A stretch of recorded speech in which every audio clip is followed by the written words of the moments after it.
ఈ బ్రేక్లో క్యారెక్టర్ వచ్చేసిన మాట మాడదాం. చేయడం come on. So friends, what is section 27? Consideration not only in money, 28 distinct or related persons, 29 principal and agent, 30 110% of cost, 31 best judgment, 31A betting, gambling, lottery. Clear with that now everybody? Let's talk about rule 32. Now my dear friends, in 32 we have got some important points. We are going to talk about 5 special supplies for which there is a different valuation rule. Number 1, money changing activity, air travel agent, life insurance, second hand goods, last one is vouchers. For this 5 special category of supply, we have got special valuation rule which we are going to talk. First one, rule 32.2, money changing activity. In that there is rule 32.2A and there is rule 32.2B. 32.2B is optional, but once opted cannot be withdrawn during remaining part of the financial year. That means middle of the year you cannot withdraw. Clear friends? So simple logic. What is that we are trying to understand? We are just trying to talk about money changing activity. Let's take a small example. Shivateja is a foreign exchange dealer. You are coming to me and telling, sir, I will give you $1,000, give me Indian rupees. You can go to RBI and take, but RBI rate, my rate will not be the same. I will definitely charge more than RBI, because if I charge exactly like RBI, how will I make money? It's a simple, no? You might tell, why should I come to you? I'll go to RBI. If you go to RBI, it will take a little bit time. If you come to me, I'll quickly do it. Friends, yes or no? Today's date logic is simple. One person comfort is other person's business. As simple as that. Let me give a small example. Whenever any festival comes, especially during Sankranti and all, in my home it used to be a full festival celebration like anything. 5 years back, 6 years back, we used to be actively involved in preparation of all various food items, everything at home. Cooking activity, full 2-3 oil pans we used to put up and start cooking everything. But in the last 4-5 years, all that activity stopped. Formality, 2-3 items are cooked, rest all your market will get. Correct, no? So other person who is doing that is making business. So my comfort is his business. Friends, correct or not? As simple as that. So in the same way, when you come to me for foreign exchange money changing activity, if you go to RBI, the rate is different. If you come to me, the rate is different. And I hope you guys know that for every currency there is something called buying rate and selling rate. Third answer. Yes, Aditya? Buying rate, selling rate, what is the difference? Buying ante? Kone rate, kaadu sir, wrong answer. No, it's not purchase rate. Let me tell you very clearly. Buying rate, selling rate given in the question or practically, it always means the rate at which bank will buy. Manam kone rate kaadu. So for example, for every currency there is something called buying rate, selling rate. We call it as TTBR, TTSR and all. Telegraphic transfer buying rate, telegraphic transfer selling rate and all. See for example, buying rate for dollar. See here, 77.95. There is something called buy currency and what, my dear friends? Sell currency. Whenever we talk about buying rate, selling rate, see here, buying rate, selling rate. Please see this line. Buying rate is a rate at which currency exchange, that is a bank, allows you to buy USD. Getting clarity? That means their buying rate. Selling rate means what? Bank selling rate. You should see from banker point of view. Manam kone rate kaadu. Sir, understood? You see this line? Rate at which you can sell USD means currency exchange will buy from you at this rate. I hope you understand everybody. Speak out. In the question they will clearly give buying rate, selling rate. You should know what rate to pick up. Clear? Now listen. Rule 32.2a says, if RBI rate is available, then difference between RBI rate and exchange rate will be the value of supply. Simple example, my dear friends. You have got $1,000 with you. If you go to RBI, RBI will give 77 rupees per dollar. When you came to me, I gave you only 75 per dollar. What is the difference? 2 rupees into 1000. How much is it? 2000. That becomes my value of supply. Common sense, sir. Simple. Not a great point. But if RBI rate is not what, sir? Available, then value of supply shall be 1% of currency exchanged. Come on. If RBI rate is available, what is the answer? If RBI rate is available, what is the answer? Difference between RBI rate and exchange rate shall become value of supply. RBI rate is not available, 1% of currency exchange. For example, you came to me and exchanged some $1,000, I gave you some so and so amount, that into 1%. If RBI rate is not available, you might get one doubt, sir, why RBI rate won't be available? In general, RBI rate is always available. For currencies like dollars, euros, pounds and all, RBI rate is available. But imagine you have got one different kinds of currency. Yen, or some Korean currency, or dirhams, dinars. So dinar is in Dubai, dinar is in Saudi, Kuwait. Yeah. So in different places there is a different form of currency. India? Rupees. Amma. Sri Lanka? Sri Lankan rupee. So, correct answer only what? China?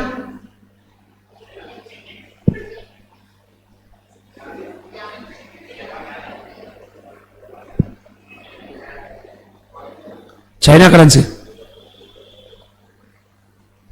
Yen. Japan? Japan is also yen? Now I got it out. Let's check. China currency is yuan.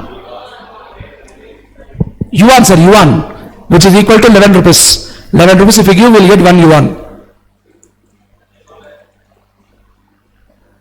Japan currency yen. Yen. And you see here, 1 Japanese yen is equal to 0.58 Indian rupee. So that means they are less than us.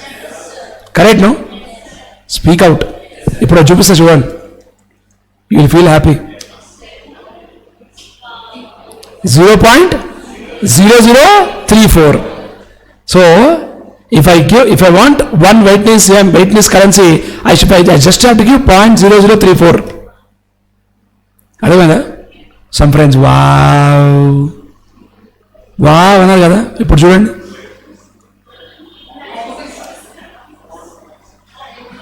తీరిందా?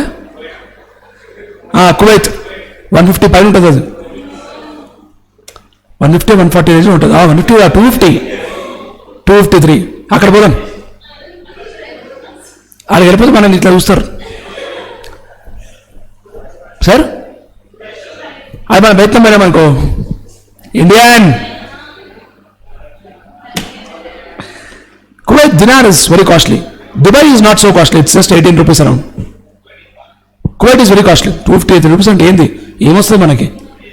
ఒక water bottle కావాలంటే వాడు 2 crores అన్నాడు అనుకో, 500 rupees. Sir, one time what happen, just 2 minutes out of subject.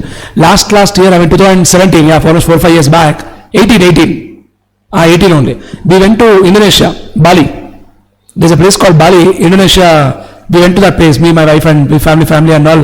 We went to Bali for a small vacation. When we went to Bali currency, what happens there is 200 rupees.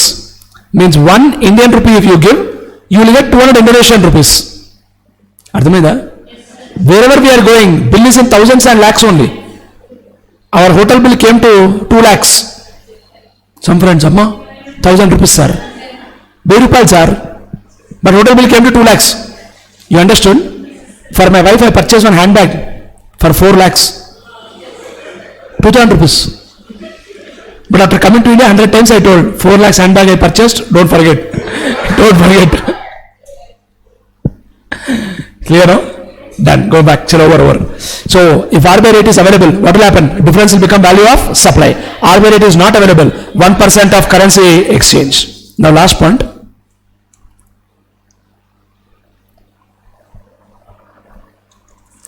If one foreign currency is exchanged to another foreign currency, then value of supply shall be 1% of lesser of two amounts in Indian rupees. Simple example, sir. You are giving me dollars. Listen, you are giving me dollars, taking pounds. What law is telling? Convert dollars into rupees, convert pounds into rupees, check whichever is lower of that 1%. So getting clarity, everybody? So what is rule 32 2A? If RBI rate is available, then difference will become value of supply. RBI rate is not available, 1% of currency exchange, and if one foreign currency is converted to another foreign currency, convert both into INR, check whichever is lower of that 1%. So getting clarity? Next, come on, other side, 32 2B. Let me complete this also. What is that we are talking? 32 2B. Listen carefully, sir. What they told in 32 2B is up to 1 lakh. Listen this point, important. 1% of currency exchanged, minimum 250 rupees. Up to 1% of currency exchange, minimum 250 rupees. Don't write, wait 1 minute. 1 lakh to 10 lakhs. 1000 plus, why how 1000 came? 1 lakh 1% is 1000. 1 lakh 1000 plus 0.5% of currency exceeding 1 lakh.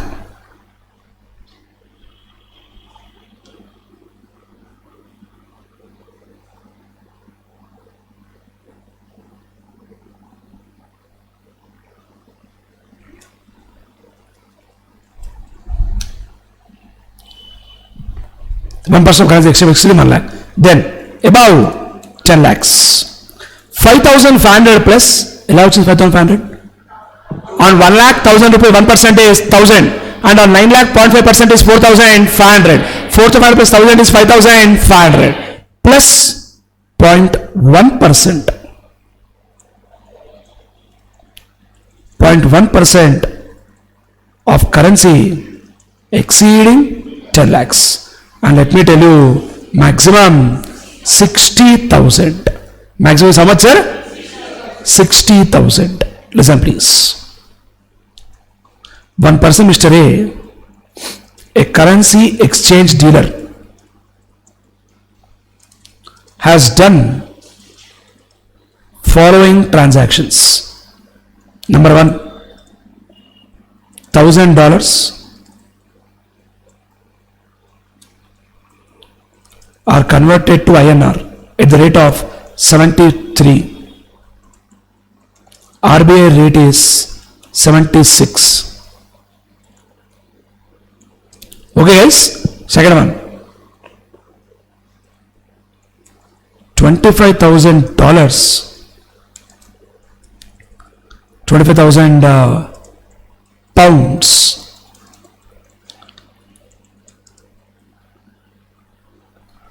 are converted into INR at 91. RBI rate is not available. Determine what? Viewers, as per, see the question, 32 2A and rule 32 2B. Change, sir.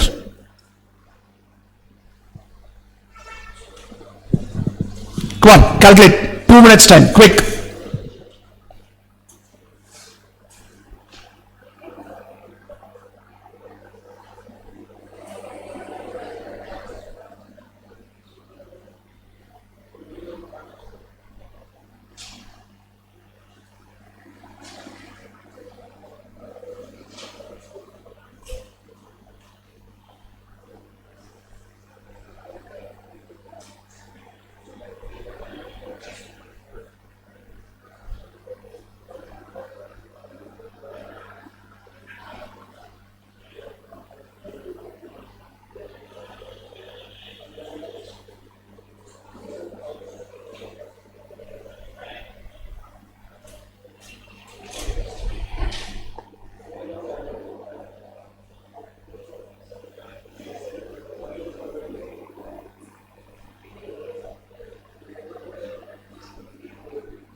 So done?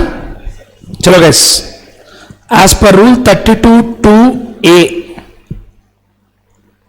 as per rule 32(2)(b), tell me 32(2)(a), first case, what is the answer?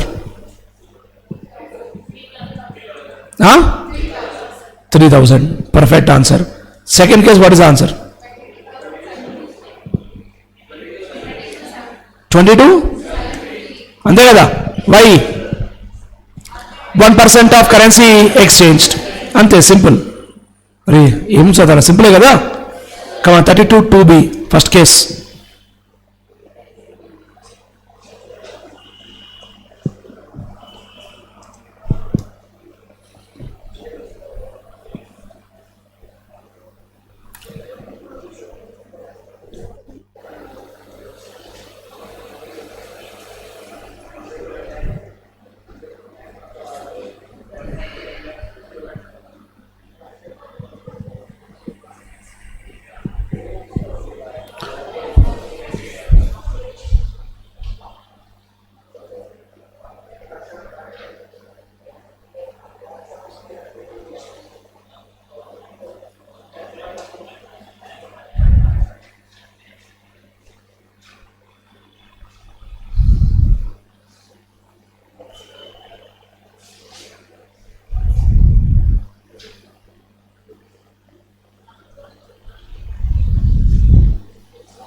So tell me, what is the answer?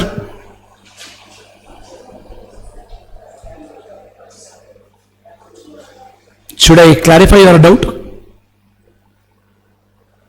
The concept is simple. In 32(2)(b), RBI rate is irrelevant. So what you have to do is calculate ఎందుకు నాకు అర్థమవుతలేదు అసలు. Amount exchange is how much? 73,000. అంతేనా? Value of supply will be how much? 1% of 73,000. Minimum 250. So what is the answer then? 730. IPN answer. RBI rate is irrelevant. Second case. Amount exchanged in the 22 lakhs. So what is the value of supply then? 5,500 plus 0.1% of 12,75,000. Bracket maximum. Hence, VOS shall be, end answer, 0.1% of 12,75,000 plus 5,500. 6,775. అసలు అర్థమవుతుందో లేదా అసలు మీకు? Speak out my dear friends please. ఇలా అవుతుంది ఎగ్జామ్లో. ఎగ్జామ్లో రెండు కేసు ఇచ్చి 32(2)(a) ప్రకారం చేయండి, 32(2)(b) ప్రకారం చేయండి అడుగుతాడు. Then our brain will start thinking 32(2)A అయితే ఏం తీసుకోవాలి, 2B అయితే ఏం తీసుకోవాలి, ఇక్కడ ఏం తీసుకోవాలి, ఎక్కడ ఏం తీసుకోవాలి, అయిపోయింది, అక్కడ ఆగిపోతాం. But the concept is simple. For 32(2)(b), RBI rate is not relevant at all. RBI rate concept will come only in 32(2)(a).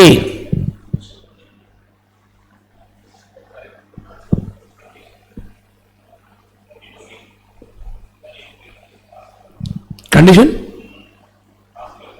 రాద్దాం.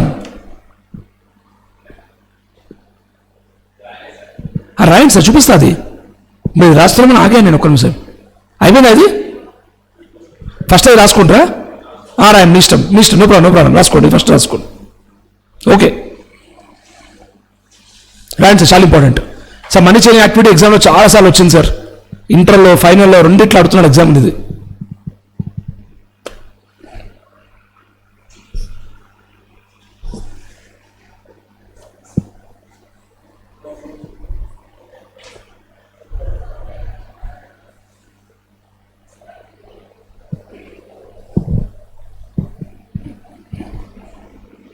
Once you write this, tell me, I'll scroll that side.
So done? This also will take place. Let this be in your book.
I hope you got that second case is 22,75,000. Since it's more than 10 lakhs, we'll take it as 5,500 plus 0.1% of amount exceeding 10 lakhs. So it is 12,75,000. So that's why answer became 6,775. Done?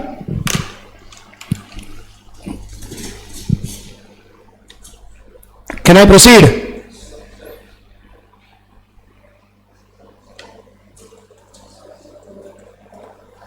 Determine, viewers, in following cases as per rule 32(2)(b). First case 22,000. Second case 8,85,000. Third case 14,40,000.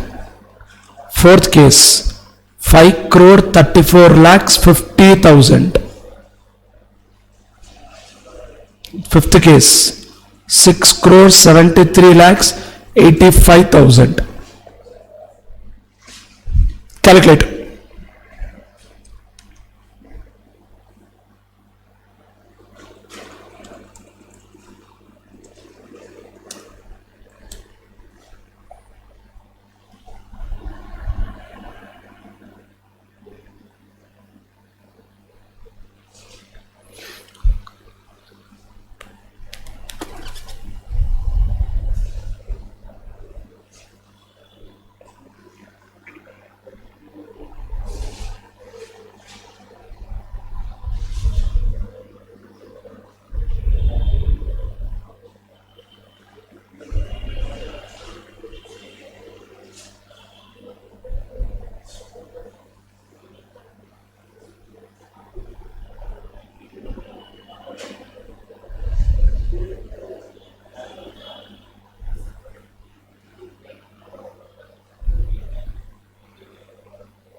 Tell me, sir, first case, what is the answer? Excellent. Second case. 49. Excellent. Good.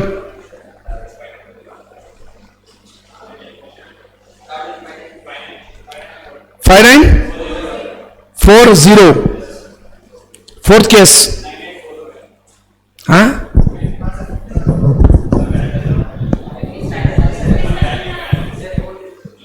ఎంత అర్థమవుతలేదా?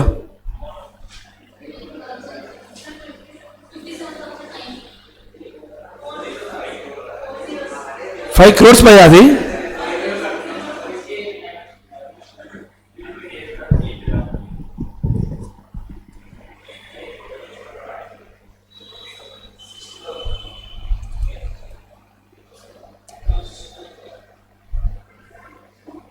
ఇప్పుడు కనిపిస్తుందా?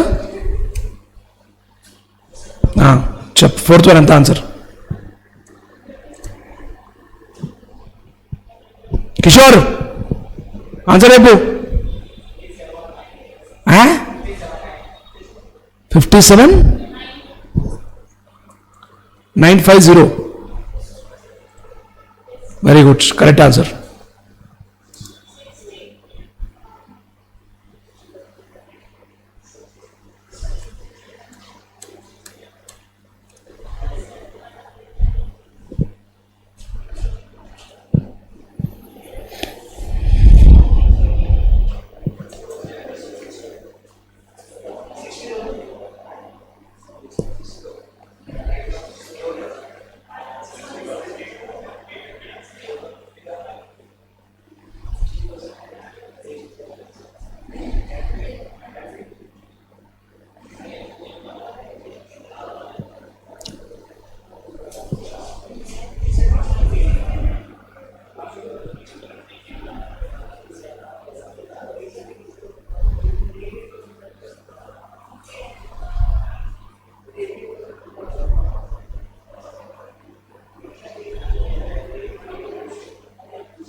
That's it. Clear with this point? Same answer you got? Prashant?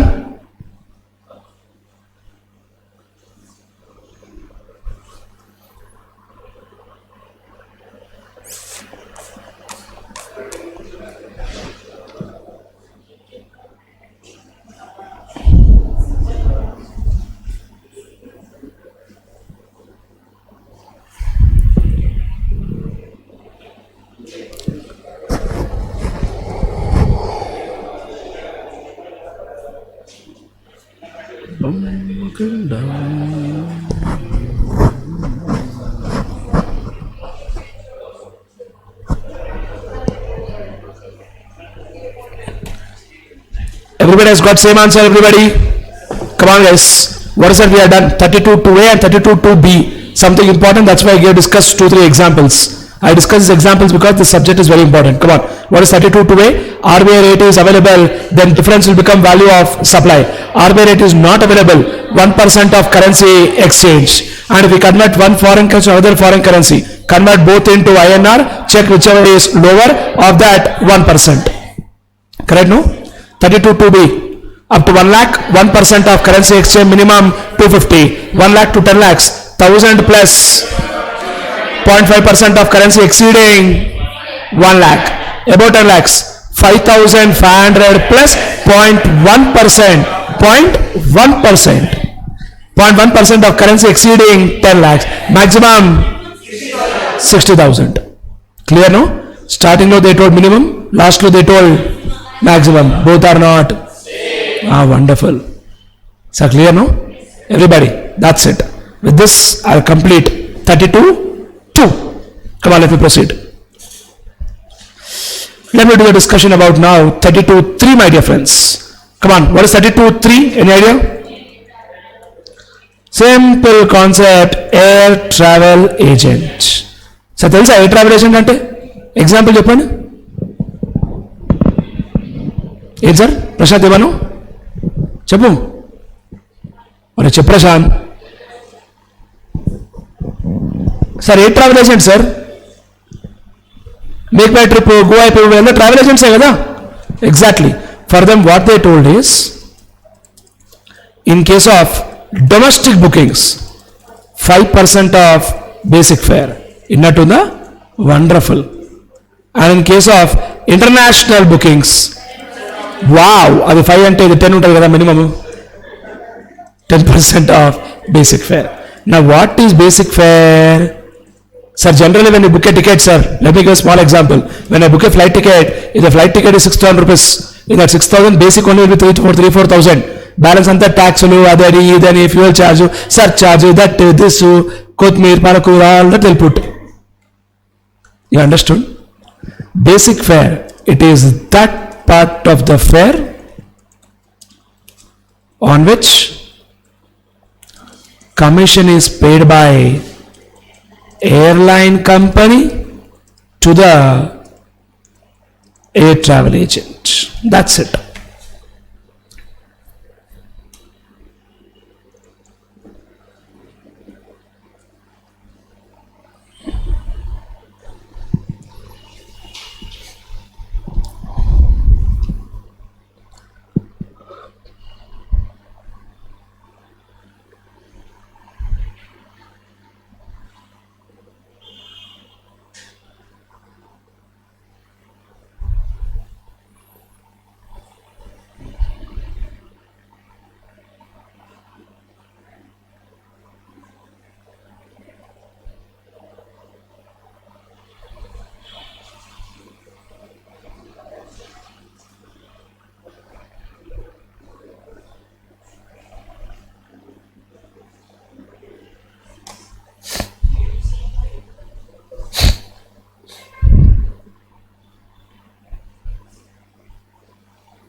Friends, everybody come on, done? So 32 is what? 32.2 money changing activity. 32.3 air travel agent. What is rule 27? Consideration not only in money. 28 distinct or related persons. 29 principal and agent. 30 110% of cost. 31 best judgment. 32 notified supplies. Clear no? 32.2 money changing activity. 32.3 next, my dear friends, 32.4 life insurance business. So life insurance, we know life insurance, जिंदगी के साथ भी जिंदगी के बाद भी. And then that's people take life insurance. Why suddenly family should be safe, no? Exactly. Exactly. Friends, clear no? Listen now. Life insurance business. There are some type of policies here, sir. In case of a risk cover policy, VOS shall be entire premium. So risk cover policy means whatever premium you are paying is only towards risk of life. In that case, what is the story, sir? Value supply is what? Entire premium. Then there is something called single premium annuity policy. Only once. Only once. Wonderful. For single premium annuity policy, VOS shall be 10% of premium charged. Next. Variable policy. This is all interesting. This I have taken for my son actually. This variable policy practical example, sir, for my son I took. That is practical example is ULIP, United Linked Insurance Plan. Every year actually I am paying about 1.5 lakh for his life insurance. Don't think 1.5 lakh insurance as an antara em తీసుకున్నారు sir. 1.5 lakh whatever I am paying for that ULIP policy, in that 30,000 is only insurance premium. 1,20,000 they will deposit somewhere else on my son's behalf. And whatever returns come, we'll get the returns. అర్థమైందా? అందుకే దాని పేరే variable policy. అందులో మొత్తం premium కాదు, కొంచెమో premium, కొంచెమో మన premium investment ఇస్తారు అక్కడ, లైక్ మ్యూచువల్ ఫండ్. అర్థమైందా sir? Here what they told, design don't write, 1 second. Here what they told is VOS shall be, you apply logic, gross VOS shall be gross premium charged, అంటే మొత్తం premium ఎంత, my Sons case 1,50,000, okay, minus amount allocated for investment, amount allocated for investment on behalf of policy holder. In my son's case 1.5 lakh I am paying, but how much investment they are doing is 120, so technically I am paying premium of only 30,000. Why is telling pay GST only on, speak out, 30,000, provided it is intimated to the policy holder. Intimated to what, sir? Policy holder, by way of breakup or by way of separate receipt. Friends, అర్థమవుతుందా? Either show a breakup in that receipt or please give a separate receipt. In my son's case they are giving breakup in receipt only. 1,50,000 total premium, 120 is investment, 30,000 is premium. Friends, understand or not everybody? Come on, please reply. What is the point here? Gross premium charged minus amount allocated for investment on behalf of policy holder. You might get one doubt, sir, what if it is not informed to policy holder? It will come under general policies. For general policy what they told is, first year premium, first year 25% of premium collected,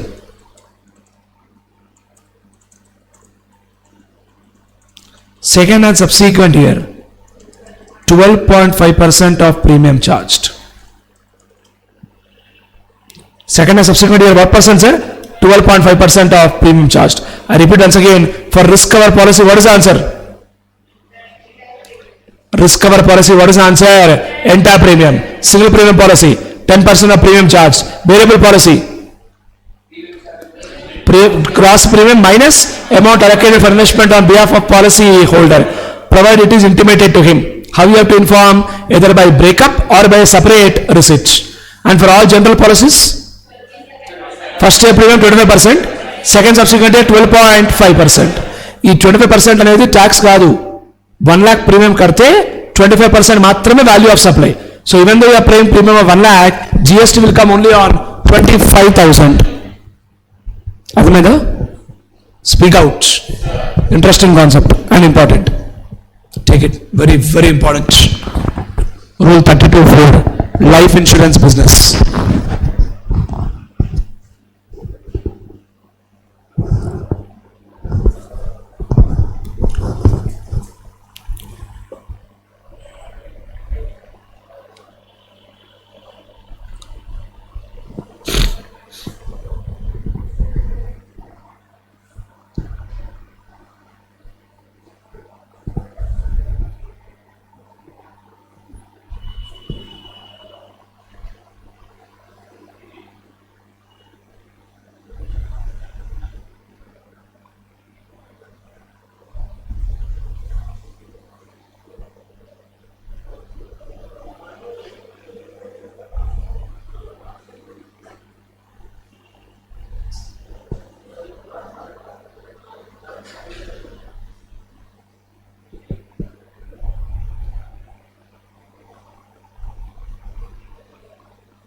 Shall be done? So friends, what is 32.2? Money changing activity. 32.3? Air travel agent. 32.4? Life insurance business. So air travel agent for domestic booking, what is the answer? 5% of basic fare. International booking, 10% of basic fare. And for life insurance, what is the story? Risk cover policy, entire premium. Single premium policy, 10% of premium charge. Variable policy, gross premium minus amount allocated for investment on behalf of policyholder. Private is intimated to policyholder. General policy, first year premium 25%, second subsequent year 12.5%. That's it. Are we clear with this? Then next, rule 32.5, something interesting. In case of second hand goods, there is nothing called second hand service.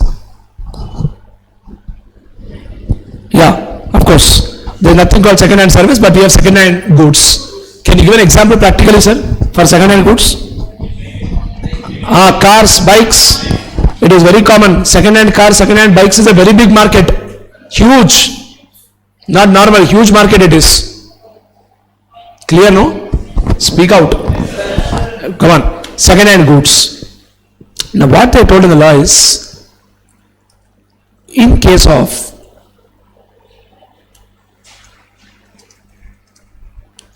second hand goods dealer, viewers shall be margin. Viewers shall be what, sir? Margin. That is SP minus PP. Ante how that much talent has come from childhood like this only. Selling price minus purchase price. However, if no margin, then no GST. Ante kada sir? Speak out. But next concept to listen carefully. This is slightly interesting. Please listen to this point carefully now. Then you can happily write down. Listen.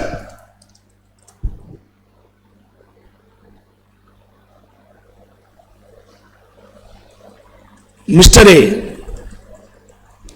A car dealer, sold a car for 10 lakhs to Mr. X. Say Nandi. Sold a car to 10 lakhs to Mr. X on EMI basis. What basis, sir? On 1/6/21. So Mr. A, car dealer, sold a car for 10 lakhs to Mr. X on EMI basis on 1/6/21. Correct, my dear friends? After 7 months, Mr. X stopped paying EMI. Do you think A will keep quiet? Do you think A will keep quiet? ఏం చేస్తారు mister A?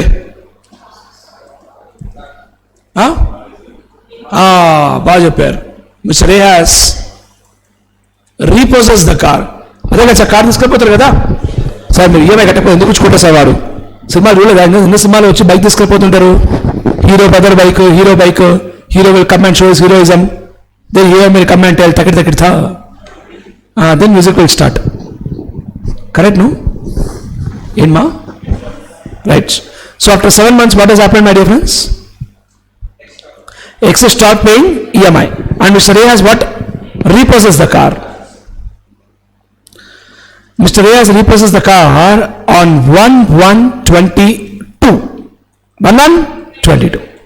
And such car is sold on 12/4/22 for 7 lakhs. Or let's say for 8 lakhs. Friends, అర్థమవుతుందో ఏమవుతుందో? So speak out. Or let's say it is sold for 9 lakhs. Gap konchipoyindiga. Okay? Fine. Getting clarity, everybody? Now what they told is, sir, tell me one thing. Generally, for second hand goods, we will pay GST on what, sir? Margin. What does margin mean? Selling price minus purchase price. Now tell me, what is the selling price? 9 lakhs. Avuna kada? What is the purchase price?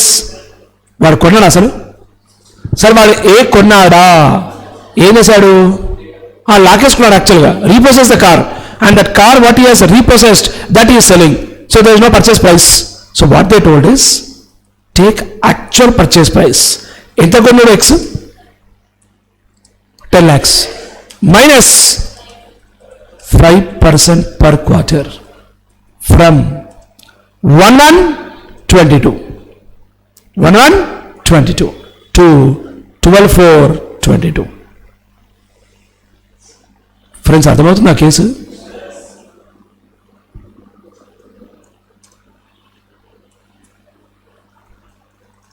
So ఆ case అర్థమవుతుందా? Which is nothing but 10 lakhs minus 5% per quarter for 2 quarters. Sir చెప్పండి, అంతే కదా sir? So that will equal to, that is 10 lakh minus what, 10,000, sorry 10 lakh minus 10%, which is coming to 9 lakhs. Margin will be equal to 9.3 lakhs minus 9 lakhs, which is nothing but 30,000.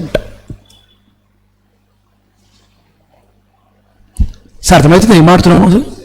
Speak out. Now going back to discussion here, listen carefully. What is it I am trying to tell you? In case of second-hand goods dealer, VOS shall be margin. Okay? If no margin, no GST.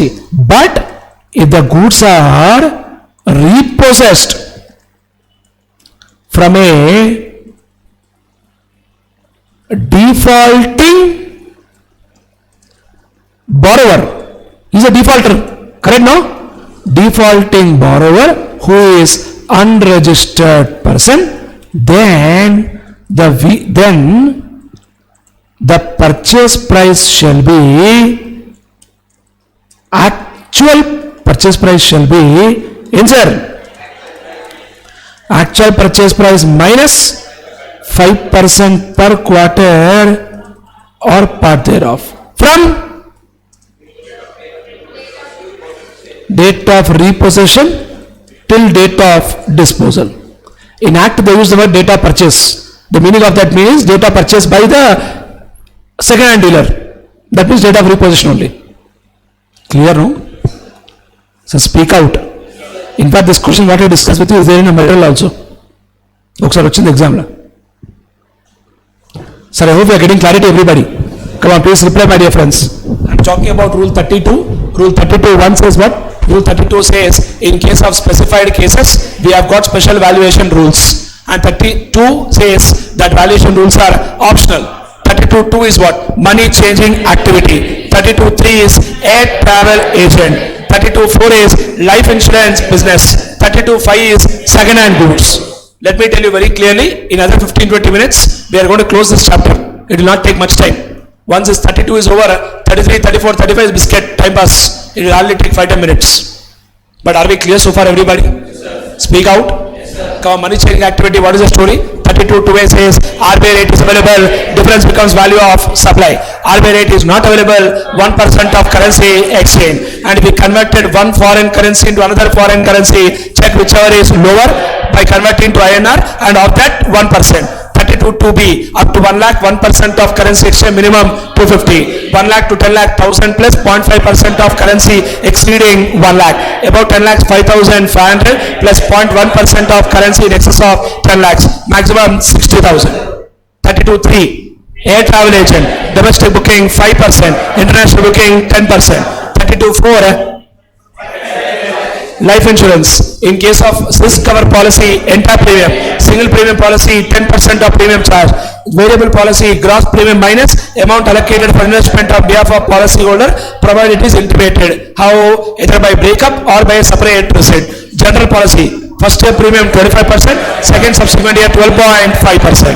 32(5) second-hand goods. Second-hand goods will pay GST on the margin. No margin, no GST.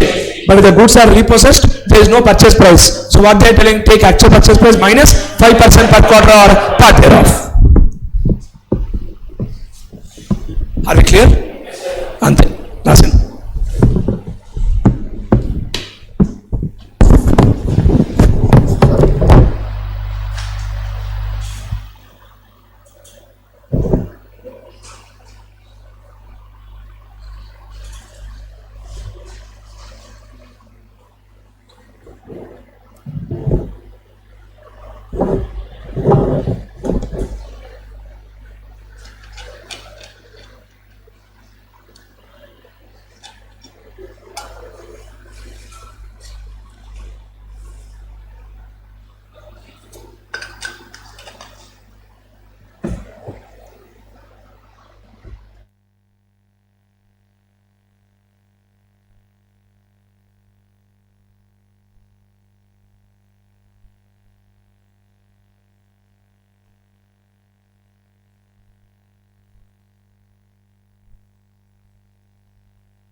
So are we clear with this?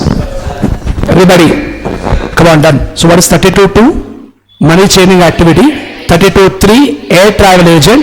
32.4 32.5 second hand goods. 32.6 pretty simple my dear friends, vouchers. Viewers shall be the value at which voucher can be redeemed. At what value you can redeem that voucher, that becomes the value of supply. So you're getting clarity? Come on, what will be viewers? Viewers shall be the value at which voucher can be redeemed. And finally, rule 32.7, time pass point. Why time pass? You will only understand. In case of certain notified supplies of services between distinct persons,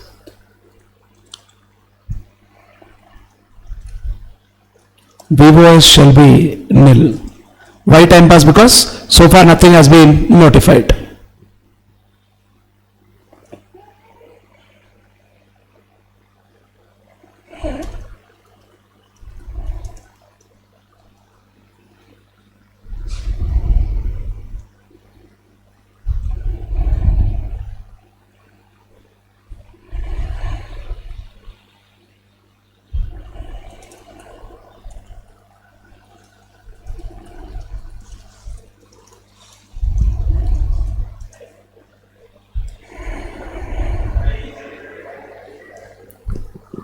So far nothing has been notified, so 32.7 does not have any importance. But the only point to be noted here is that rule 32 talks about 5 important supplies. That is money changing activity, air travel agent, money changing activity, air travel agent, life insurance business, second hand goods, vouchers. So for these 5 interesting notified supplies, we have got special valuation mechanism.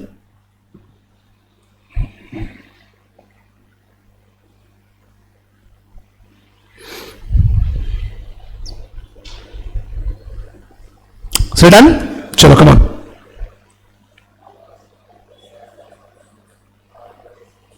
I'll ask one question, think properly and tell. Srimati Aja has given service to Mr. Ravi Teja of filing income tax return.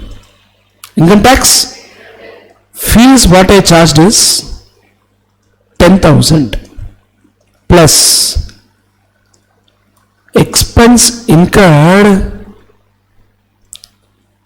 to render service, expense incurred to render service 3,000, tax paid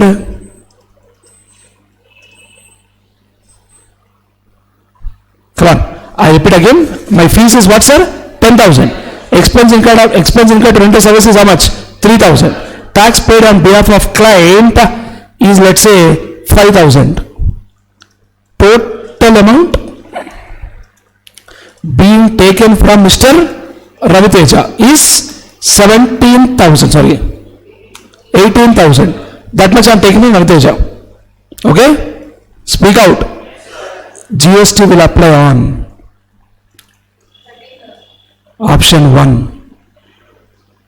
10,000. Option 2, 13,000. Option 3, 18,000. Option 4, no GST.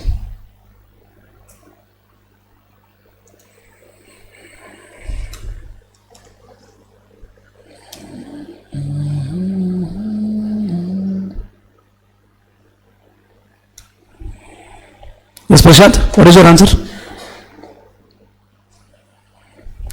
Come on, कौन बनेगा CME?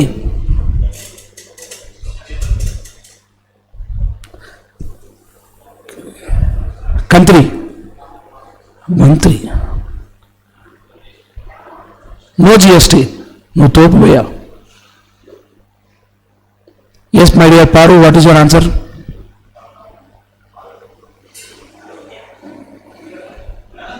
Huh?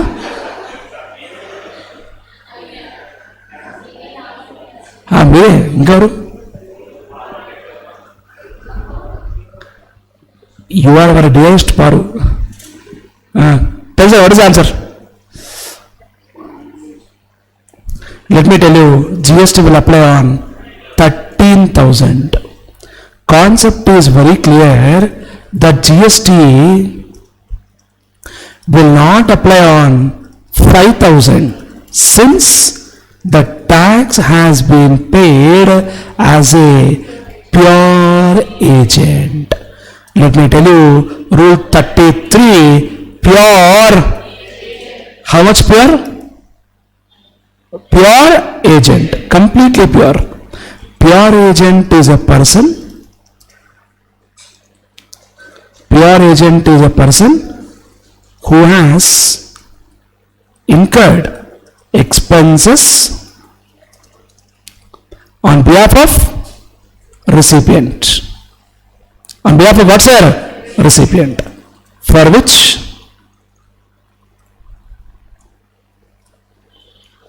he does not hold any title and recovers only the actual cost. And recovers only what, sir? Actual cost. So getting clarity, everybody? Speak out. That's it. That is about rule 33, pure agent.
Yes, are we done? Reaction done, sir. Done or not? What is rule 27? Consideration not only in money. 28. Supply between distinct or related persons. 29. Principal and agent. 30. 110% of cost. 31. Best judgment. 32. Notified supplies. 33. Pure agent. I mean, over. We are almost coming to an end. Rule. Come on. Rule 34. Rate of exchange. So this is in case where I am billing my client, but not Indian rupees, but I am billing my client in dollars. I should convert the dollars into Indian rupees. What exchange rate I have to consider? What they told is, in case of goods, they told exchange rate for the date of time of supply is considered. Exchange rate for the date of what, sir? Time of supply is considered. And that too we will see exchange rate given by CBIC, Central Board of Indirect Taxes and Customs. And for service we will follow GAAP. GAAP means Generally Accepted Accounting Principle. Exchange rate for the date of time of supply, obviously. And rule 35, time pass point, which you already know, value is inclusive of GST. If value is inclusive of GST, how do we calculate value? Total into 100 divided by 100 plus GST. Correct, no? Sir. And tax is equal to total into rate of tax divided by 100 plus rate of tax. Wow! Such a difficult point.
So done?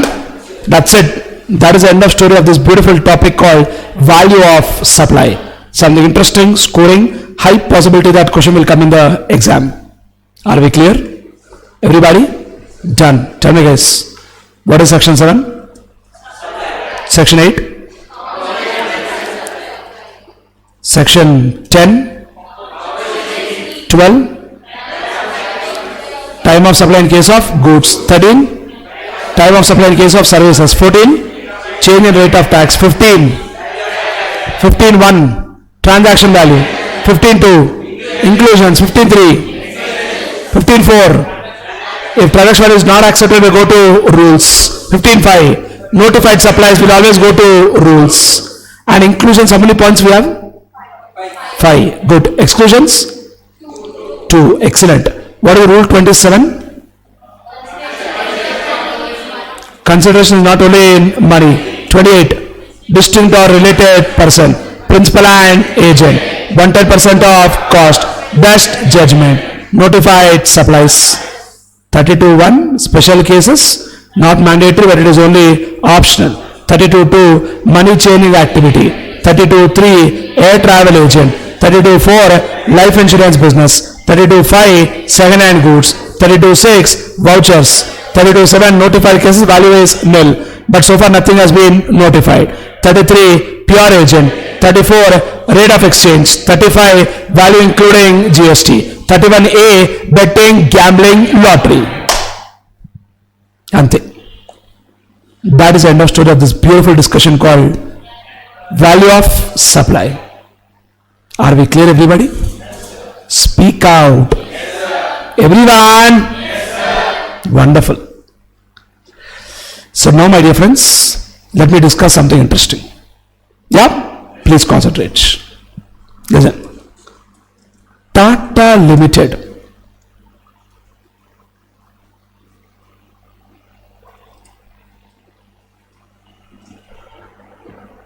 sponsored what? IPL. Clear, no? Who sponsored? Tata sponsored? నిజమే కదా?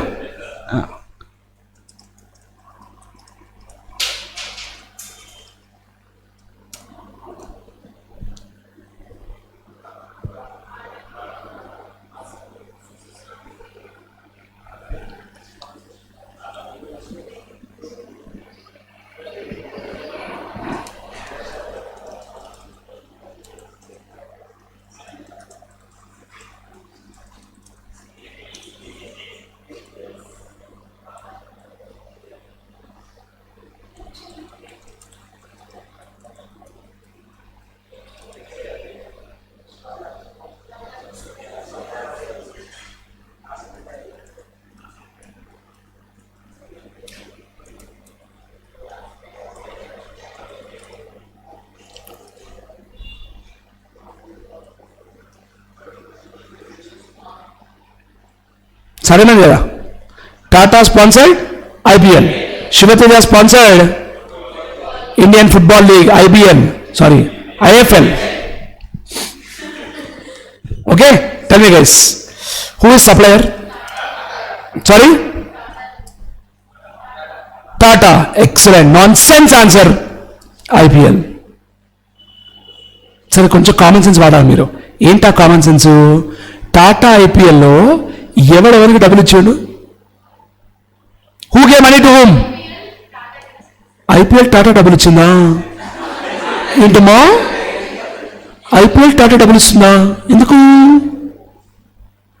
Sir? Who will give money to whom sir? Tata is give money to IPL. Common sense you apply. With receiver will give money, supplier will give money, receiver will give money. Why Tata gave that money to IPL? Because 100 times they are telling Tata IPL, Tata IPL, Tata IPL, Tata IPL. Advertisement is happening, no? Speak out. So who gave money to whom? Tata gave money to IPL. So IPL is supplier, recipient is Tata. అర్థమైందా? ఈ clarity లేకనే ఎగ్జామ్లో పెద్ద biscuit అయిపోతుంది. We should clearly understand who is supplier, who is receiver.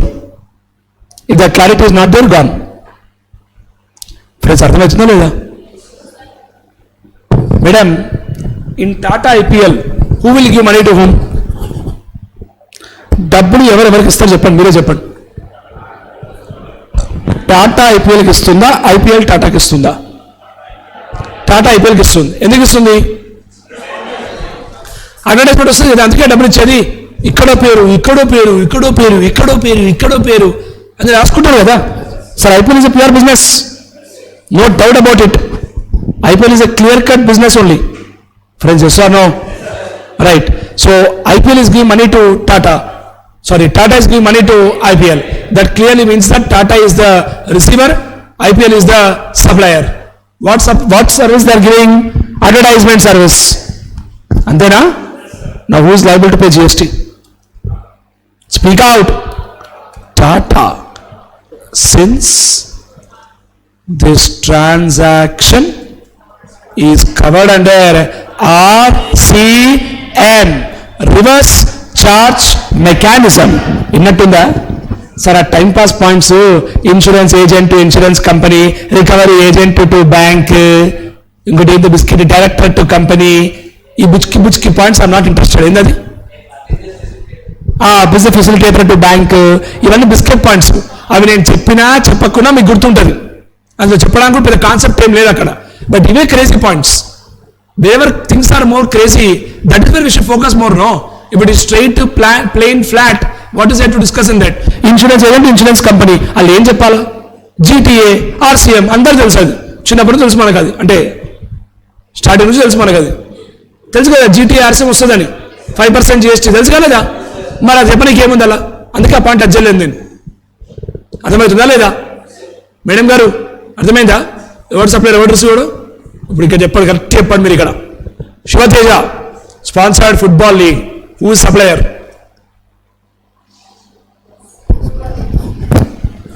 చెప్పండి sir. Kishore,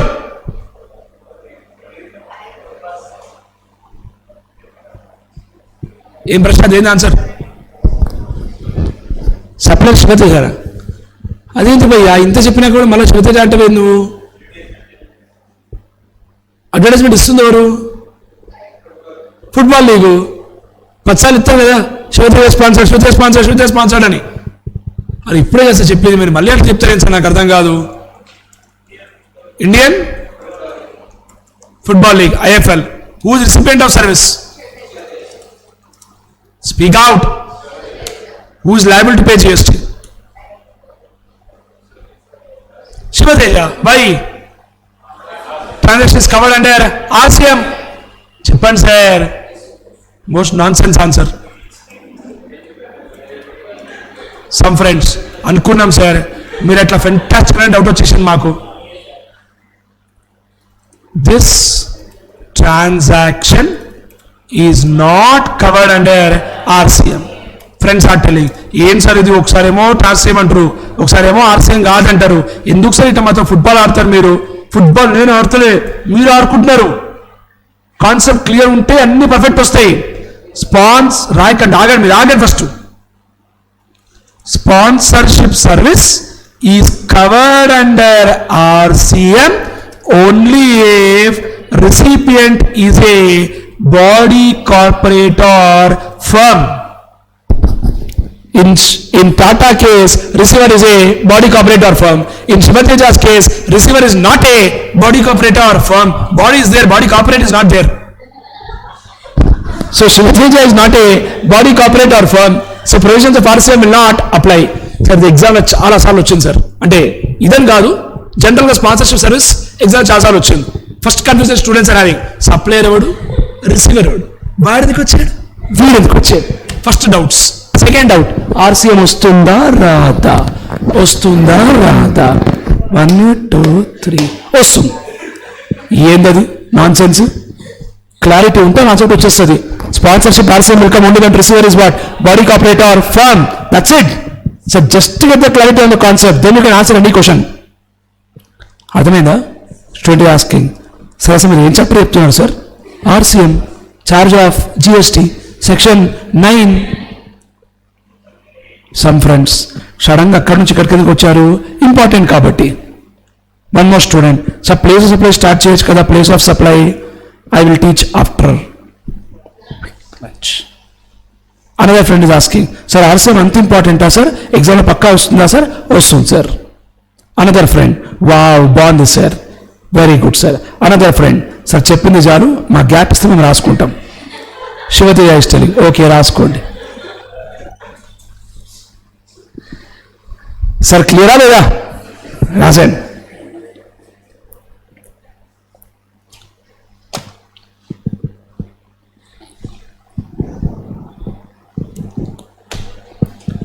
Aditya is thinking inside, అమ్మో depth చాలా ఉంది సార్, ఈ డెప్త్ లేకపోతే ఎట్లా సార్? తెలియాలి సార్, తెలియాలి. ఏంటది?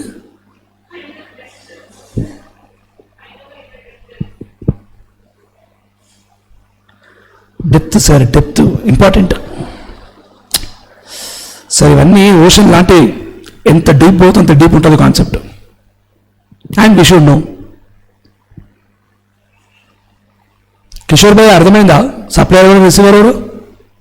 మంచి క్లారిటీ వచ్చింది కదా? అంతే. మళ్ళా ఇంకో క్వశ్చన్ అడుగుతా, మళ్ళీ నెక్స్ట్ క్వశ్చన్ కరెక్ట్ చెప్పాలి ఆన్సర్ నువ్వు మరి, సరేనా? సరే అయితే ఏంటది?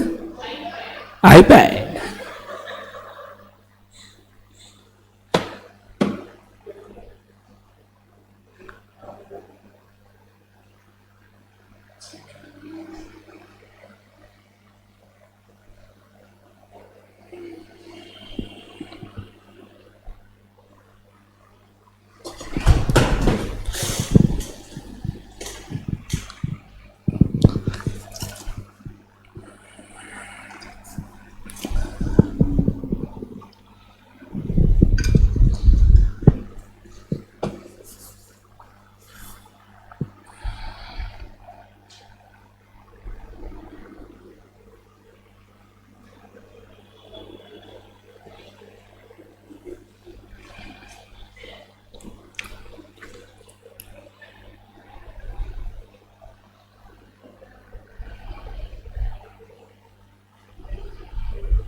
So are we done?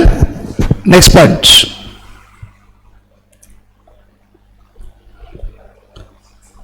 What are the other transactions covered under RCM, sir? Insurance agent to insurance company. Then recovery agent to what, sir? Bank. Correct, no? Number one, director to company. But one line is very clear. If director is employee, then straight away no GST, because service by employee to employer in the course of employment. Negative list first point. Gurtunda? Right. Fourth one. Business facilitator. Business to what, sir? Bank. Then agent of business correspondent to business correspondent. Next point important. Service by members of overseeing committee of RBI to RBI. Service by members of what? Overseeing committee of RBI to RBI. Next. Service by CG, SG, UT, LA. Central government, state government, local union territory, local authority, except the following. This point to listen carefully, important. Number one, service by Department of Post by way of speed post, express parcel post, life insurance and agency services provided to person other than government. B point. Service in relation to aircraft or vessel. C point. Service of transportation of passengers. So getting clarity, everybody? So services by central government, state government, union territory, local authority to business entity, that is covered under RCM, except the following. So for these following points, RCM will not apply. Friends, ardhamavutunda? Speak out. Service by CG, SG, UT, LA by way of, it's all important point, very very important, by way of renting of immovable property to a registered person.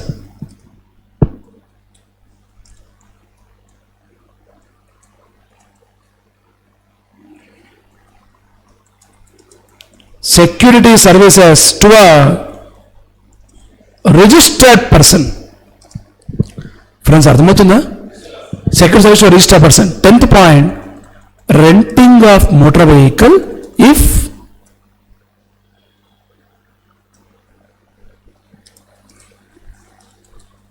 RCM will apply only if supplier is other than company. If supplier is company, RCM will not apply. So getting clarity? Speak out. 10th point is very interesting. Renting of motor vehicle, renting of what? Motor vehicle, RCM will apply if supplier is any person other than company and receiver is company. Moreover, supplier opted to pay tax at the rate of 5%. Same concept here also. GTA service, RCM will apply if supplier opted for 5%. If supplier opts for 12%, then no RCM. Then what is the point, sir? No RCM. So getting clarity, everybody? Speak out. In fact ఇక్కడ point రాసే అవసరం లేదు, only GT దాంట్లో రాస్తే సరిపోతుంది. That's it. This are various cases where RCM provisions will apply. ఏదో ఒక point ఎగ్జామ్లో వస్తుంది సార్. ఇంకో పాయింట్ మర్చిపోయాను, అది కూడా యాడ్ చేస్తాను ఇక్కడ. Legal service to business entity. Sir, I hope you are clear with this. చెప్పండి. One person, Mr. X, is a lawyer. Okay? Speak out. Case 1. Mr. Aditya,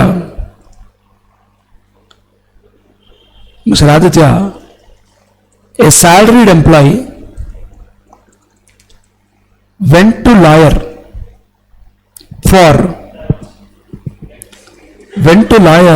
in relation to divorce case. Example, don't feel so much sad. Lawyer fees is 10 lakhs. Who is liable to pay GST?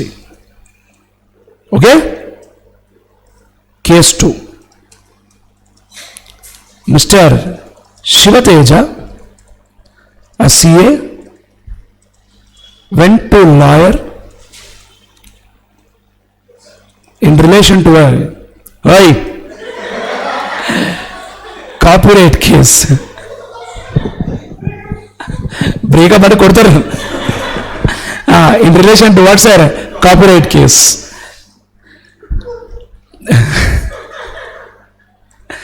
Lawyer fees is 6 lakhs.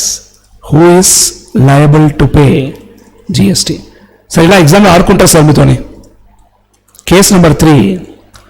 ABC Limited, which is a manufacturer of bags, went to lawyer in relation to a business compensation case. Fee is 8 lakhs.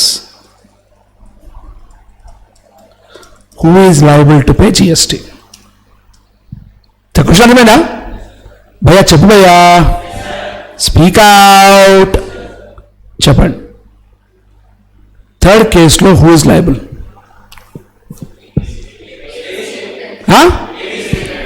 Exactly, ABC limited, because of provisions of RCO. Second కేసులో who is liable? Lawyer. Wonderful. Nonsense answer. Shivateja, because RCM will apply. Student is getting one doubt. Sir, business entity అని చెప్పారు వచ్చే entity పెట్టుకుంటారు కదా, నీ పెద్దలేనా? So the concept is simple, sir. Entity doesn't mean company and all. Business entity means any person carrying on business. Any person also covers individual. Business also covers profession. Business entity అంటే organisation, structure, company, firm అని కాదు. Even Shivateja is also called as a business entity. Speak out. Yes, wonderful. Aditya, divorce case. Who is liable to pay GST? Speak out. Lawyer. Wonderful. Answer is exempt. Service by lawyer to any person other than business entity is what, sir? Exempt. Enjoy, Aditya. No need to pay GST. Happily take. Huh? Thank you, sir. Excellent. Sir, I hope you are clear with this concept, everybody. Sir, case అర్థమైందా? ఇప్పుడు మీకు point రాస్తాను sir ఇక్కడ, ఇది కూడా చూసేయండి. ఇక్కడతో will close the legal service.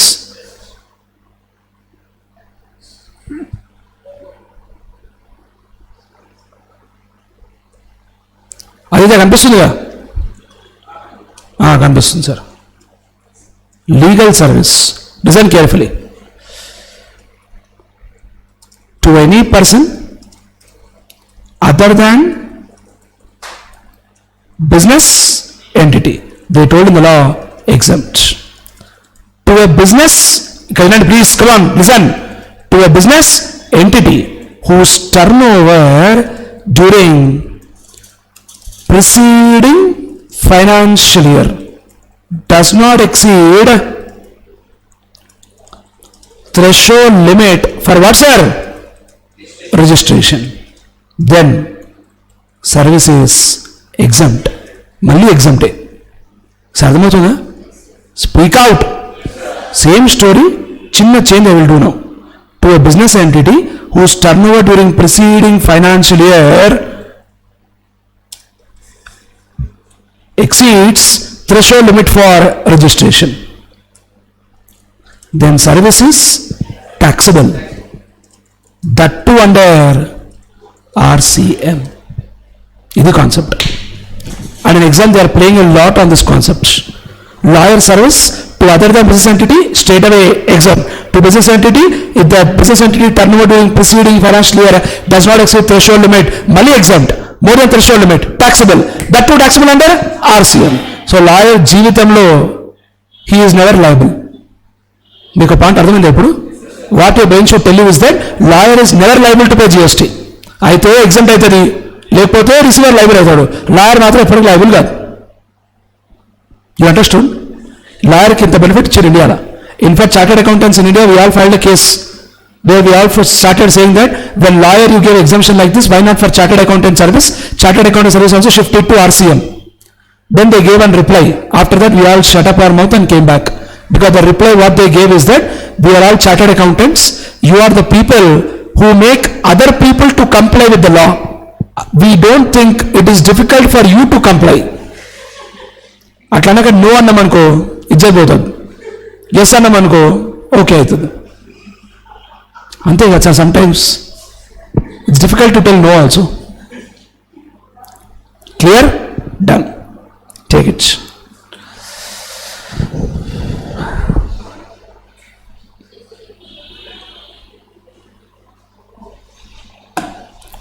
రాసేయండి.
So done. Can I change the slide?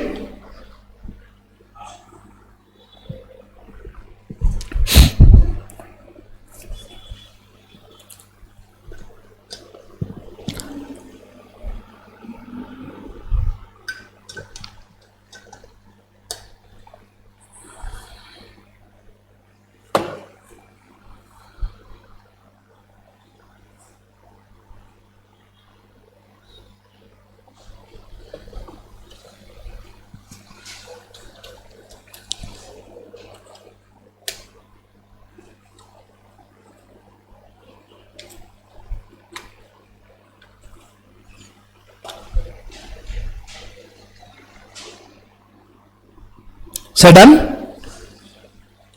Take this example also now, please. First write this, then take the example.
So done.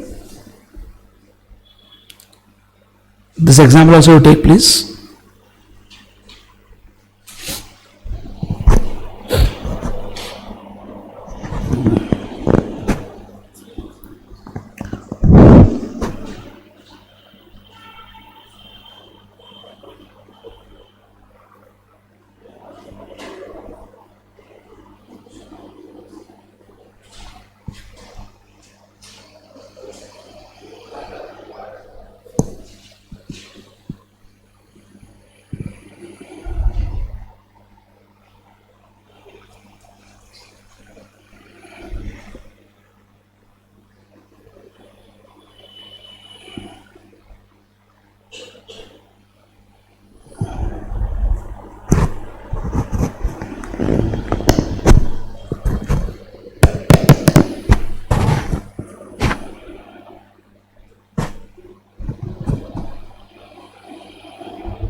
Sir, done, can I proceed?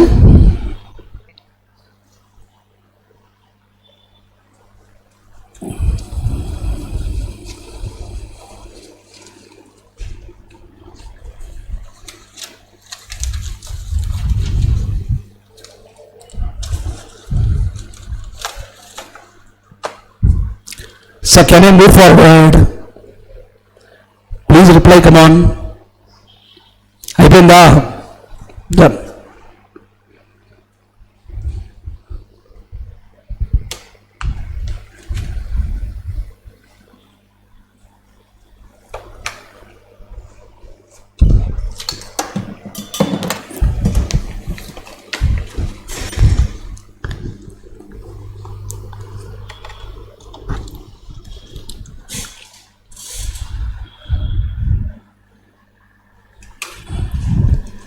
Ready? Listen carefully now.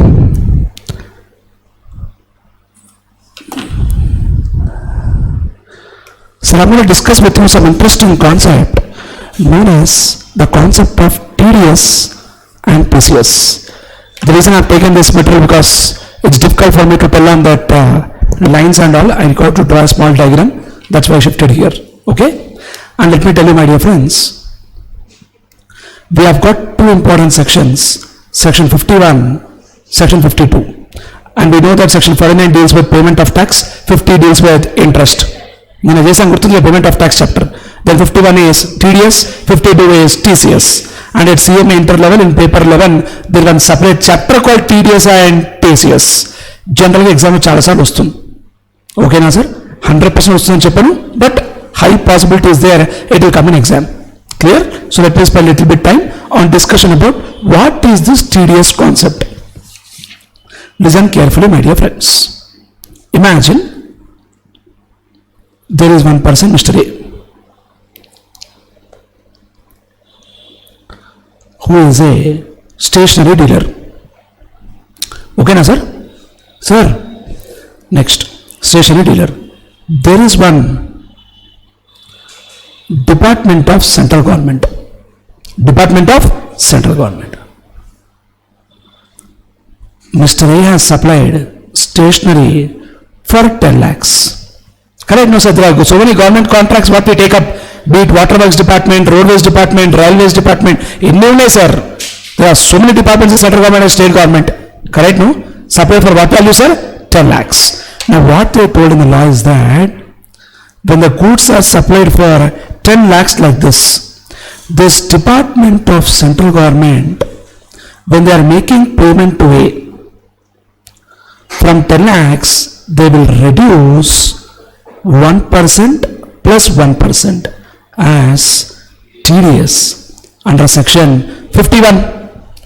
1% because Cgst and Sgst. If it is IGST transaction, then directly it is 2%. If I just transaction directly, it is what percent, sir? 2%.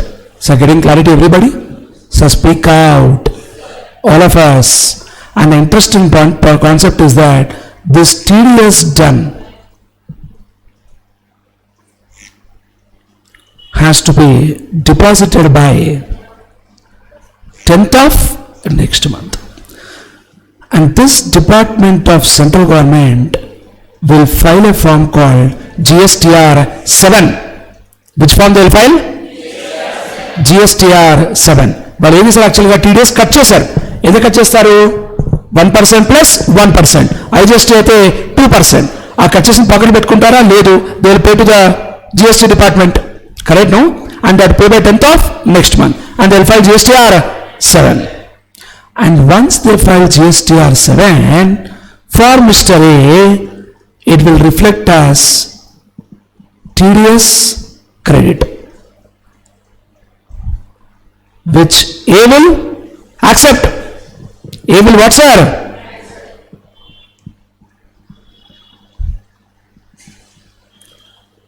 Once accepted, once what, sir? Accepted, amount will go to electronic credit ledger కాదు my dear friends, cash ledger. అదే beautiful concept ఇక్కడ.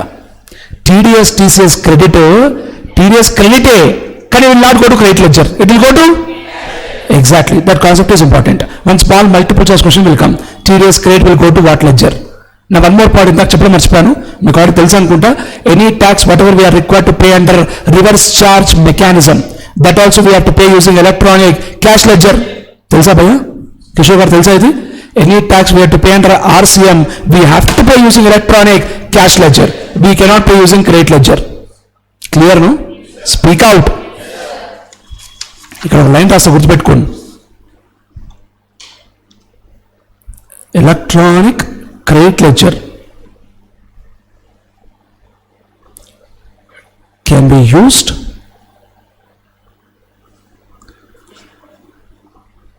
only for payment of output tax, but for RCM,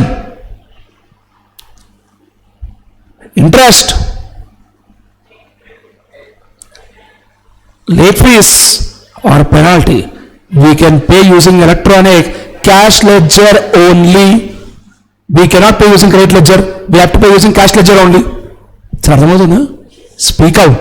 Come on, we are talking about the concept of what? TDS. TDS concept is dealt by section 51. And when the stationery dealers supplied stationery for 10 lakhs to the Department of Central Government, they deducted 1% plus 1%. If it's IGST transaction, they will deduct how much percent? 2%. Now I will tell some important concepts. All that we'll write, don't worry. But the important concept what you have to note is that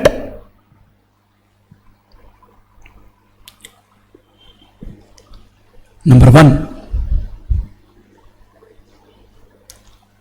provisions of TDS will apply only if contract value is more than 2.5 lakhs. If it is not more than 2.5 lakhs, the provisions of TDS will not apply. Exam ఎన్నిసార్లు వచ్చిన question ఇది? In exam 1-2 times question came exact 2.5. TDS will not apply. Because TDS will apply only if the contract value is more than 2.5 lakhs. And next point, let me tell you. Contract value means value before GST, not value including GST. Exam ఒకసారి ఏమొచ్చింది తెలుసా question? 2,40,000 is a value, GST తర్వాత it is 2,60,000. Will TDS apply? Answer is no. ఎందుకంటే TDS will apply only if the contract value is more than 2.5 lakhs. Contract value అంటే value before GST, not value after GST. Guys, అర్థమవుతుందా? చెప్పండి please. Next point. This concept of TDS is applicable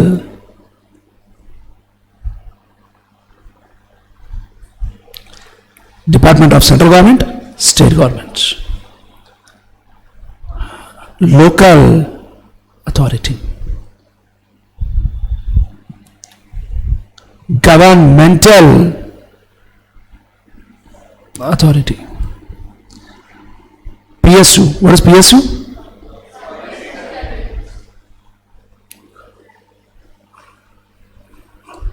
Society set up by government.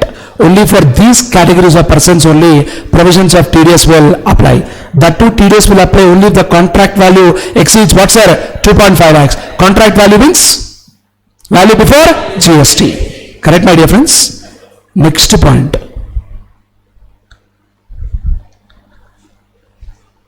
If transaction is exempt, then there is no TDS. Friends, అర్థమవుతుందా? Speak out. We will only see the taxable figure. If the taxable figure is more than 2.5 lakhs, then only TDS story will come into picture. If the taxable figure is not more than 2.5 lakhs, then there is no question of what? TDS.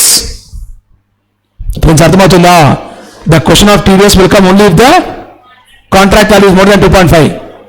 Exempted అయితే TDS లేదు, taxable అయితేనే TDS వస్తుంది. Friends, అర్థమవుతుందా? And if transaction is exempt, there is no question of what? TDS. Finally, one last point, let me tell you. Special point in TDS. Then I will close this TDS concept. Special point is, no TDS will apply if LOS and POS is in one state. Location of supplier and place of supply is in one state, and location of recipient is in another state. Location of supplier, place of supply ఈ రెండు state లో ఉన్నాయి, కానీ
deductor should issue TDS certificate.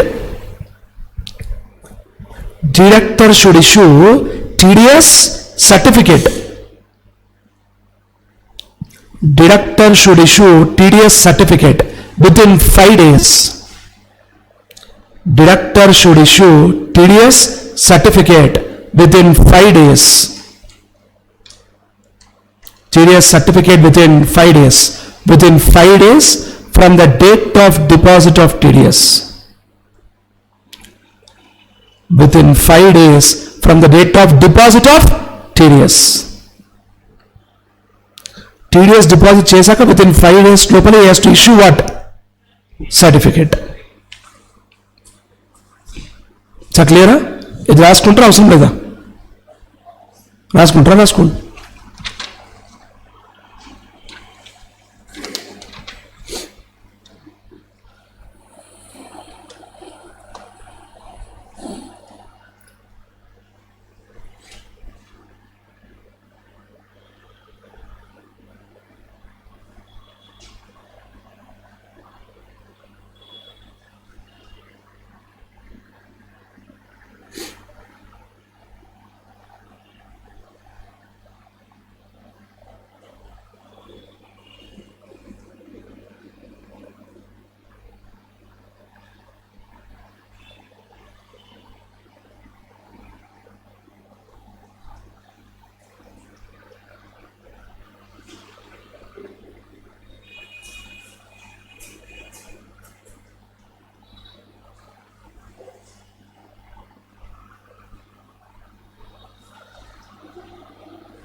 So done? Write these points. Very, very important.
Done?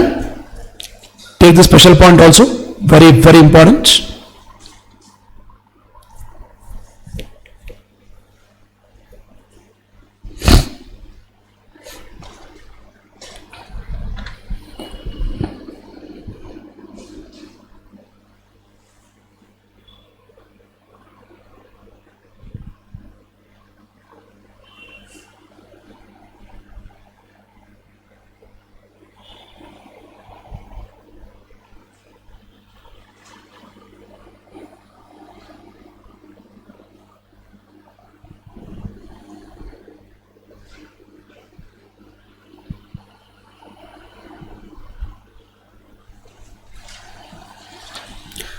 Done?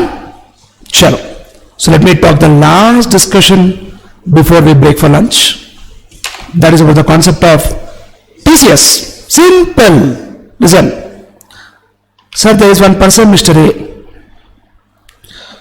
who is a toy dealer. I generally keep giving this example because more simple and easy to understand. Yeah?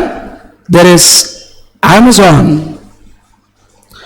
through which A is selling cars or toys. Sir, I hope you guys know that Amazon, Flipkart, whatever items are there, 99% products belong to others only.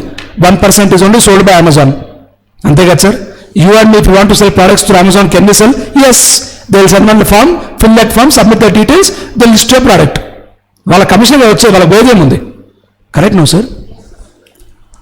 Now one person, Shivateja, opened Amazon app and I ordered toy for 1,000 rupees. Now I'll ask you one straight question. Will I pay 1,000 rupees directly to toy dealer or will I pay to Amazon? Amazon will in turn pay to toy dealer. Correct, no? While paying that 1,000, they will reduce 0.5% plus 0.5%. This is called TCS. IGST at the rate of 1%. And let me tell you an important point. TDS provision will apply only if the contract value is more than 2.5 lakhs. But ఇక్కడ 2.5 అనే concept లేదు. TCS will పక్కా apply. TCS will పక్కా apply. అర్థమవుతుందా? చిన్న example ఇస్తా sir మీకు. ఇవంతా ఎన్ని క్రేజీ వద్దు. Simple line. ఒక హోటల్ ఉంది, Raghavendra tiffin centre. You open your phone, open Swiggy app, ordered 1 plate meals. From Raghavendra Tiffin Center.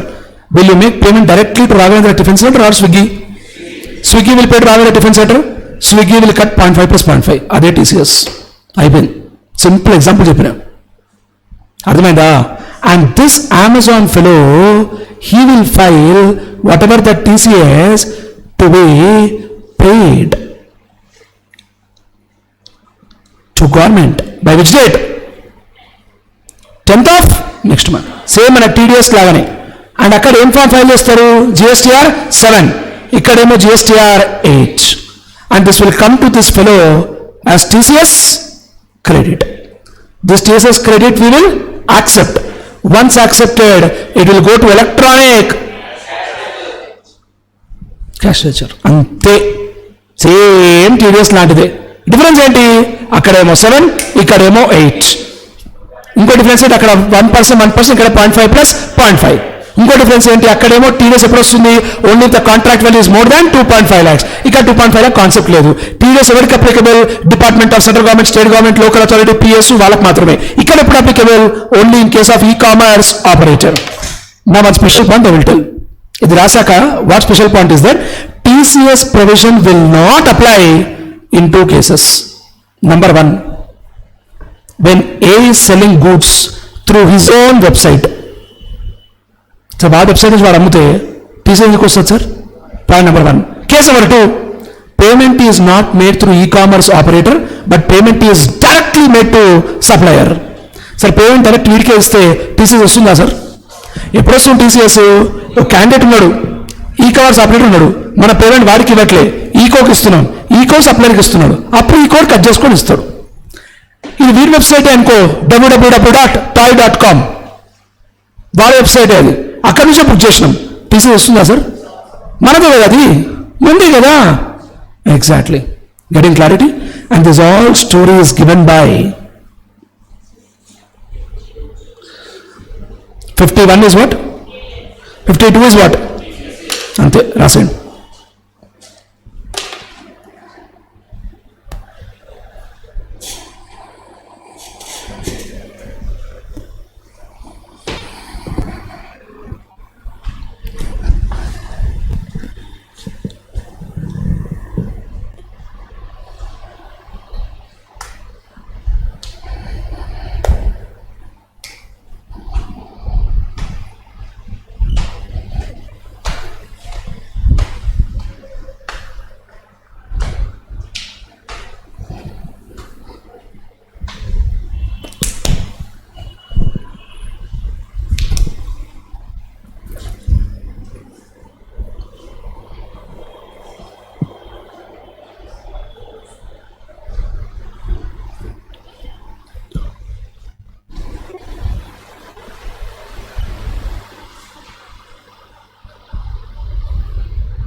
ఇది రాసా కింద పాయింట్ రాయండి. No TCS if payment is made directly to Mr. A. No TCS if payment is made directly to Mr. A.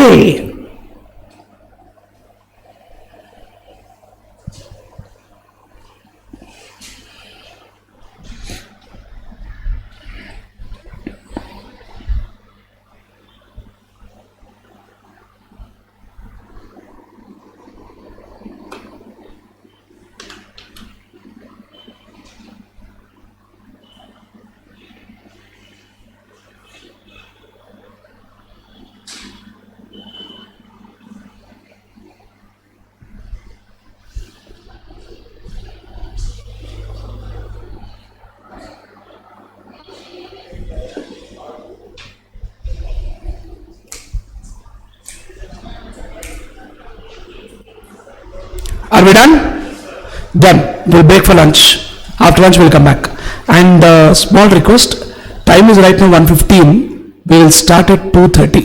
I'm just going out little far, so we'll start at 2:30. 15 minutes more break. Thank you.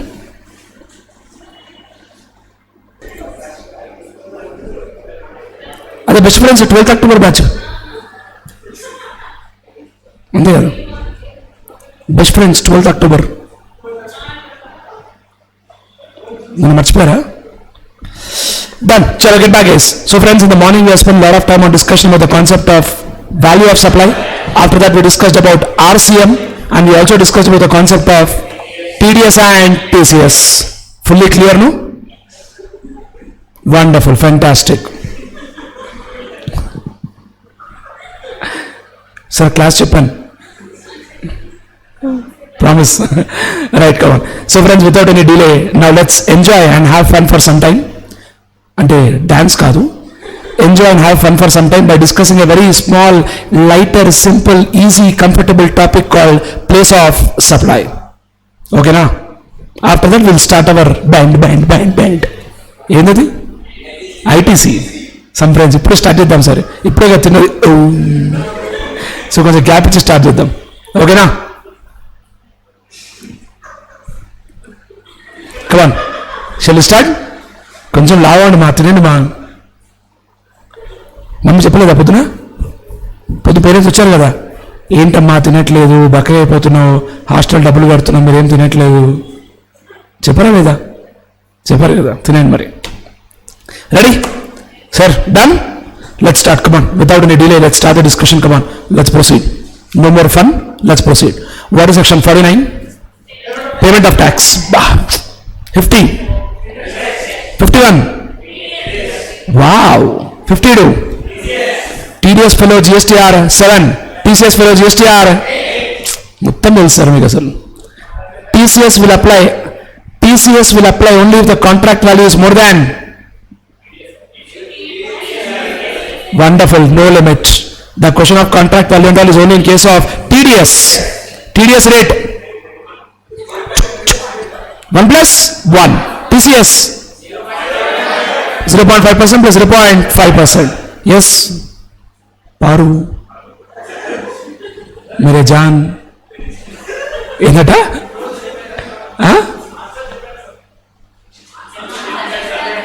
అందుకే చెప్తాను కదా పారు మేరే John అని. Good. Chalo. Sir, this concept of place of supply is dealt by section 10 to section 13. Somebody asking, అదేంది composition scheme time of supply already అయిపోయింది కదా. ఇది section 10 to 13 of IGST Act. Clear, no? Something interesting, you'll enjoy a lot, and one of my favorite topic also, because something very smooth, calm, cool topic. One way that is there, one way it is also one such topic where there is a high possibility that you will get confused. But I am here to make sure that you are not confused, but you are convinced. Are we ready? Let's start. Now my dear friends, let me tell you section 10. First let me tell you, section 10 deals with POS in case of goods. Okay? Section 11 deals with POS in case of services. Anukunna ఇది కూడా గూడ్సే, but POS in case of goods imported or exported. Section 12 POS in case of services where LOS and LOR are in India. Location of supplier and location of recipient both are in India. Section 13 POS in case of services where location of supplier or location of recipient is outside India. Come on friends. Sir, let me repeat once again. Sir, we are done with the discussion about the concept of supply. We are done with concept of time of supply. We discussed about RCM. We discussed about composition scheme. We discussed about introduction topic. We covered registration. We covered value of supply. We covered TCS. We covered RCM. Correct, no? Lot of interesting topics already we discussed. Clear, no? We have got 2-3 more interesting topics. One is place of supply. One more is ITC. Clear? And one two buchki topics like way bill, returns, all buchki is there. The buchki we'll see later. But first we'll focus on place and ITC. But ITC we'll see later. First we'll understand place of supply.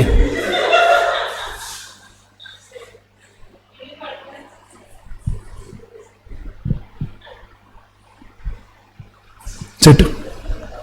What is section 7? 9 is charge of GST. అందులోనే RCM ఉంది. 10 12 time of supply in case of goods. 13 14 chain rate of tax. 15 value of supply. Rule 27 ఇప్పుడు చెప్పండి. Consideration not only in money. 28 distinct or related persons. 29 principal and agent. 30 110% of cost. 31 best judgment. 32 notified supplies. 33 pure agent. 34 rate of exchange. 35 value inclusive of GST. చెప్పండి. And that 5 special cases: money changing activity, air travel agent, life insurance, second hand goods, vouchers. That 5 special cases also we discussed. Fully clear, no? Done. Now my dear friends, it's time to talk about a beautiful topic called place of supply, where in time of supply we are more concerned about which date is time of supply, whether it is invoice date or service date or payment date. Which date will become time of supply is what we are all concerned about. Now we are talking about place of supply. Now let me tell you one important point. This place of supply topic is very important. The reason being, we have got 2 types of supply called intrastate supply, interstate supply. For intrastate supply we charge Cgst and Sgst. For interstate supply we charge IGST. Now what they told in the law is that if the location of supplier, I repeat, if the location of supplier and the place of supply both are in same state, we call it as intrastate supply. But if the location of supplier and place of supply are in different state, we call it as interstate supply. So getting clarity? Speak out. I repeat again. If the location of supplier and location of recipient kaadu, location of supplier and place of supply both are in same state, we call it as intrastate supply. But if the location of supplier and place of supply are in different state, we call it as intrastate supply. For intrastate we charge Cgst, Sgst. For interstate we charge IGST. And yesterday only I taught you how do we utilize that credit. గుర్తుంది కదా? IGST first for IGST, then for Cgst or SGST, any order, any manner. Cgst credit first Cgst, then for IGST. SGST first SGST, then for IGST. But one very important principle, we should not use Cgst for SGST, SGST for Cgst. ఇంకొక third point, Cgst, SGST credit to be utilized only after IGST credit is fully exhausted. So గుర్తుందా? IGST credit అయిపోయేదాకా Cgst, SGST credit వాడకూడదు. I hope we are clear with that point. Everybody done. Let me proceed. So friends, now we are talking about place of supply, where we'll talk about 4 sections. Now don't think, wow, just 4 sections, that's all? Answer is no. In 10 we have got 10.1, 10.2. In 10.1 we have got 10.1a, 10.1b, 10.1c, 10.1d, 10.1e. In 11 we have got 11a, 11b. 12 we have got 12, 1, 2, 3, 4, 5, 6, 7, 8, 9, 10, 11, 12, 13, 14. 13 we have got 13, 1, 2, 3, 4, 5, 6, 7, 8, 9, 10, 11, 12, 13. Some friends, Antunda sir, only sir. One more friend, come in. I am telling, fantastic. One more friend. ఏందో ఏమో CM ఏంటో, foundation ఏంటో, inter ఏంటో, final ఏంటో, ఈ life ఏంటో, ఏదో చేద్దాం అనుకో లైఫ్లో, ఇంకేదో చేస్తున్నా. But one thing is very clear, వచ్చారు కదా చేసే వెళ్ళండి. Simple logic. Whether you have come by choice or you have come by chance, point is simple that you have come, finish it off and get out. Simple. ఓకేనా? Clear. What is section 10? Place of supply, IGST. Section 10, place of supply in case of goods. 11, place of supply in case of goods imported or exported. 12, place of supply in case of services where the location of supplier, location of recipient both are in India. 13, services where location of supplier or location of recipient is outside India. Good. Write this first.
Section 10. 11. Place of supply in case of goods imported or exported. 12. Place of supply in case of services where the location of supplier and the location of recipient both are in India. 13. Services where location of supplier or location of recipient is outside India. Are we getting clarity, everybody? Please speak out. Done. Let's start. First, we'll complete that small discussion called Section 10. Don't think competition scheme. We're talking about Cgst Act. And in that we have got 10.1. In 10.1 we have got 10.1a. A, B, C, D, E. Okay? Sir, okay now, sir? First, let's talk about 10.1a. POS. In case where there is movement of goods. So movement of goods ante goods పోతున్నాయా ఎడి పోతున్నాయి basically there is a movement of goods. There could be a case where there is no movement of goods also. For example, I sold you some furniture.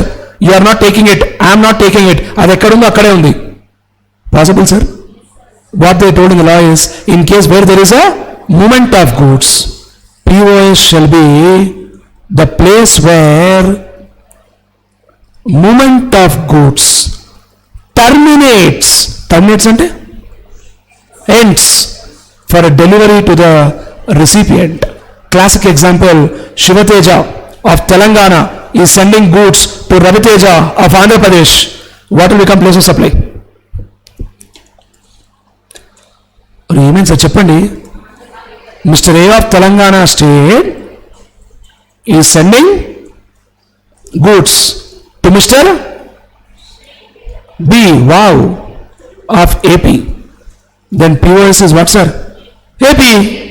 And Mr. A will charge NT. IGST. అంతే కదా sir? అరే చెప్పండి sir. క్లియరా? So what is 10.1a? What is 10.1a? Place of supply in case where there is a movement of goods. What is the answer? Place where movement of goods terminates for delivery to the recipient. Place where movement of goods terminates for delivery to the recipient. Is that clear or not? Please reply, everybody. Right. Now listen. Listen to some interesting point here. That is something like this. Sir, Mr. A is a dealer in pens. Okay? Mr. A is a dealer in pens in Telangana state. First ఏనండి అర్థం చేసుకోండి, తర్వాత రాయండి. రాయడం చాలా చిన్న పని. అర్థం చేసుకోవడం పెద్ద పని. Mister A is a dealer of pens in which state, sir? Telangana state. Mr. B of Kerala ordered 1,000 pens. 1,000 pens. However, Mr. B of Kerala instructed Mr. A of Telangana state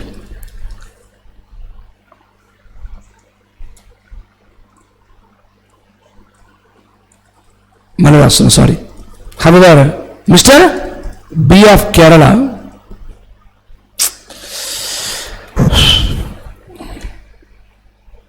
small change. Okay. Mr. X is a manufacturer of biscuits. This is a biscuit. Mr. X is manufacturer of what? Biscuits. Now, X is a manufacturer of biscuits in Kerala. Where is he, sir? Kerala. Now, Mr. X, there is one person, Mr. A, who is in Delhi, who is one top dealer in raw material related to biscuits. Chadamenda, speak out. Now there is one person, Mr. Ram of Maharashtra. Ram of what, sir? He is a job worker for Mr. X. So job worker అంటే తెలుసు కదా? Job worker is somebody to whom we will give the material, get the work done. Classic example, tailor. చెప్పాం కదా? విన్నాం కదా? Right, listen. Mr. Ram of Maharashtra, he is a job worker for Mr. X. Now what has happened is, X ordered raw material from Mr. A. However, Mr. X instructed Mr. A to send the goods to Mr. Ram of Maharashtra. So, ఈ case అర్థమైందా? ఎవరు మరొక order ఇచ్చారు? X ఏకి order ఇచ్చాడు యాక్చువల్గా కదా.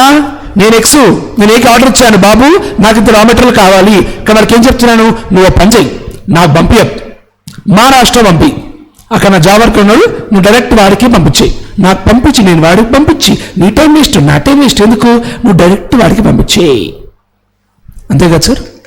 Speak out.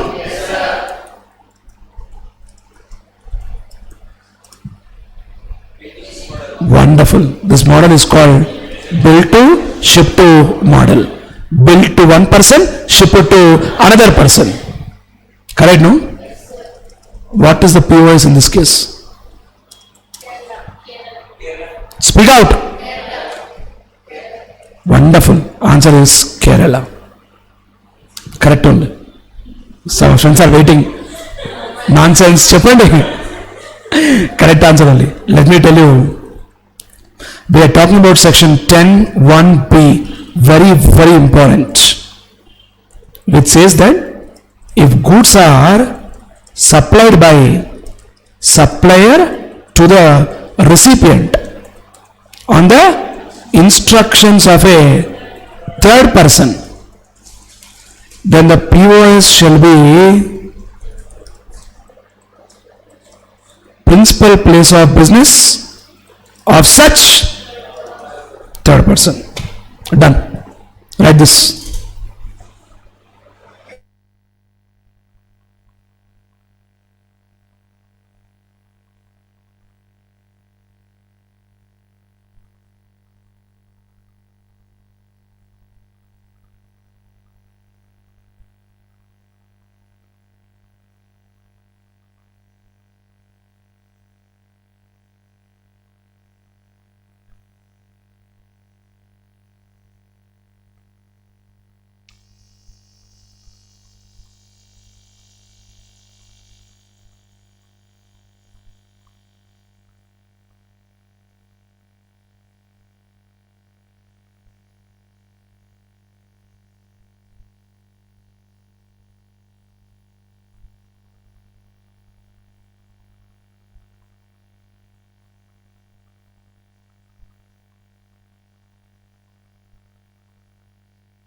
ఎక్కడ ఉంటాం?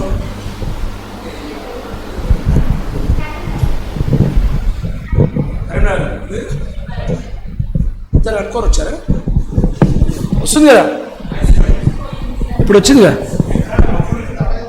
అప్పటి నుంచి తల తింటుందా? నీకంటే ఎక్కువనా?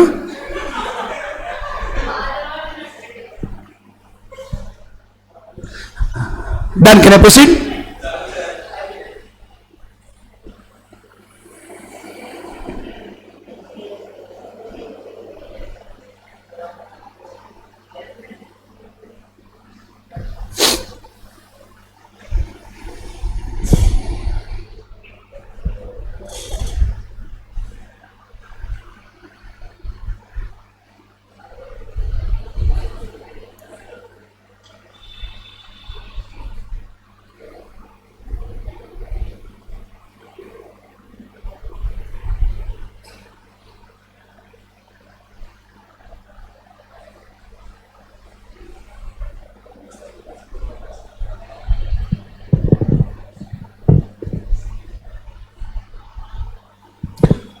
So what is 10(1)(a)?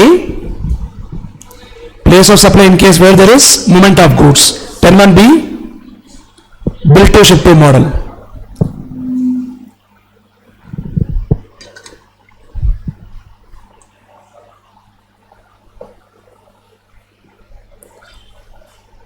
Madam, రాయండి.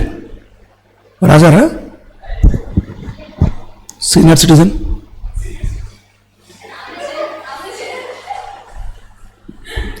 మా అందరికీ మీరే senior citizen.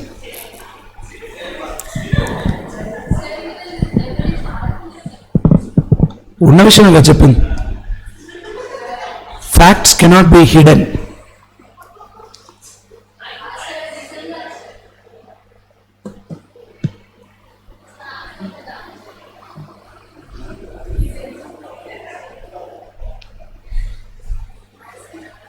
Karimnagar. Done. Can we proceed? Right. So friends, next let's move forward to section 10(1)(c). 10(1)(c) talks about simple concept, my dear friends. POS in case where there is no movement of goods. POS shall be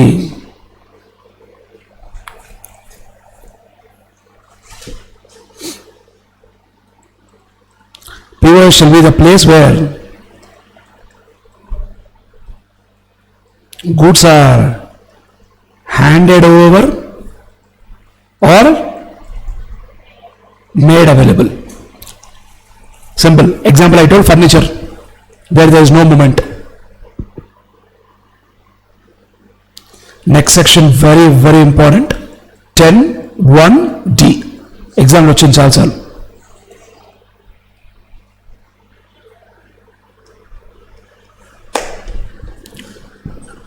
So done. What is 10(1)(a)? POS in case of movement of goods. 10(1)(b)? Build to ship to model. 10(1)(c)? No movement of goods. Next we're talking about 10(1)(d). 10(1)(d) deals with the case of POS in case of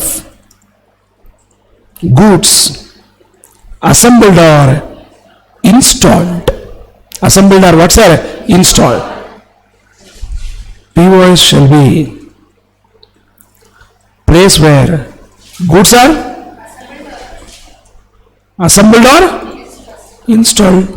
అంతే కదా sir, basic common సెన్సే కదా, simple కాన్సెప్టే కదా. చెప్పండి అది.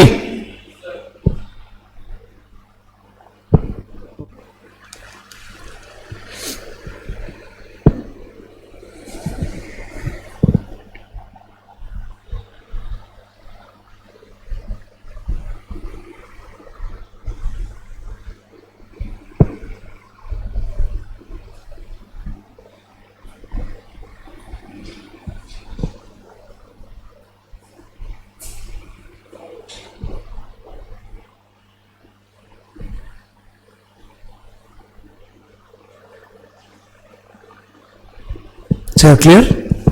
Listen now.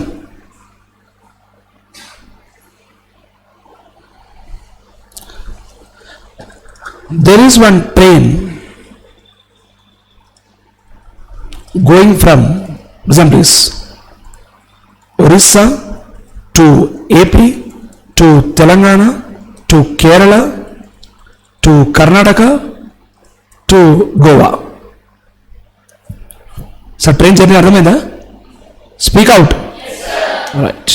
To Goa to Maharashtra. ఇట్లా పోతుంది sir train. So clear no? Right. One person, Mr.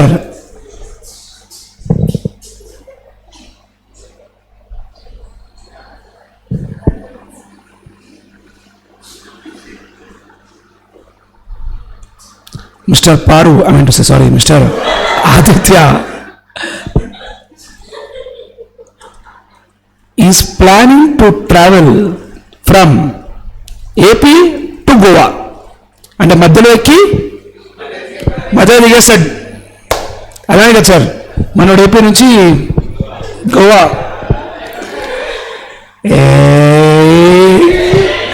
Come on. So Aditya is going from where? AP to Goa.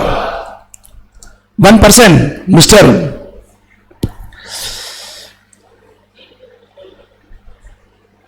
Pintu. Mr. Pintu, who is one top chips dealer. Chips packet lo sir.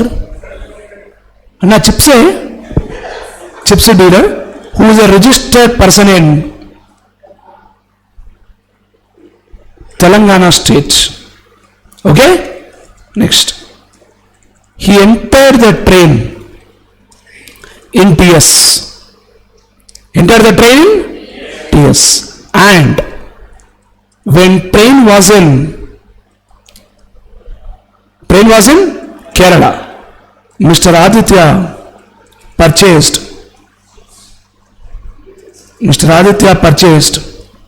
20 packets.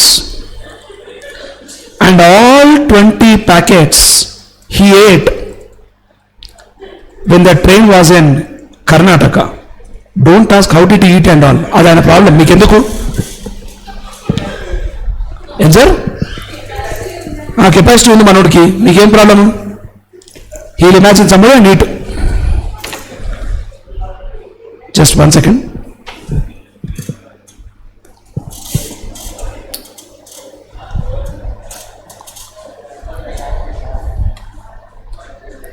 Who is going where?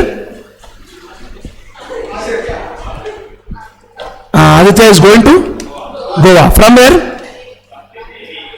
AP. He entered the train in? Exactly. He entered the train in AP. And who is that chips dealer? Pinto. He entered the train in Telangana. And when the train was in Kerala, Aditya purchased 20 packets. And the 20 packets he ate when the train was in? Sir, case అర్థమైందా? మనోడు ఎక్కిందేమో తెలంగాణలో, ప్యాకెట్లు కొన్నదేమో. సరే 1 second.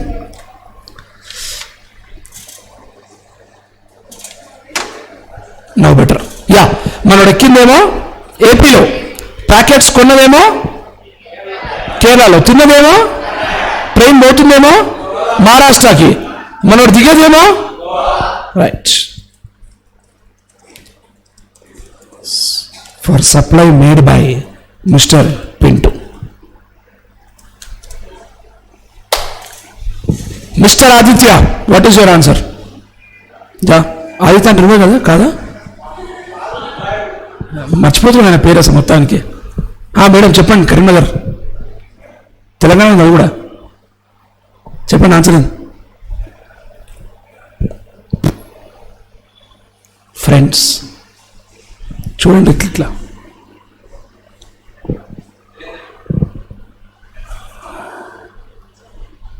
Telangana. Why registered in Telangana?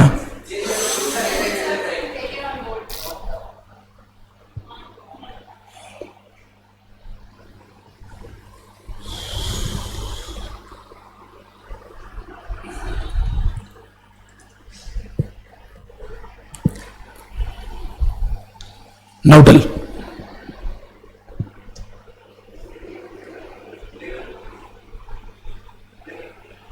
Very, very important concept, came in exam so many times. Answer is Telangana state. The reason for that answer is we are talking about something called section 10(1)(a). In fact, the last point in goods. Listen first, then you can write 10(1)(a). POS in case of goods taken on board shall be, POS in case of goods supplied on board a conveyance. Correct now, sir? In the course of journey he purchased. So in train will buy, no? Train will come and tell you, choose packet, tea coffee. Are they sell or not? But let me tell you that tea coffee is not goods. It becomes service. Choose packet, buttermilk, badam milk, juice, avanni goods. But tea coffee is not goods. It's a service. A ready-made packaged product is a good. Which is not a packaged product will become a service. అంతే కదా sir? చెప్పండి, అర్థమవుతుందా లేదా? And when he comes and tell night chapati, biryani, that all becomes service. It's not a good. Sir అర్థమవుతుందా లేదా చెప్పండి? Come on. POS in case of goods supplied on board a conveyance shall be the place where goods are taken on board. మనం ఎక్కడెక్కామన్నది కాదనియా, మనం ఎక్కడ దిగామన్నది కాదనియా, goods ఎక్కడెక్కామన్నది important. అర్థమైంది ఆదిత్య గారు? మనం ఎక్కడ ఎక్కామన్నది కాదు, ఎక్కడ పోతున్నామన్నది కాదు, ఏం తిన్నామన్నది కాదు, ఎక్కడ తిన్నామన్నది కాదు.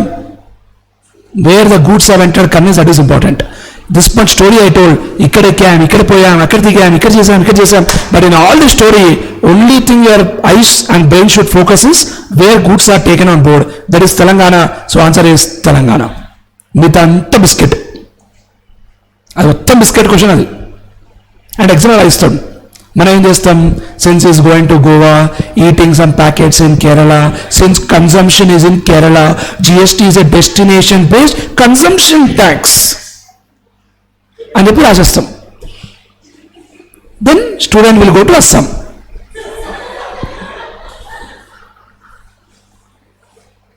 అంతే కదా? రాయండి, close.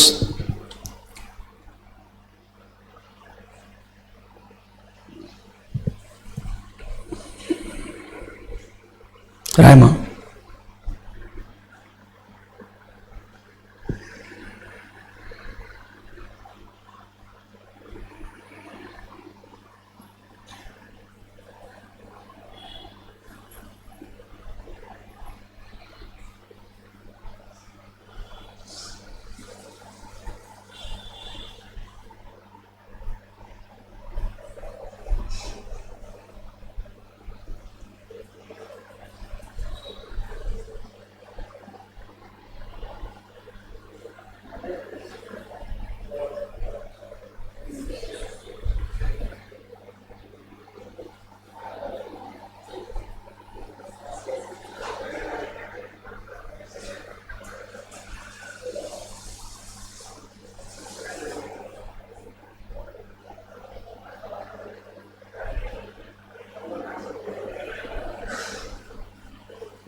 So done? Take this example also, please. Quickly write down.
So we are done.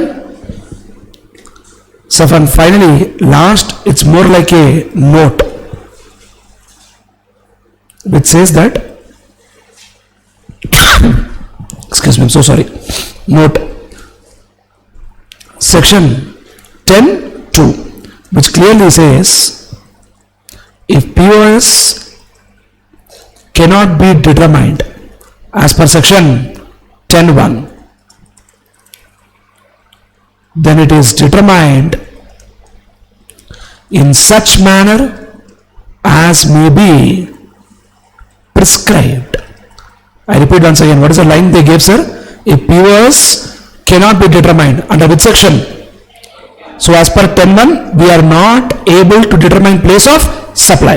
That is determined in such manner as may be prescribed.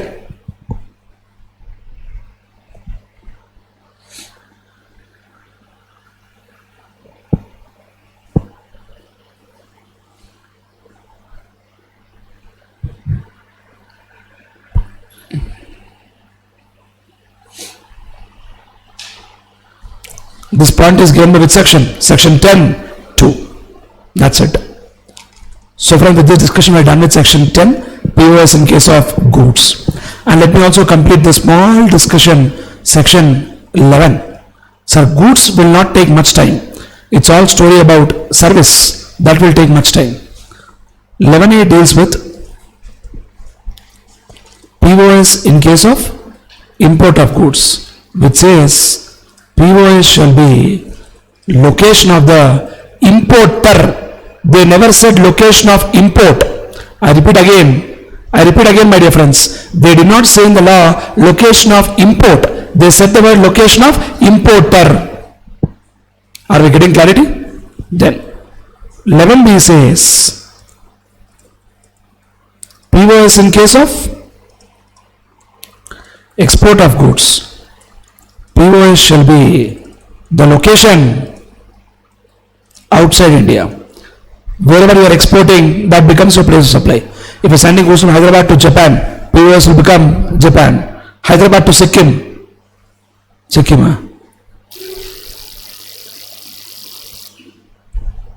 Section 11 will not come, section 10 will come. 11 will come only for imports and exports.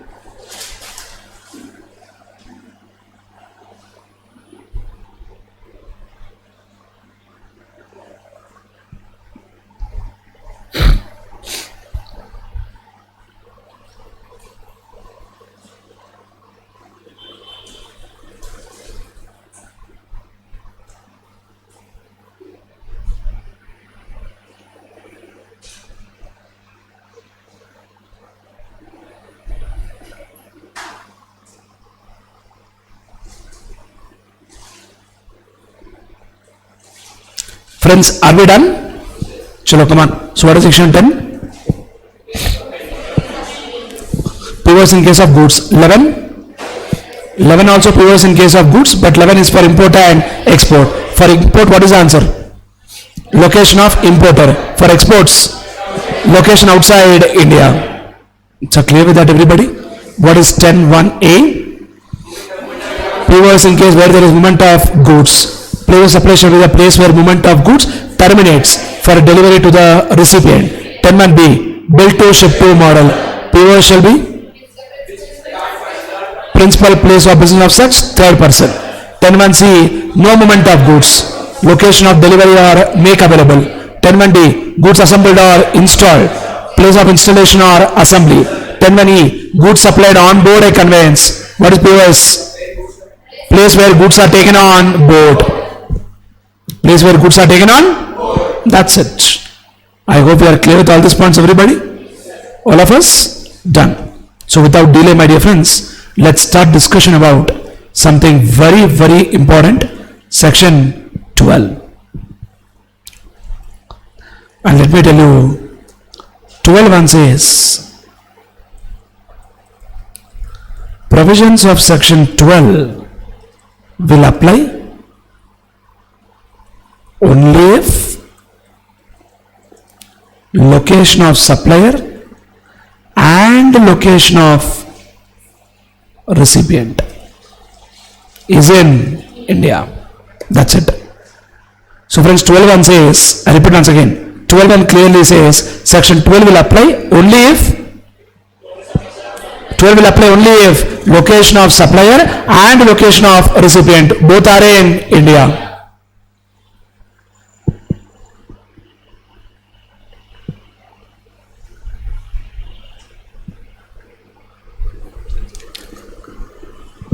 I strongly believe that we are getting clarity on this point.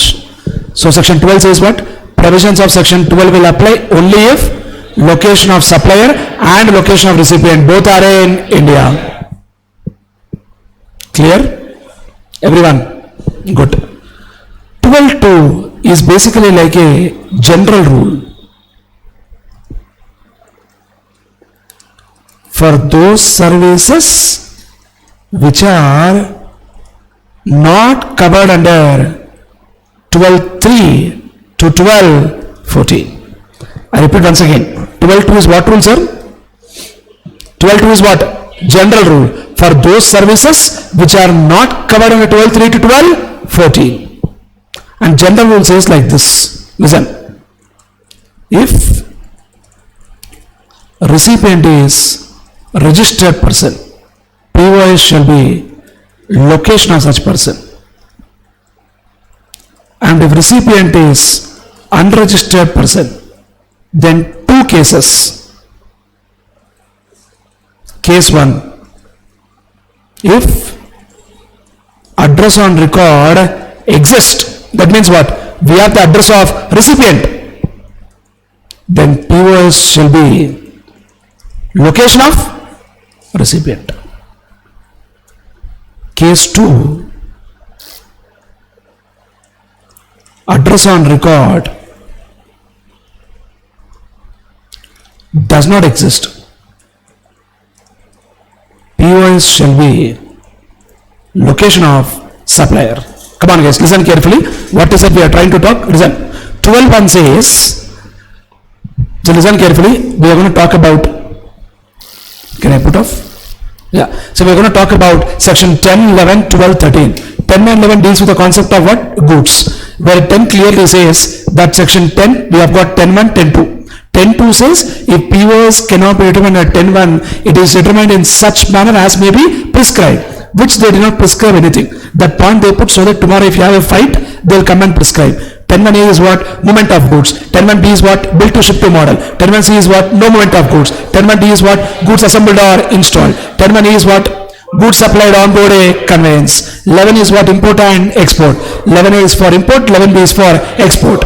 12 deals with the concept of place of supply in case of services. In that, 12.1 clearly says, provisions of section 12 will apply only when location of supplier and location of recipient both are in India.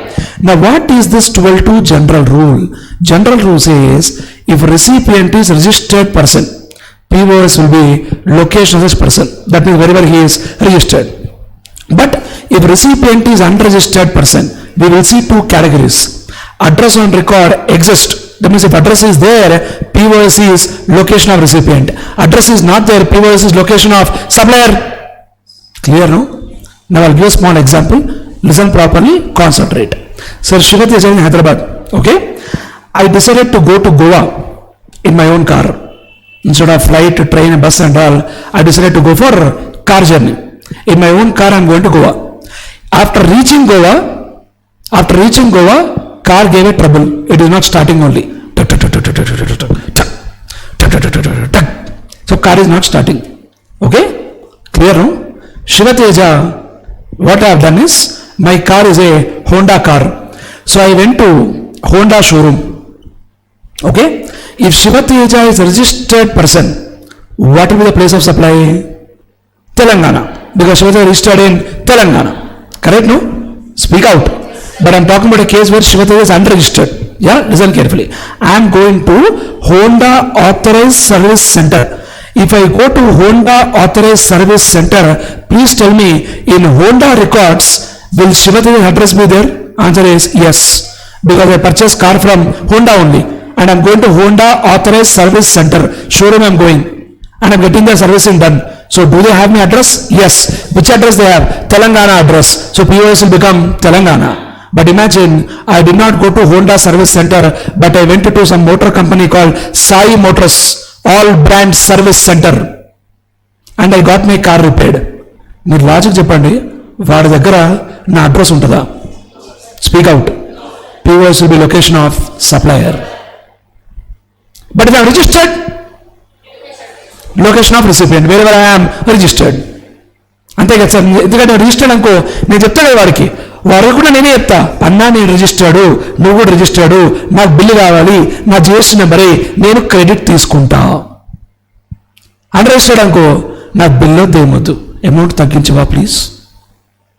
Why? Unregistered. Unregistered fellow is only concerned about price. A registered fellow is concerned about bill. I gave an example. Cell phone, if I want to buy 14,000 in market where there is no bill, 16,000 in market where there is a bill, I will buy from 16,000 fellow if I am registered, because anyways credit will come for me. After credit my net landing cost is only 13,000. 14 కంటే 13 తక్కువ కదా. అన్రెజిస్టర్డ్ fellow అనుకో, వాడేమంటాడు, 16 చాలా ఎక్కువ, నేను ఆ షోరూంలోకి పోను, నేను అక్కడ కొంటా, 14 వస్తుంది నాకు, బట్ నేను అక్కడ కొను, ఇక్కడే కొంటా, నా క్రెడిట్ వస్తుంది ఎట్లయినా. సార్ అర్థమవుతుందా? Speak out. What is 12.1? Provisions of 12 will apply only if location of supplier and location of recipient both are in India. 12.2 general rule. If recipient registered, location of this person. Unregistered, if address on record exists, then location of recipient. Address on record does not exist, location of supplier. Very, very important. Take it properly.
If recipient is a registered person, what is POS? Location of such person. Unregistered, two cases. Address on record exists, location of recipient. Address on record does not exist, location of supplier. I am sure we are clear with this point, everybody. Friends, please reply. Done. అడిగినది కదా, ముందుకు వెళ్ళొచ్చు కదా. Good. Let me talk about the next point, section 12(3), which talks about POS in case of immovable property related service. Em service, sir? POS in case of immovable property related service. Something like service of architect, service of what? Architect, interior designer, etc. Then service of hotel accommodation. Next, service of renting of immovable property. Friends, are we getting clarity on this point, everybody? What are services we covered here? Service of architect, interior designer, etc. Hotel accommodation, renting of immovable property. Now let me tell you, in all these cases, POS shall be the place where property is located or intended to be located. Place where property is located or intended to be located. Come on, friends, listen carefully here. There is one person, Mr. A registered person in Maharashtra. He is constructing a house in Hyderabad. Okay? Friends, Mr. A contacted Mr. X, one top architect of Bengaluru. Contact one top architect of what, sir? Bengaluru, to give design for his house. So clear, no? Speak out. Question number 1. What is the POS? Question number 2. What would be your answer if Mr. A is unregistered person? Question number 3. What would be your answer if house is constructed in Dubai? So question అర్థమవుతుందా? Speak out. Come on. First case, what will be the POS? Speak out. No doubt about it. Answer is Hyderabad, because for immovable property related service, place of supply is the place where property is located or intended to be located. Where is it located? Hyderabad. So place of supply will become Hyderabad. Friends, yes or no? Next, second point. What to be the answer if A is unregistered person? Still the answer is Hyderabad. Doesn't make a difference. Because you have to understand that place of supply is the place where property is located or intended to be located. Where is it located? Hyderabad. So place of supply will become Hyderabad. అంతే కదా sir? Property ఎక్కడ ఉంటే అక్కడ. Next third case, property ఎక్కడ ఉంది? Dubai. So POS will be Dubai. Nonsense. POS will be Maharashtra. ఎందుకంటే ఇక్కడ ఒక స్పెషల్ పాయింట్ ఉంది. POS is the place where property is located or intended to be located. However, if the property is located outside India, then POS shall be location of the recipient. Come on friends, మళ్ళీ చెప్తున్నా, what is it I'm talking, my dear friends? మామూలుగా అయితే place of supply answer ఏంటి? Place where property is located or intended to be located. ఒక property బయట ఉంటే location of recipient. Recipient రిజిస్టర్డో అన్రిజిస్టర్డో దాంతో సంబంధం లేదు. అర్థమైందా? What is 12(1)? Section 12 will apply only if Location of supplier and location of recipient. Both are in 12.2. General rule. What is the answer? If recipient registered, location of the person. Unregistered, address on record exists, location of recipient. Address on record does not exist, location of supplier. What is 12.3? Mobile property. What is the answer? Place where property is located or intended to be located. Special point is what? If property is located outside India, POS will be location of recipient. Clear? Super duper important. Take it.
So done?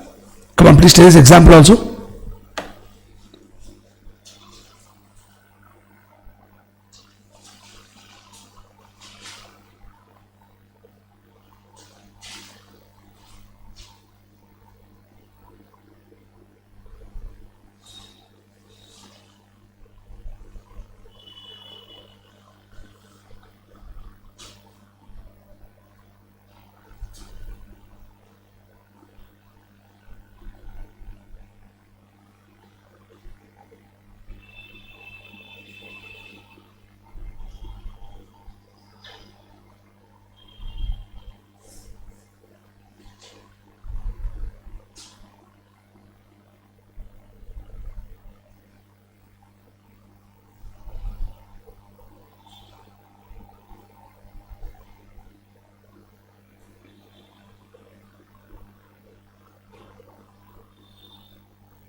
Friends, we are done. Come on guys. So what is section 12.1? Section 12 will apply only when location of supplier, location of recipient both are in India. 12.2 is what?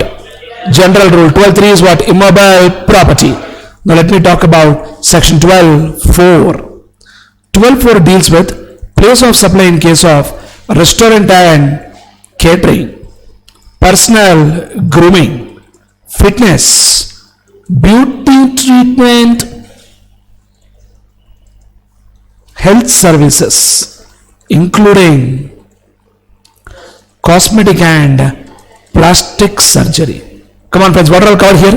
Hold on, don't write 1 minute, tell me what is covered. Restaurant and catering. So accommodation అయితే 12.3. Accommodation అయితే 12.3. Food అయితే 12.4. Understood no? Personal grooming. Personal grooming అంటే people will tell no personality development, ఇలా shake hand ఇవ్వాలి, ఇలా confident నిలబడాలి.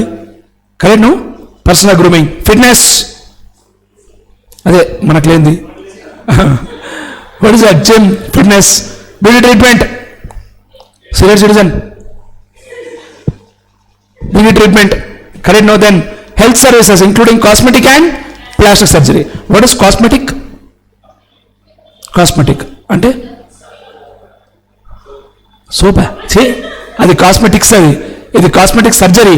Something like pimple treatment, skin treatment, hair transplant, before after. Example, ఇది original. Come on. Health services including cosmetic and plastic surgery. Why plastic surgery? Allu Arjun became Ram Charan. ఎవడు? ఇవి బాగా గుర్తుంటాయి. So clear no? In all these cases my dear friends, POS shall be the place where services are actually performed. Come on, what is the POS, sir? Place where services are actually performed. Very, very interesting. Very, very wonderful. Next point also will complete, then you can write. Hold on 1 minute. 12.5 నా favourite point ఇది, ఎందుకంటే 12.5 deals with POS in case of training and performance appraisal. మన పనే కాబట్టి నచ్చుతుంది obviously. Clear no? What they told is, if recipient is unregistered person or registered person, I will ask you one question. Think and tell. Okay? Right.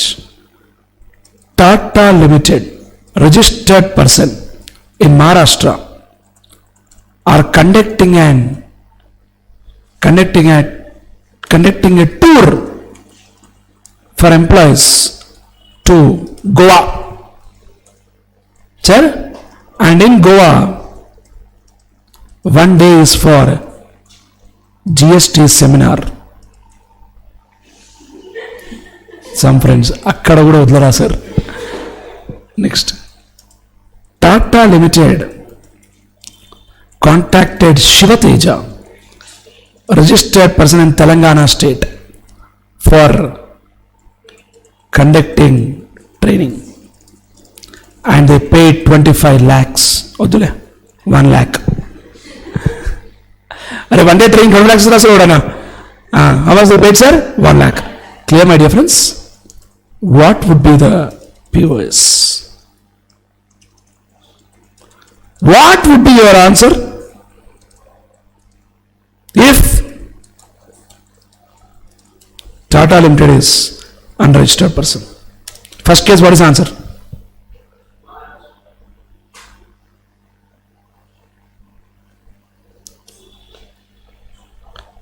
How many have to say Maharashtra?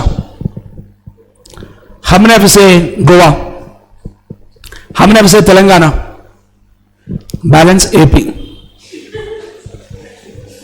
అంటే మరి ఏం లేకపోతే ఏమనుకోవాలి మరి నేను? Madam Kishore, ఏంటి మన answer? Maharashtra అంటావా? సరే, first case answer is Maharashtra. Second case answer is Maharashtra ఉంది. First case or second case, still the answer is Maharashtra. Like that you don't think. Nonsense answer. Second case answer is Goa. What they told in the law very clearly is that for training and performance appraisal services, if recipient is registered person, POS shall be location of such person. That means what? Wherever he is registered. First inandi, తర్వాత రాయండి, first inandi. If recipient is unregistered person, POS shall be the place where services are actually performed. ఎక్కడ perform చేస్తే service నేను? Goa. So POS will become Goa. చెప్పు. So చెప్పండి sir. Example అర్థమైందా లేదా? ఇలా ఎగ్జామ్లో ఫుట్బాల్ ఆడతాడు, మనం ఏం చేస్తున్నాము? POS shall be partly in Maharashtra, partly in Goa, partly in Telangana. Then they will tell partly in December, partly in June. So మీరు అట్లా ఎమోషనల్ అవ్వకండి. No feelings and wonderful. రాసేయండి. అయిపోయింది. 12, 1, 2, 3, 4, 5 is over.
Done?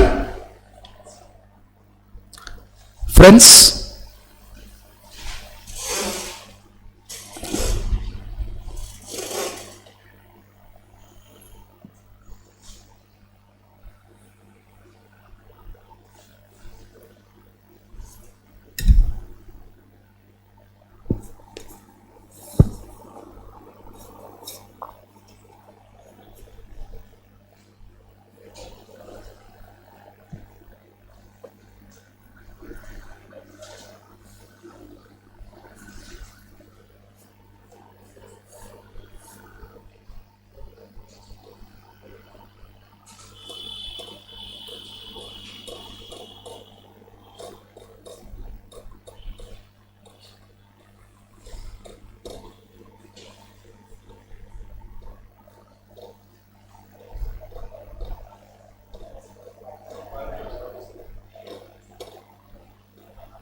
say done now. Please take this example also.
complaints are be done? Come on guys, please tell me what is section 12.1. Section 12 will apply only when location of supplier, location of recipient both are in India. Very good. 12.2, general rule. 12.3, immobile property. 12.4, restaurant and catering services, personal grooming, fitness, beauty treatment, health services including cosmetic and plastic surgery. 12.5, training and performance appraisal. Now let me tell you my dear friends, section 12.6 never came in exam, but slightly interesting. POS in case of admission to any event. Example for any event, sir. Event can be any type of event. Musical event, sporting event. We went to see cricket match. We'll take entry ticket, no? Sir, movie. Admission to any event or amusement parks. Example? Wonderla. Krishnakant.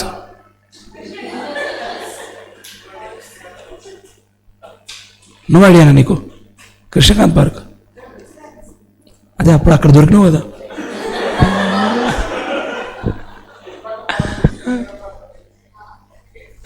అక్కడనా జరిగింది.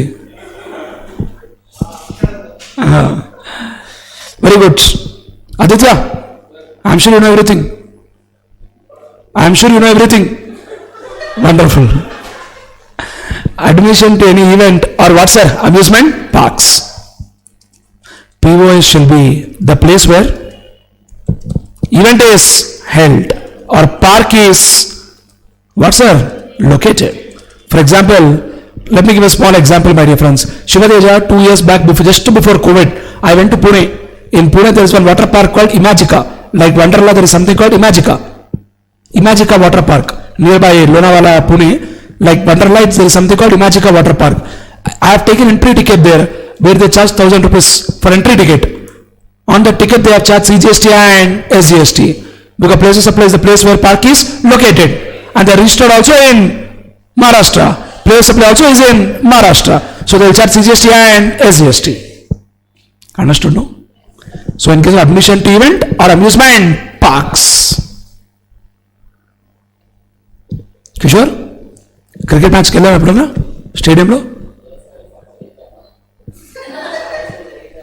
ఇది హైదరాబాద్ అయితే పోదామంటున్నాం. సరే, నాకు నేను కూడా వస్తాం. Done, పోదాం. ఒకవేళ మ్యాచ్ లేక మ్యాచ్ పెట్టిద్దాం. 12.7 very very very very important. Came in exams so many times. Listen now. Radham. Parled. 2 minutes I radham. So listen. Okay? Listen carefully. There is one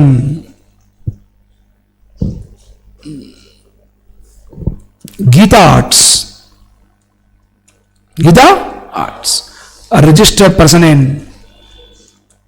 Telangana state. Okay? Is planning to conduct an audio launch event in Vizag. Sir, I practical గా చెప్తున్నాను మీకు. Sir, speak out. For that purpose, they contacted Shreyas Media, a registered person in Karnataka, to organize the event. Okay, my dear friends, and Gita Arts paid 50 lakhs. Now tell me, who is supplier of service? Who is supplier of service? Shreyas Media. Very good. Question 1, what is the POS? Question 2, so whenever I'm asking question 1, question 2, question 3, meaning is what, 3-4 examples చెప్పి మీ time waste చేయడం ఇష్టం లేక ఒకటే example I'm covering different cases. ఇంకా time లేదు. Second, what would be your answer if Geeta Arts is unregistered person? Question number 3, what would be your answer if Gita Arts is a registered person but audio launch is in Kuwait. పొద్దున్న చూసాం కదా, కువైట్లో పెడుతున్నారు.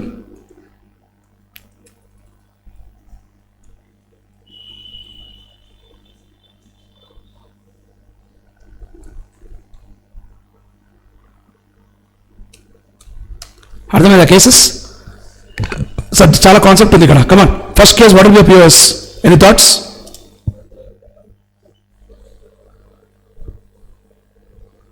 Sir మీకున్నే మూడే options, అయితే తెలంగాణ, లేకపోతే వైజాగ్, లేకపోతే కర్ణాటక. ఉన్నాయి మూడే ఆప్షన్స్, 4 కూడా లేవు. మూడిట్లో ఒకటేగా చెప్పాల్సింది. చెప్పండి. What places apply? Speak out. Answer is Telangana state.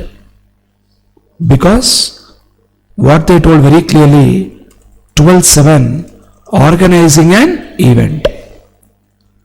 If recipient is registered person, POS shall be location of such person. మన ఎగ్జాంపుల్లో రిసిపియంట్ రిజిస్టర్డా అన్రిజిస్టర్డా? ఎక్కడ registered? Places apply become Telangana. Second case, what would be your answer if Geeta Arts is unregistered person? POS shall be Vizag. Excellent, మంచి logic వాడరా మీరు. Where they told if recipient is unregistered person, then POS shall be place where event is actually held. Next, sorry, sheet 3. Yeah, what will be answer if they are registered person but audio launch is in Kuwait? POS is Telangana. ఎక్కడైతే ఏంటి boss? రిజిస్టర్డే కదా. చెప్పు బై, రిజిస్టర్డే కదా. Next, unregistered అయితే method. Unregistered అయితే POS is the place where event is actually held. ఎక్కడ? Kuwait. But the answer is Telangana state. Because what they told is there is one special point, same like 12(3) immobile property, where they told if event is held in Baya outside India, then POS shall be location of recipient. Ante kada? So speak out, sir. If event is held where? Outside India, then POS shall be location of recipient. I hope we are getting clarity on this point. Difficult? Understandable? Very, very important. Sir జనరల్గా 12(3), 12(7), ఇంకోటి ఒకటి ఉంది రాబోయేది 12(12) banking అని చెప్పి. ఈ sections చాలాసార్లు వచ్చినాయి ఎగ్జామ్లో. క్లియర్? ప్లీజ్ జాగ్రత్త రాయండి, important.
Thank you.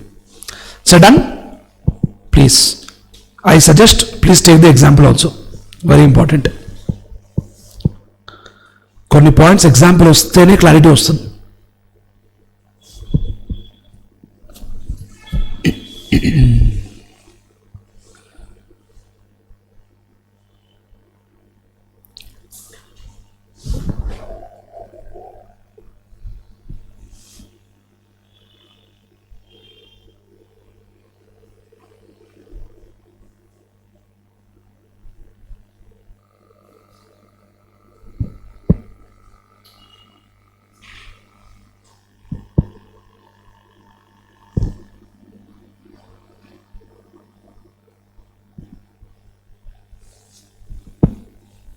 Thank you.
So done?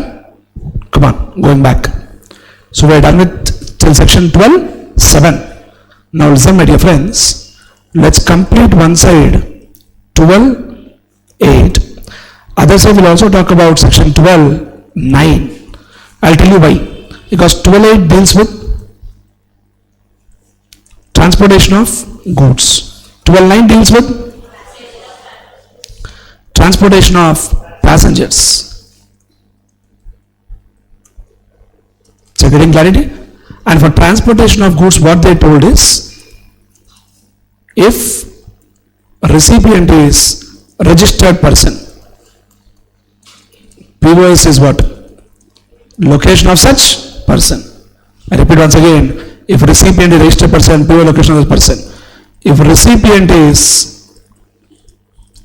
unregistered person, POS shall be place where goods are handed over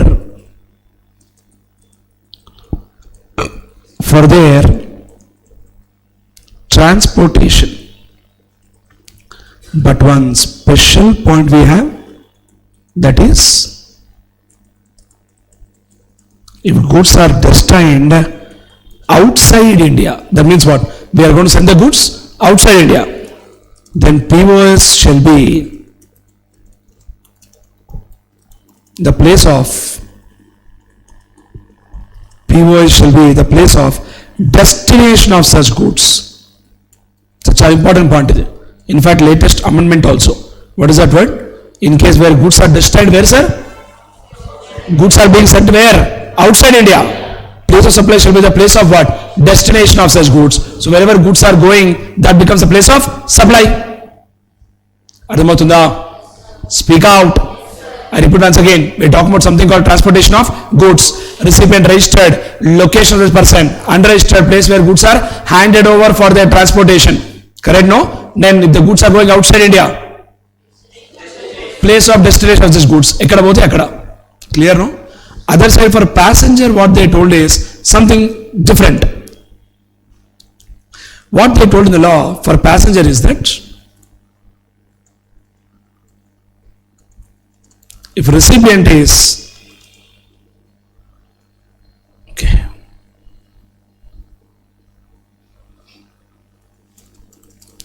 Shivateja went to Goa.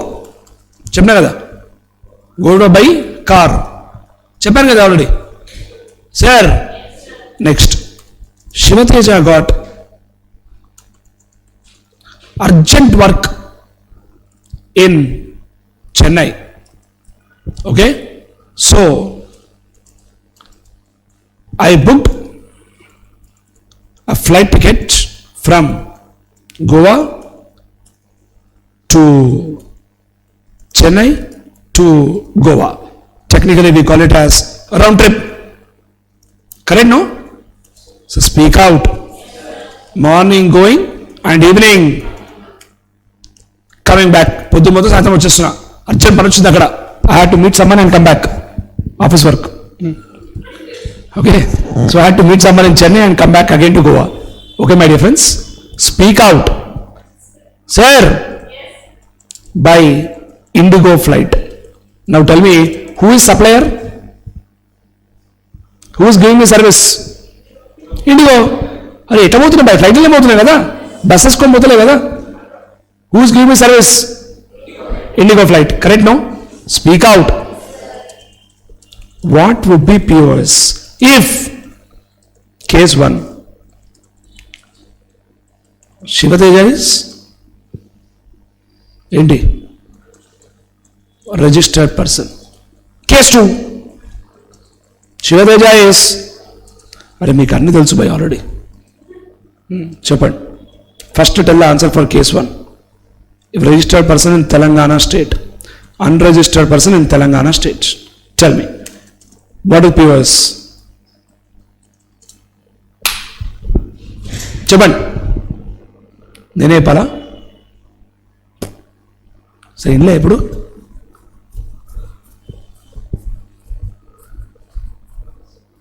Prashanth తెలీదా? Okay, fine. I'll only tell the answer. First case, what they told you the law is place of supply will be Telangana state. But in second case, what do you think is the answer? Second case, they gave 2 important points. For Goa to Chennai, POS shall be Goa. And for Chennai to Goa, POS shall be Chennai. The reason for that concept is very clearly, my dear friends. If recipient is a registered person, POS shall be location of such person. అంతే కదా? Sir చెప్పండి sir. But the next point is very important. If recipient is unregistered person, then POS shall be the place where passenger embarks on the conveyance for continuous journey. And I'll tell you one important point here.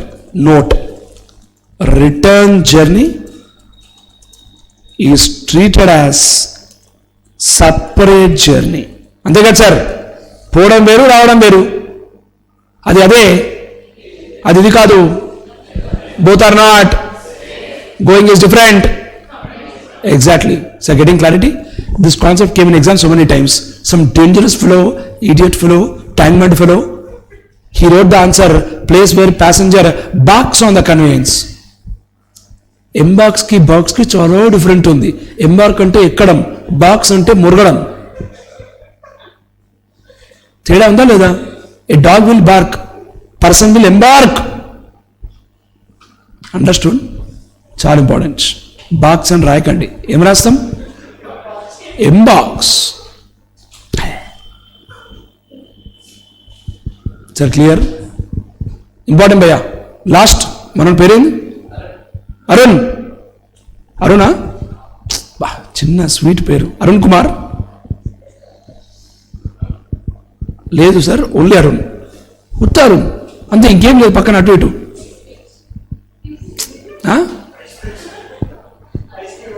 Arun ice క్రీమా? ఓయ్,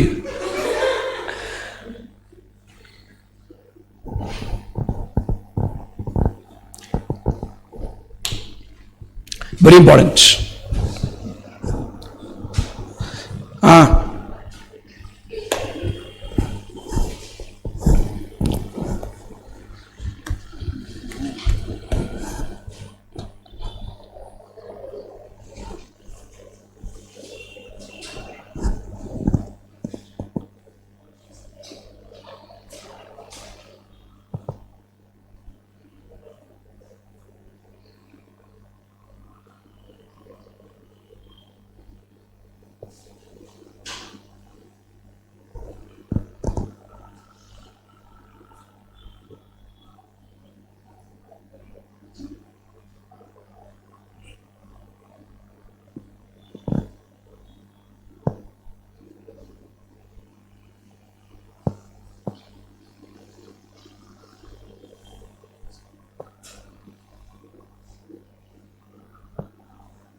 Done?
So done?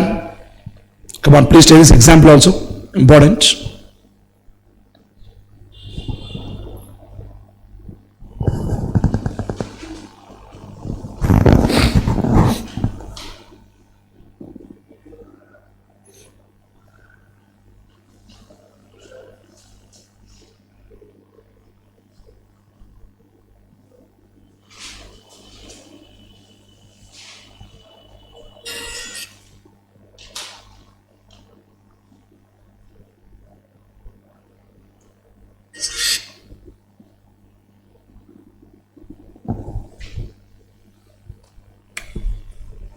Example అది కూడా రాసేసారా?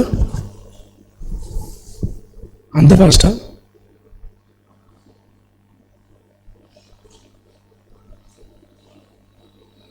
Senior అయిపోయిందా?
So done.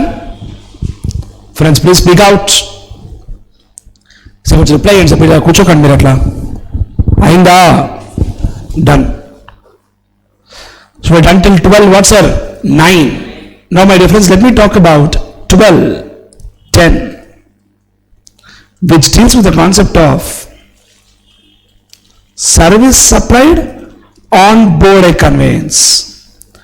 సిందా మనం చూసింది ఏంటి అప్పుడు? చూస్ packets. అదేంటి? Goods supplied on board a conveyance. ఇదేంటి? Service supplied on board a conveyance. Come on friends, let me take a small example like this. Our same friend, who was the person going to Goa? There is one train going from ఎక్కడి నుంచి ఎక్కడికి? ఇందాక start చేసినాం Orissa to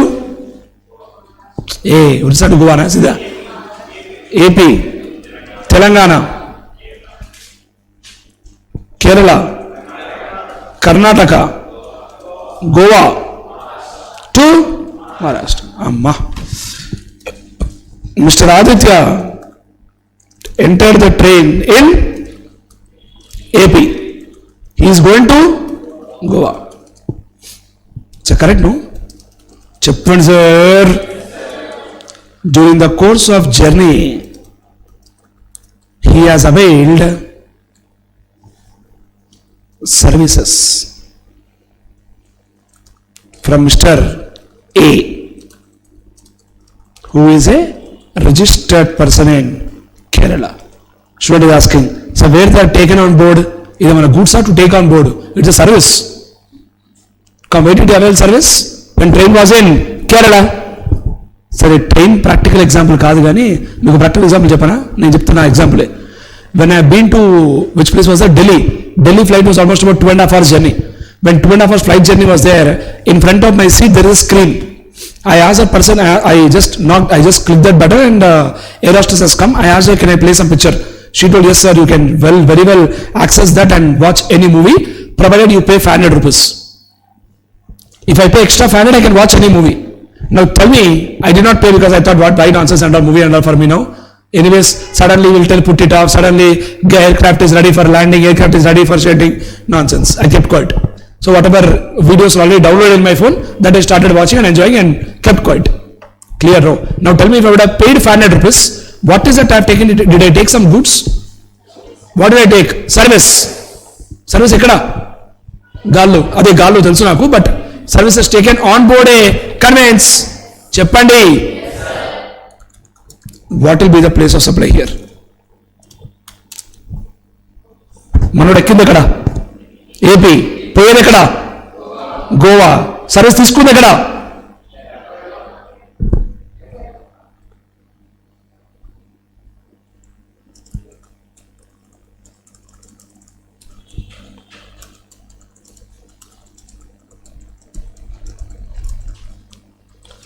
Kerala. When the train was in Kerala, he has availed service. What is basis apply? Come on. Sorry? Kerala, fantastic. Answer is Orissa. Expect the unexpected. Ante ide. Inna eppadana expect the unexpected ani? Adi ide. What they told in the law is, for service supplied on board a conveyance, POS shall be first scheduled point of departure of that conveyance for the journey.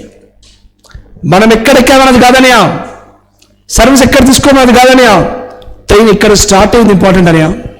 అక్కడేంటి place where goods are taken on board. ఇక్కడేంటి మనం ఎక్కడ ఎక్కమన్నది కాదు, ఎక్కడ పోతున్నాం అన్నది కాదు, ఎక్కడ service తీసుకోమన్నది కాదు, సర్వీస్ ఎక్కడ వస్తుంది అన్నది కాదు. ట్రైన్ స్టార్ట్ అయింది ఎక్కడ, ఫస్ట్ స్టార్ట్ అయింది ఎక్కడ, Orissa. So POS is Orissa. ఒకవేళ ట్రైన్ పాకిస్తాన్ అయితే పిఓఎస్ విల్ బి పాకిస్తాన్. ఏదైతే అది పాకిస్తాన్ నుంచి ట్రైన్ వస్తుంది కదా, రావచ్చు కదా పాకిస్తాన్ నుంచి ట్రైన్, పాసిబుల్. చాలా క్లియర్, అంతే. This is the story of 1210. Service supplied on board a conveyance. Take it.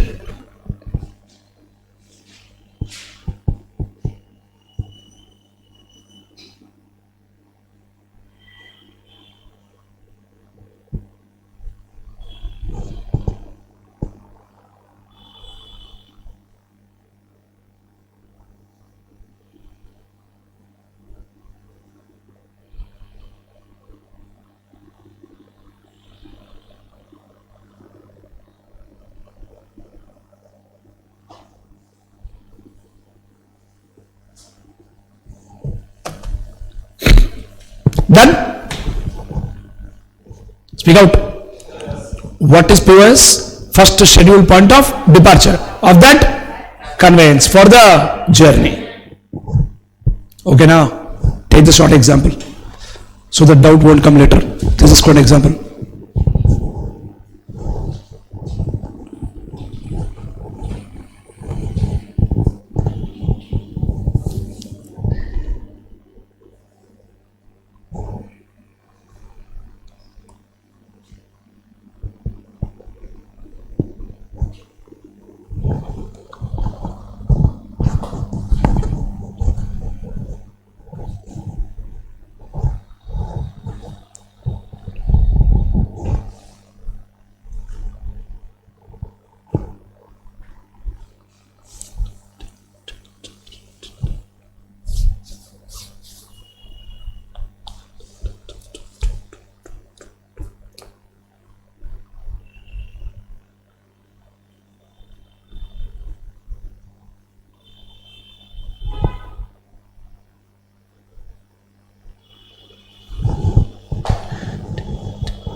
So done, Aditya, clear no?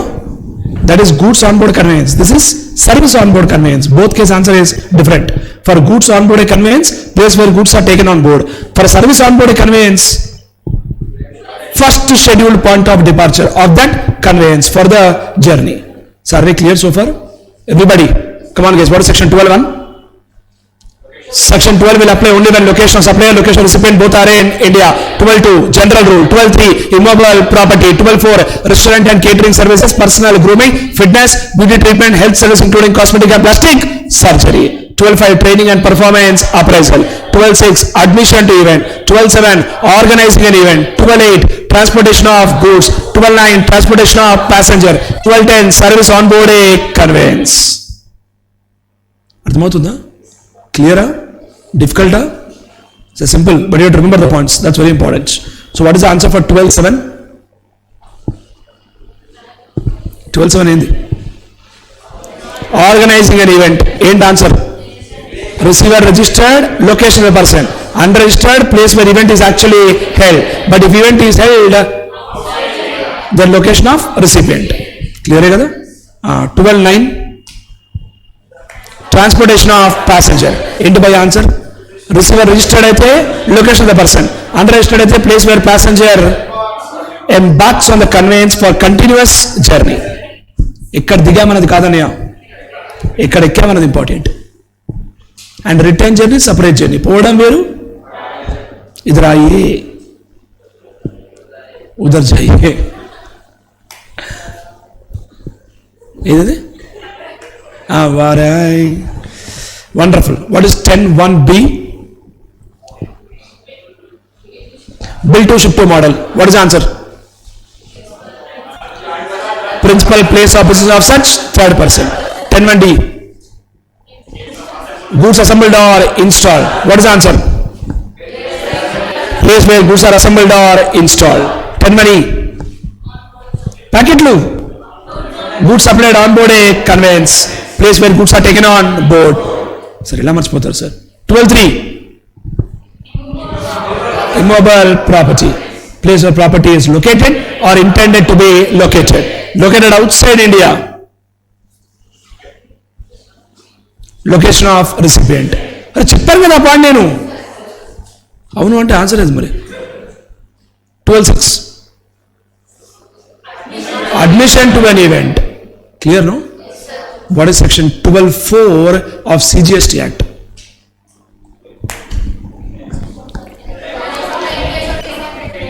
Time of supply in case of?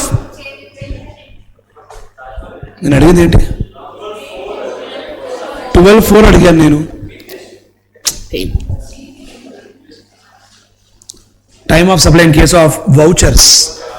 Identifiable date of issue of voucher, not identifiable redemption of voucher. 12(3).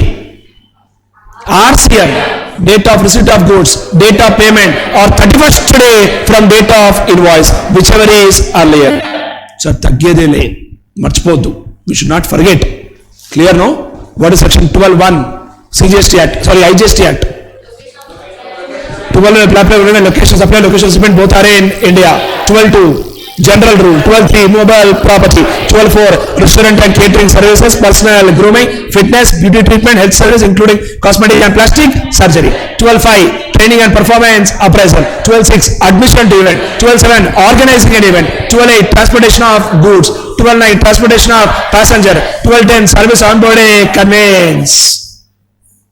Clear, no? Only 4 points left. We'll close. Ready? Sir, let's complete. After that, we'll take a short break. Don't put that side faces. It's okay. Okay? Section 12(11). This talks about telecommunication service. Aditya, cell phone, daily night message. You're using, no? Love symbol. Red color. Heart. Which network you are using? Which network you are using? BSNL. Postpaid or prepaid? Postpaid. Place of supply will be billing address. Prepaid. If it's recharged through internet banking, billing address. Recharge through outside in the market where you go and tell that fellow will transfer the amount. Recharge you will do, no? In that case, place where voucher is sold or prepayment is received. Now what they told is telecommunication service in case of fixed line. Fixed what, sir? Line. Fixed line is something like leased circuit. Adhe sir, internet leased circuit or D2H, DTH. ఇంట్లో ఉంటుంది star connection, Tata sky, ఇంకోటి ఏంది అది మా ఇంట్లో ఉండదు, ఏంది అది, హ్యాత్వే. సార్ ఇంట్లో ఉంటుంది కదా సార్, అప్పుడే కదా టీవీ వచ్చేది. అదే ఈటీవీ, మీ TV, Maa TV, Gemini TV, Sun TV, Star మైలా, అదే అనుకున్నా. In case of fixed line, POS shall be ఏముంటుంది sir? Common sense point. POS shall be place where fixed lines ఏంటి ఇన్స్టాల్డ్. సార్ అంతేనా? నెక్స్ట్ మొబైల్ సియర్ prepaid ఏమవుతుంది? Billing address. Sorry post paid. ఒకప్పుడు Shivateja post పెయిడ్లో ఉండే, అప్పుడు బిల్ వచ్చేది. అప్పుడు ఏంటి ఆన్సరు? పిఓఎస్ షెల్ బి ఏం అడ్రస్ భయ్యా? Billing address. బిల్ వస్తుంది కదా, అయితే మెయిల్ వస్తుంది, ఒక మెసేజ్ వస్తుంది, ఏదో వస్తుంది కదా. Next prepaid. ప్రీపెయిడ్లో కేసెస్ ఉన్నాయి. ఏంటి? If recharge is done through internet banking possible కదా? ఎట్లా? అదే ఫ్రీచార్జ్, పేటిఎంలు, ఈటీఎంలు ఎన్నో ఉన్నాయి కదా, గూగుల్ పేలు, ఫోన్ పేలు. రీఛార్జ్ అంటే internet banking. Then POS is billing address. ఒక అడ్రస్ ఇచ్చి ఉంటారు కదా మీరు స్టార్టింగ్లో. సార్ చెప్పండి, if recharge is done through selling agent, అదే మనకు ఉంటాయి కదా ఏమంటారు ఇప్పుడు, ఎయిర్టెల్ షోరూమ్ పోయి ఐడియా షోరూమ్ పోయి చేసుకుంటాం కదా sir. Recharge done through what agent? Selling agent. Then POS shall be address of selling agent. Last point, if recharge is done through other than selling agent, అదే ఒక చిన్న pan shop or milk shop or one small retail shop, అన్న 100 రూపాయలు recharge చేయవా, balance అయిపోయింది, అడుగుతాం కదా, చేపిస్తాం కదా. చెప్పండి సార్. సార్ ఒకప్పుడు అంటే ఇట్లా వౌచర్లు వస్తుండే చిన్న చిన్నవి, ఇట్లా ఇట్లా 1 రూపీ తీసుకొని ఇట్లా స్క్రాచ్ చేస్తుండే, స్టార్ హ్యాష్ హ్యాష్ బ్యాలెన్స్ వచ్చింది.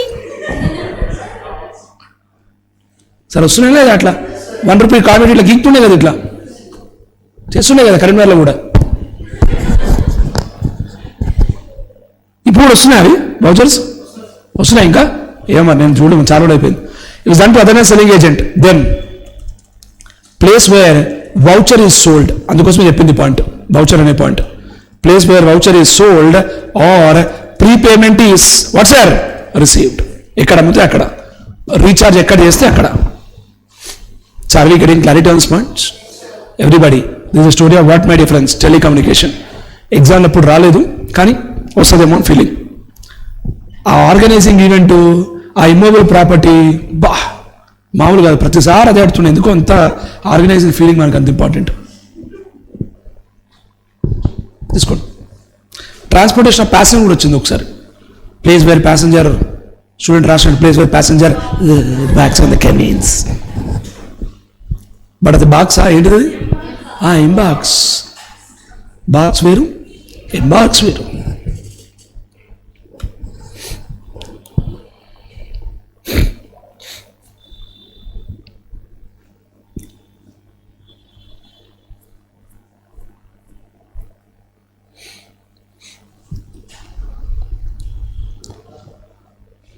ఏమైంది sir?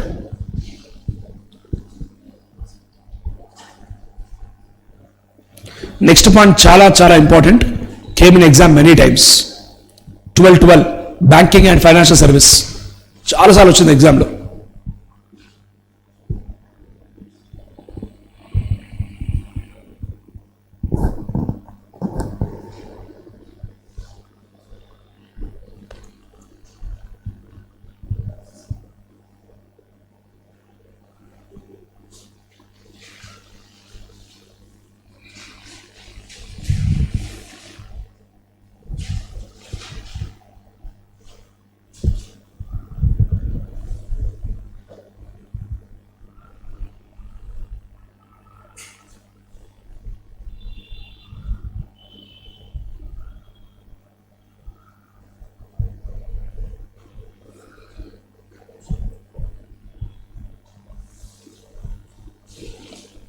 So done? Come on. Can I go back?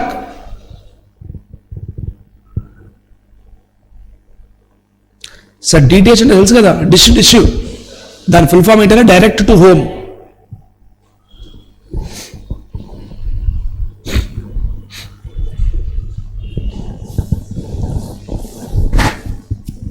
Sir okay కదా? Next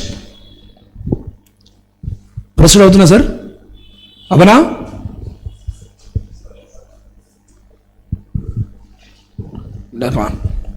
let me talk about section. ఏంటి sir? 12 very very important, came in exam so many times. Come on, concentrate. What I wrote? Come on, what did I write? Banking and financial services including stock broking. Including what, sir? POS shall be location of recipient. Location of what, sir? Recipient. But if location of recipient is not available, then POS shall be location of supplier. Sir case అర్థమైందా? చిన్న example చెప్తా వినండి. Small example I'll give so that will get a clarity on this point. Example ఏమడిగారో చెప్తాను నేను. Madam, you are from Karimnagar, no? Ya, you have a bank account in Karimnagar or Hyderabad? Karimnagar. Which bank you have account? Indian Bank. Our madam has account in Indian Bank in Karimnagar. In Hyderabad, she wanted to take one demand draft, one DD she wanted to take. She went to Indian Bank of Hyderabad and took one DD. They told DD charges 500 rupees. She told, నేను కట్టను, నా account నుంచి cut చేసుకోండి. చెప్పండి sir, speak out. So did the bank give service to her? Yes. Now tell me, in Indian Bank records, what is the address of madam? Place of supply will become Karimnagar. But imagine, same case, our madam is not going to Indian Bank, madam is going to Canara Bank. Madam is going to Canara Bank and taking one DD and paid 500 rupees. Place of supply will be Hyderabad because location of supplier. Indian Bank అయితేనేమో already address ఉంది. ఏ address ఉంది? Karimnagar address ఉంది. Andhra bank, sorry ఏమన్నా ఇందాక Canara bank వెళ్ళామనుకో, Canara bank లో address ఉంటుందా? మరి ఏమవుతుంది answer? Location of supplier. In exam and time what they asked is, one person, Mr. A of Hyderabad, he has got an account in ICICI Bank in Hyderabad. He went to Manipur కాదు, Sikkim along with his family for a trip. So he for emergency purpose he wanted to avail banking services in Sikkim.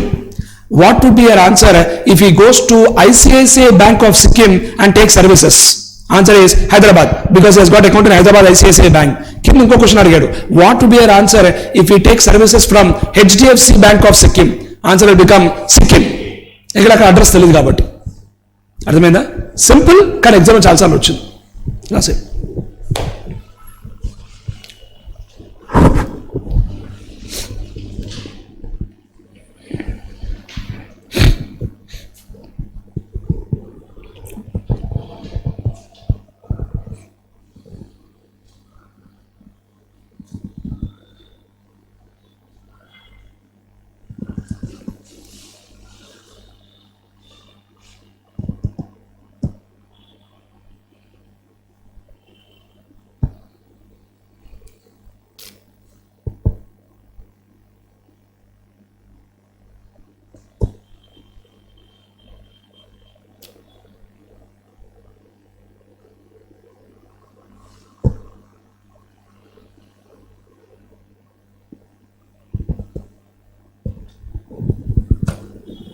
Moving forward, section 12:13, straight story. Once banking is over, obviously what will come? Insurance. Where they told, if recipient is registered person, POS shall be location of such person. But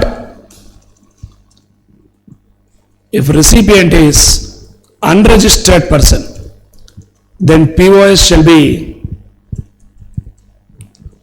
location of recipient. Indirectly రెండు కేసులో recipient answer. చూసుకోండి మీరు కావాలంటే.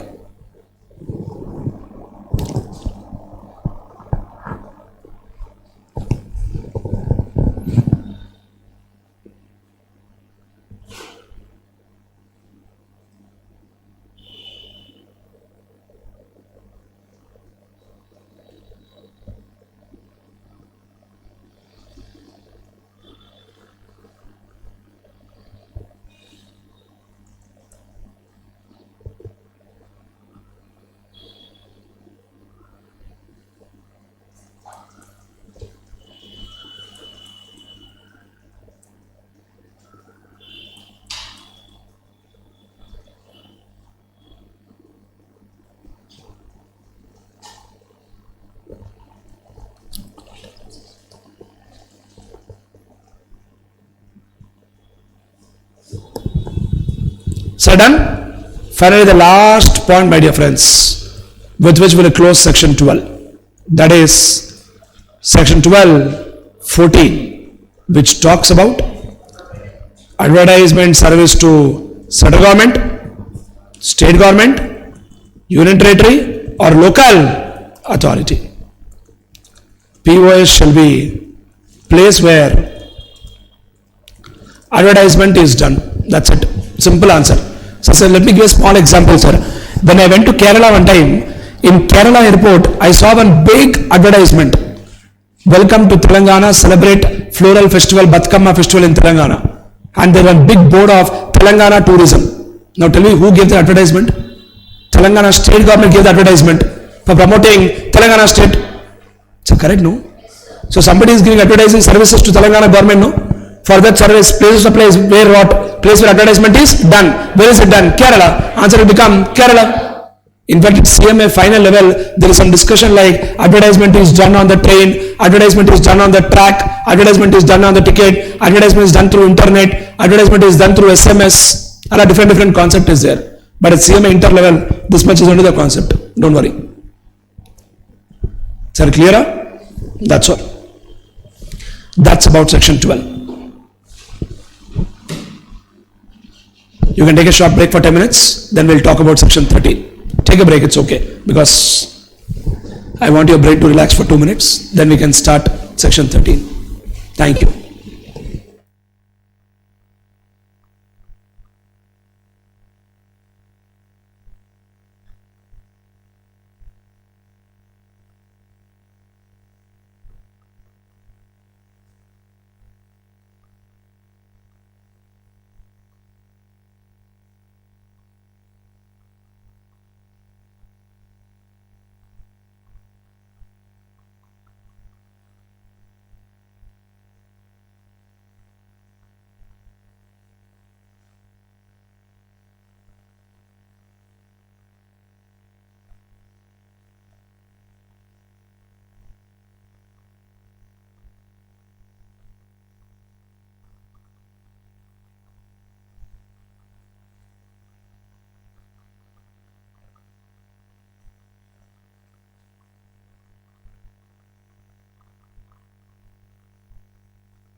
రా cotton అదే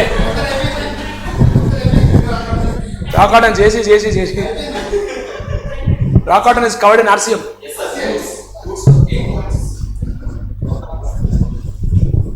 Let's start.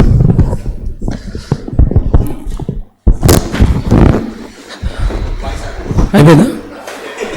Bye. ఏది ఏం చెప్పి వచ్చిందా 2 నిమిషాలు టైంపాస్ కోసం? Come on done. చలో friends, are we ready? Come on friends, so please cooperate. I know morning to night you guys are sitting and working hard. It's okay, but still part and parcel of preparation, so it's okay. So friends, we are done with discussion about concept of section 12. In place of supply, we are done with 10, 11 and 12. 10 deals with what? Place of supply in case of goods. 11 also deals with goods, but imported and exported goods. 12 deals with place of supply in case of services, where the location of supplier and the location of recipient both are in India. And we had from 12.1 to 12.14. What is 12.1?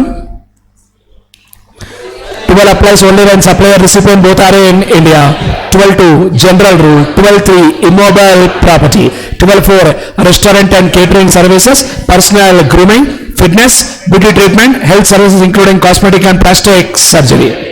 Correct? 12.5 training and performance appraisal. Very good. 12.6 admission to event. 12.7 very very important, organizing an event. 12.8 transportation of goods. 12.9 transportation of passenger.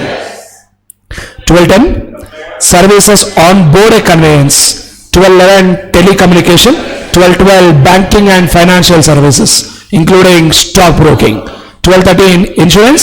12.14 advertisement. Are we clear? So let us spend little bit time and complete the discussion about section 13 also, and close with this concept of place of supply, and let's see some other discussion. Are we ready? Done. Let's start discussion about section 13, the last section and concept of place of supply. Are we ready? 13, first of all, section 13.1 says provisions of section 13 shall apply only if location of supplier or location of recipient is where, sir? Outside India. So one of them is outside India. Both are in India. Section 12. One of them outside India. 13. Both are outside India. 14. Kurta patkun. Both are outside India. GST only will not apply. Because common sense vaadaru manam. Common sense should be common. Kunchu. Okay? Yeah. What is section 12? Supplier, recipient both are in India. 13, one of them is outside India. Next. Sir, come on, చెప్తాను sir. If you are perfect in 12, 13 is a cakewalk. Cakewalk అంటే easy task. If you are perfect in 12, 13 will not take much time at all. 13 is very very simple and easy. If you are comfortable in 12. Come on, see now. Section 13.2. Sir, ఇంకొక special point చెప్తా ఒకసారి కదా. 1 second, don't write. Just listen to me.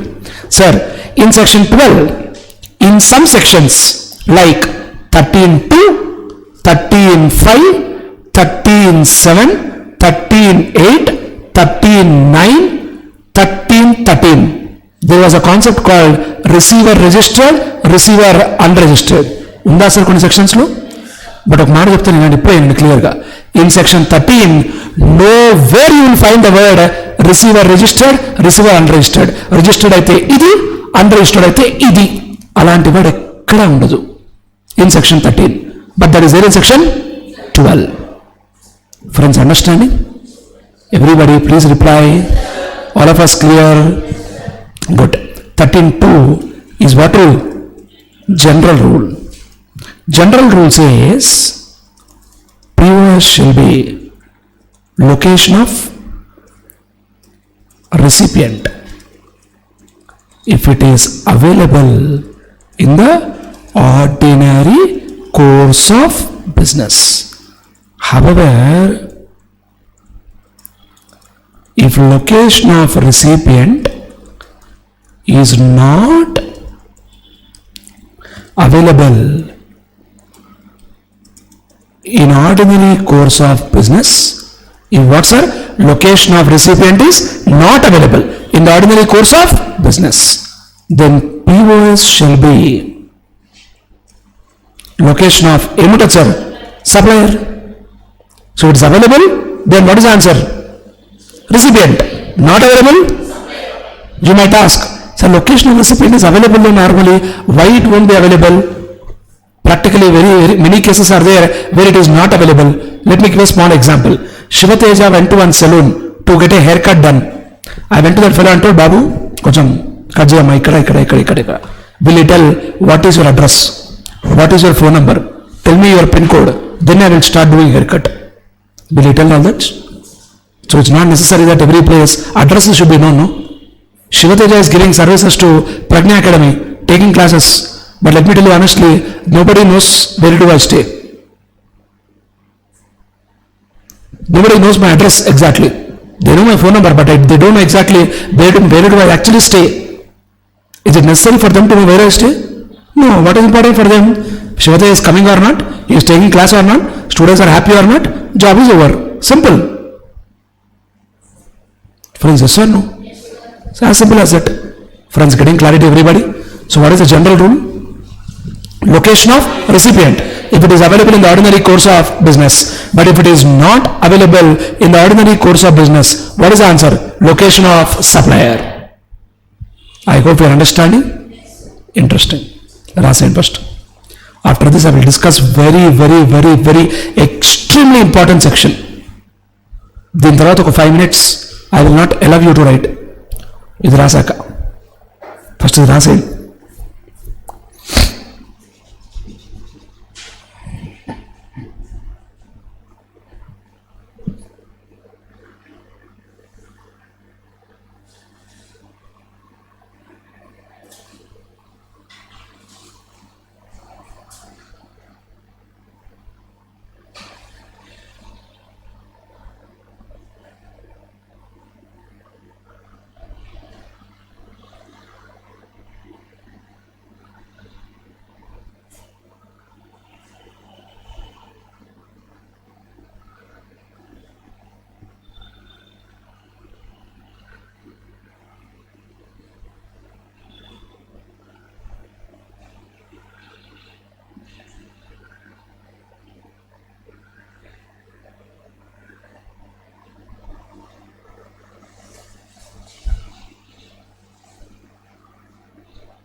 Sir, clear?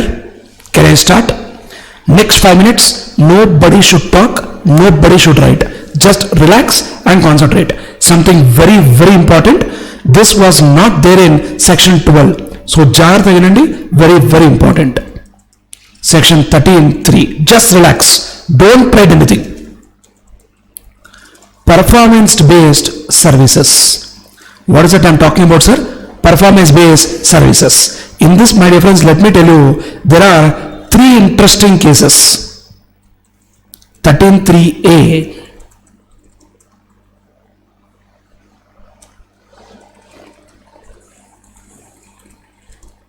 Section 13(3)(b). 13(3)(a) lo again there are some cases. What are the cases? Listen. Number 1, service in respect of goods which are physically, separate rasta.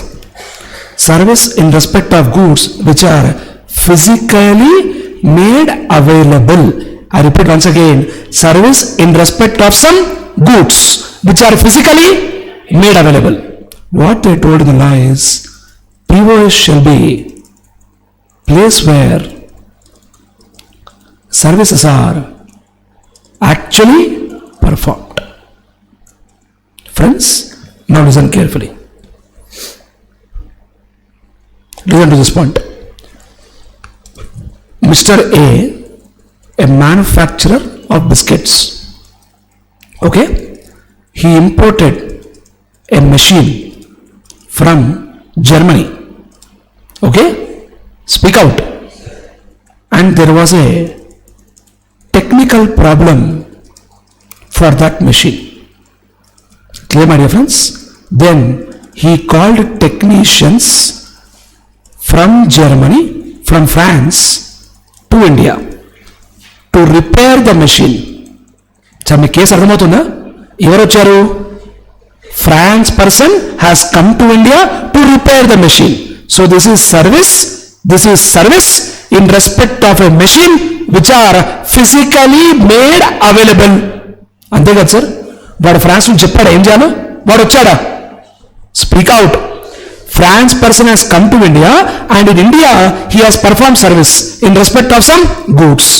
What law told is POS shall be India because place where services are actually performed. Friends, అర్థమవుతుందా? Come on, get back.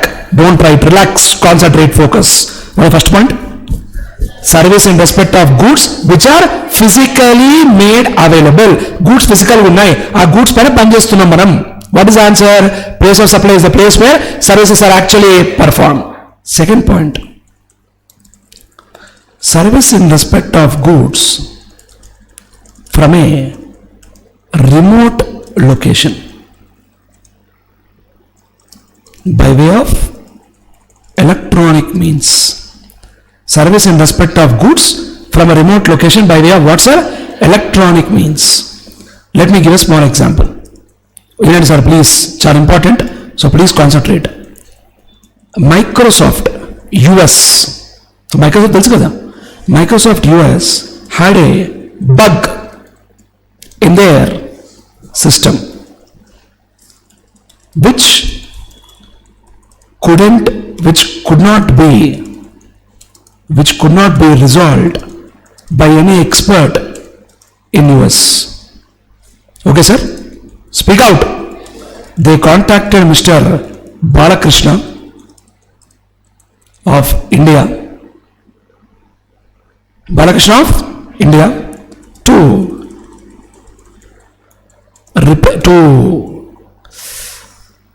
remove the bug. Adamanda, sir? Speak out. Balakrishna said he would not come to US, but he will resolve the problem online itself. Microsoft called Balakrishna and told, Bale Babu Garu, please come to US. We are sending one flight. Come to US. He told, why should I come? Then they told, okay, we will send a server to India only. Then they told, why should the server come? అది వచ్చే అవసరం లేదు, నేను వచ్చే అవసరం లేదు. Tell me IP address, I will resolve here only. IP address అని తెలుసు కదా, అది 192.168.2.1 అలా ఉంటుంది కదా ఐపీ అడ్రస్. ఈ టోల్డ్, మీరు వచ్చే పని లేదు, నేను వచ్చే పని లేదు, ఆన్లైన్లోనే సాల్వ్ చేస్తా సార్ ప్రాబ్లం అంతా. Okay my dear friends, and what did Balebabu do? He resolve the problem online it self. Speak out. What will B place of supply? చెప్పండి సార్. మన బాలబాబు పోయాడా యూఎస్కి? మెషిన్ ఇండియాకి వచ్చిందా? ప్రాబ్లమ్ సాల్వ్ ఎలా అయింది? Online. What is answer? India. Why? Service is done from India. Exactly, but the answer is US. ఇదే important concept. What they told is, if service is performed ఏంటి ఇలా వస్తుంది? అప్పటి ఇలానే వస్తుందా?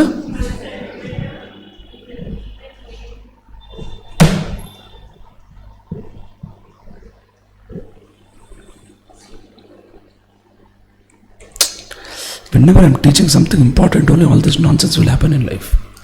Ridiculous. Please, humble request. Okay, sorry.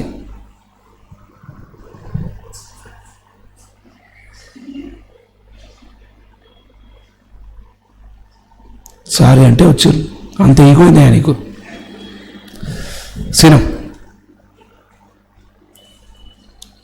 Friends, are able to see? Wonderful. Service is respect of goods from remote location by way of what, sir? Electronic means. What they told is, POS shall be location of goods at the time of service.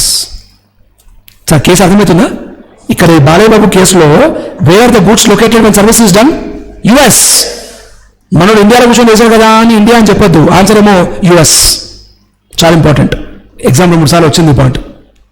అదేమైనా నాకు మాట చెప్పండి, ఇలాంటి concept did we learn in section 12? No. దీని తర్వాత ఇంకేం లేదు, మొత్తం బిస్కెటే. ఎందుకు తెలుసా?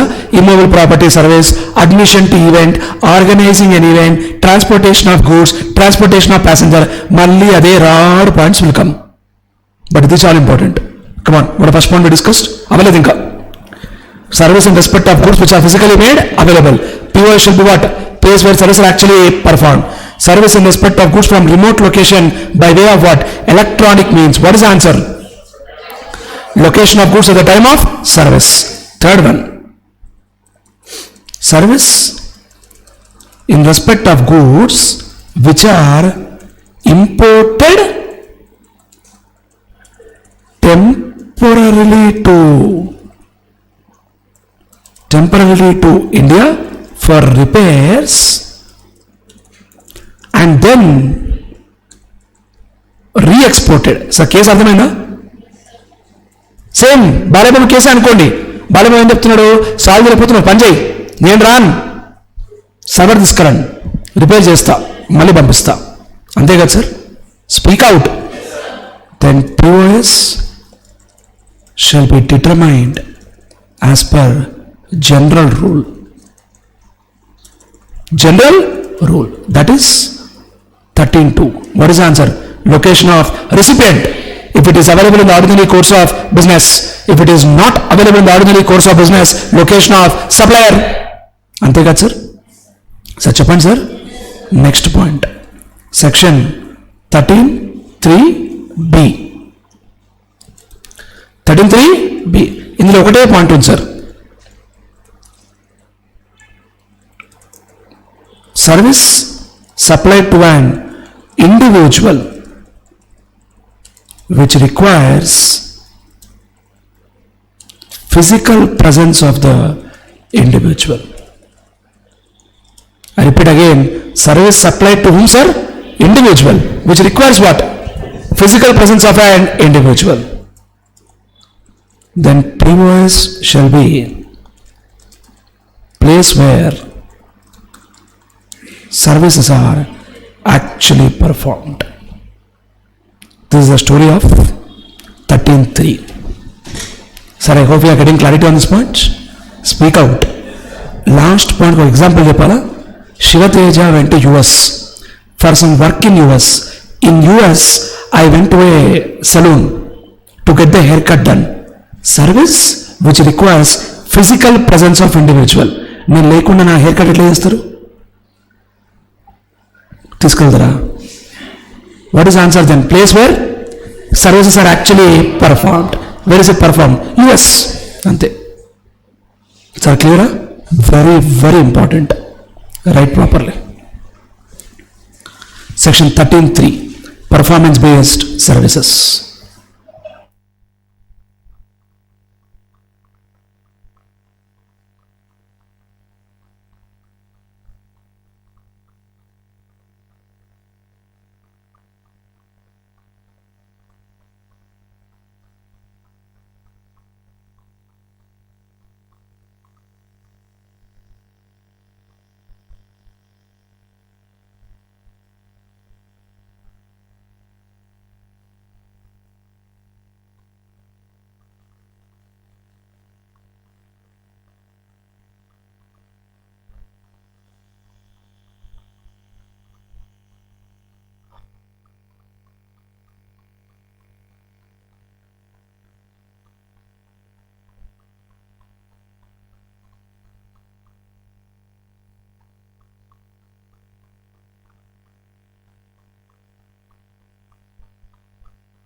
Finish writing this point?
Sir, done?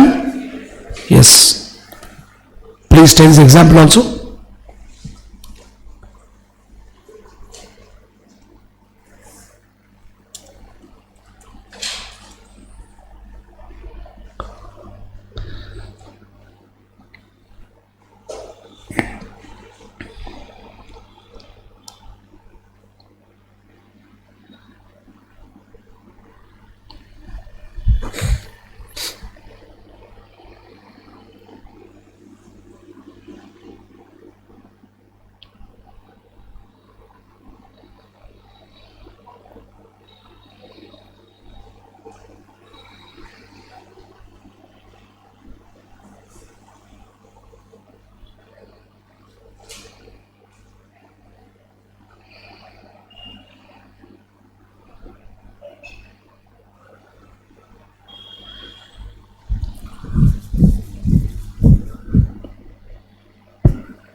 Say done.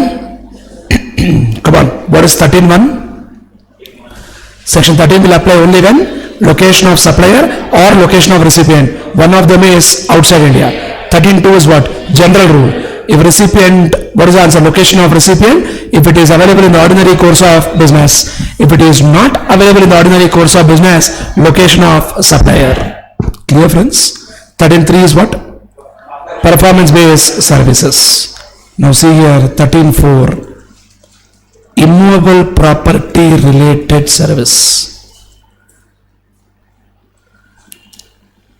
అదే architect, interior designer, renting of property, hotel accommodation.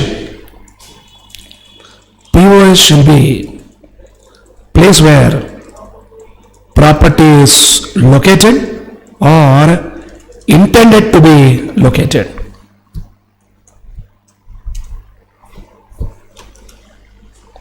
Place where property is located or intended to be located. Same like section 12. Sir, yes or no? Now listen here. I'll ask you 1-2 questions. Think properly and tell me. Listen properly, you listen and tell me the answer. Okay? Listen. Supplier, recipient, property location, POS. So visible? ఏమైంది? కనిపిస్తుంది కదా? Supplier is in Kerala, recipient is in Karnataka, property location is in Goa. Kerala, Karnataka, Dubai. Kerala, Dubai, Rajasthan. Kerala, Dubai, Japan. Tell me, friends, first case, what is the answer?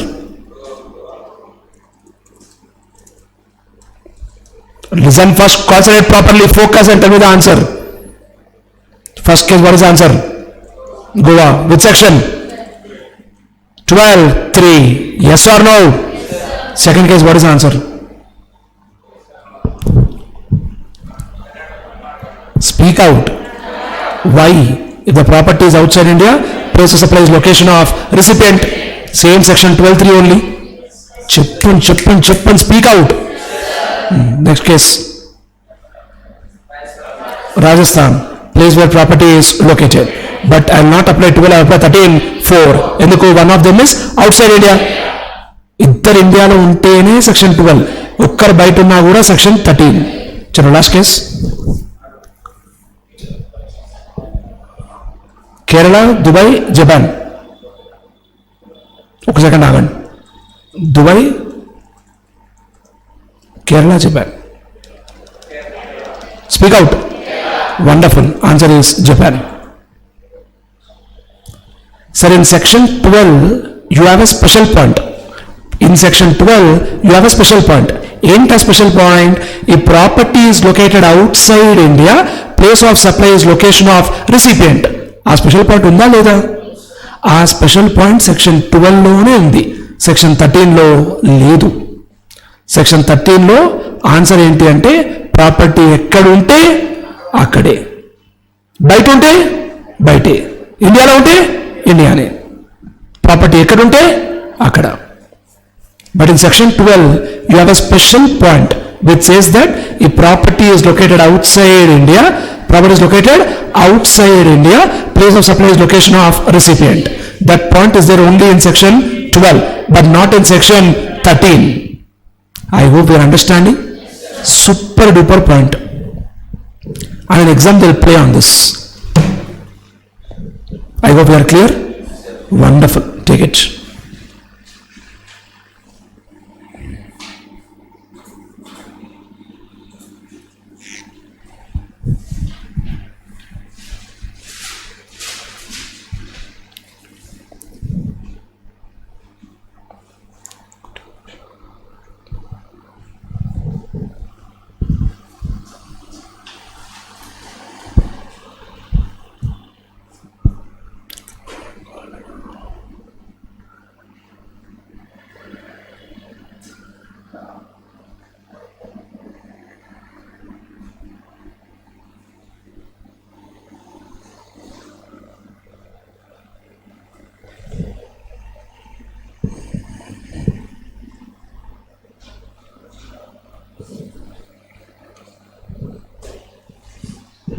Done?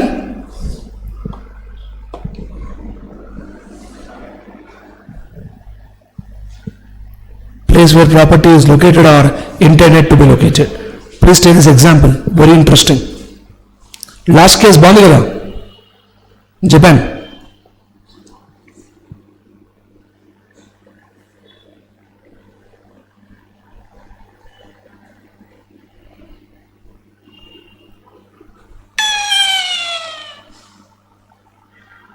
Sorry.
So done.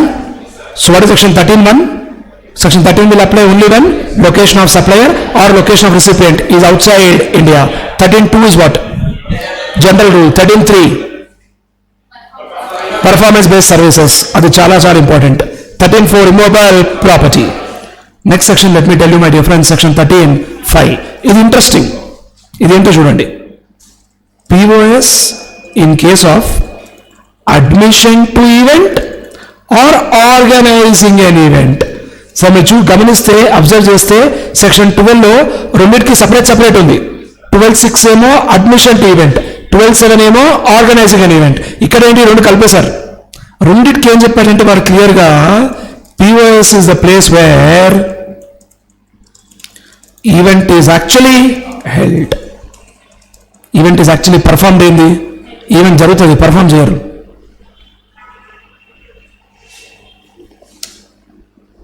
Event is actually held. Exactly. Now don't write. Relax for 2 minutes. Next 2 points చూడండి, crazy ఉంటాయి ఇవి. Section 13(6). ఈ point ఏంటి sir, కొంచెం variety point. If service referred to in section 13(3), 4, 5 is performed. ఈ line జాగ్రత్త sir, కొంచెం different point ఇది. Is performed at more than one location including taxable territory. చెప్తా వినండి సార్, ఆ కేసు ఏంటో చెప్తా వినండి, జాగ్రత్త వినండి, కేర్ఫుల్ వినండి sir. Shivateja is one top architects in India. ఓకేనా sir? Sir Mr. Hariteja, Mr. Raviteja of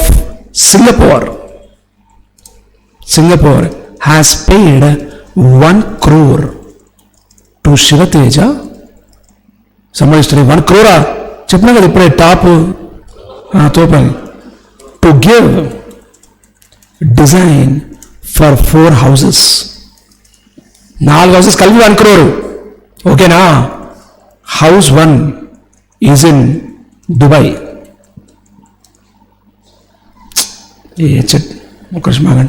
House 1 is in Dubai. House 2 is in Malaysia. House 3 is in Singapore. House 4 is in Delhi. What would be the place of supply? Sir మీ case అర్థమవుతుందా? Sir ఒక్క చోట అవ్వట్లేదు, 3-4 ప్లేసెస్లో అవుతుంది. ఇప్పుడు ఏమవుతుంది answer place of supply?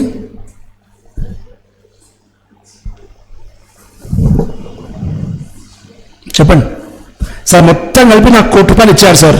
దేనికి? 4 హౌసెస్ డిసైడ్ చేయమని చెప్పాడు. ఎక్కడెక్కడ ఉన్నాయి హౌసెస్ అవి? దుబాయ్లో ఉంది, మలేషియాలో ఉంది, సింగపూర్లో ఉంది, ఢిల్లీలో ఉంది. మామూలుగా కాన్సెప్ట్ ఏంటి మూవ్ ప్రాపర్టీ సర్వీస్కి? Place where property is located or intended to be located. మామూలుగా కాన్సెప్ట్ ఏంటి? ప్రాపర్టీ ఎక్కడ ఉంటే అక్కడ. ప్రాపర్టీ ఎక్కడుంది? దుబాయ్లో ఉంది, మలేషియాలో ఉంది, సింగపూర్లో ఉంది, ఢిల్లీలో ఉంది. మరి ఏంటి నా answer? What they told in the law is, for entire contract of 1 crore, POS would be Delhi. Top point ఇది. ఇలాంటి జాగ్రత్త ఇప్పుడు. If service referred to in section 13(3), 4, 5 is performed at more than one location, including taxable territory. అంటే ఏంటి? India. Then POS for the entire value shall be location in answer taxable territory. Sir మీకు case అర్థమవుతుంది అసలు? Sir చెప్పండి sir. అందుకే example ఇచ్చింది మీకు క్లియర్గా. క్లియరా? రాయకండి, ఆగండి ఒక్క నిమిషం, నేను క్లోజ్ చేశాక రాయండి. సెక్షన్ 13 ఈ ఆగడు help. Section 13(7). If service referred to in section 13(3), 4, 5 is performed in more than one state. So same example అనుకోండి. ఇందాకేంటి? Dubai, Malaysia, Singapore, Delhi. Imagine Dubai, Malaysia, Hyderabad, Delhi. Dubai, Malaysia, Hyderabad, Delhi. Then place of supply will be Hyderabad and Delhi. We'll divide in that ratio. So what they told me, if it is more than one state, indakademo more than one location is performed at more than one state in taxable territory, then POS would be apportioned based on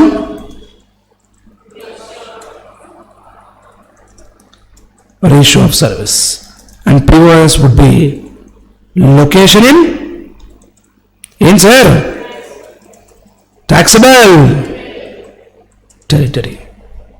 So అర్థమైందా case? Speak out. We have to get the clarity that 13(3) is performance based, 13(4) is immobile property, 13(5) is admission to event, organizing an event, 13(6) ఏమంటుంది? 3, 4, 5 more than one location including taxable territory. Place of supply is what? Location in taxable territory. 13(7) ఏమంటుంది? 3, 4, 5 more than one state. The place of supply is what? 2 స్టేట్లే కానీ apportion చేయండి in the ratio of value or ratio of service. అంతే కదా sir? Sir చెప్పండి sir. Interesting, మంచి concept. Exam వస్తే రావచ్చు, రాలేదు ఇప్పటివరకు కానీ రావచ్చు. క్లియర్? తీసుకోండి.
So done? Friends, please reply. Come on, friends. Please take this example also.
Friends, I hope we are clear with this concept, everybody.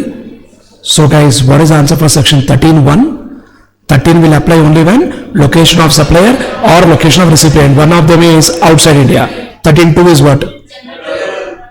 Exactly. 13.3, performance based services. 13.4, immobile property. 13.5, admission to event or organizing an event. 13.6, 3, 4, 5 more than one location, including taxable territory. 13.7, 3, 4, 5 more than one state. Moving forward. 13.8 is slightly different, my dear friends.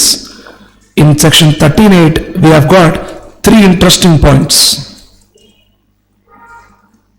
13.8. We have got 3 concepts here. Number 1, banking and financial service to account holders. Number 2, intermediary services. So who is an intermediary? Acting as an mediator or agent. In local language we say broker, intermediary services. Number 3, ఇది important, చూడండి ఒకసారి. Hiring of means of transport including yacht. Sir yachts అంటే అదే house boats. కేరళలో ఉంటాయి కదా boats, చూసారు కదా సినిమా ఏమాయ చేసావే, అందులో వచ్చిన బోట్ ఉంటుంది ఇట్లా, కేరళ బోట్స్ పోతాయి కదా. Exactly. Hiring of means of transport including yachts but excluding aircraft and vessel up to a period of 1 month. And more than 1 month అయితే this section will not apply. Then we'll go to general rule. Sir, if any specific point does not apply, we'll go to what? General rule.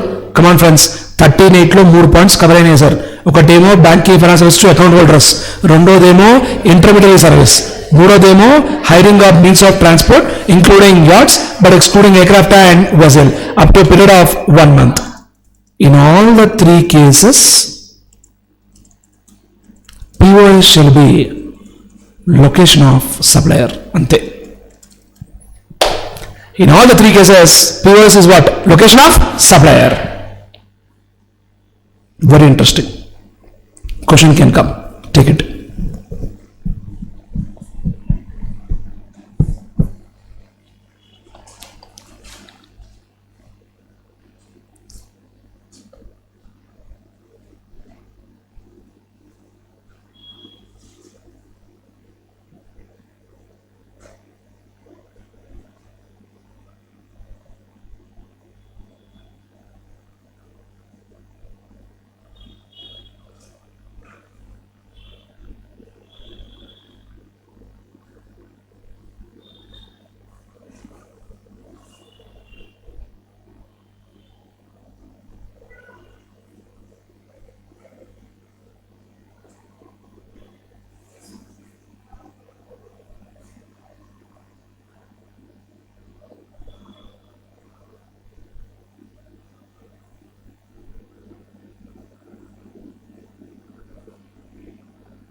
Sir, we done?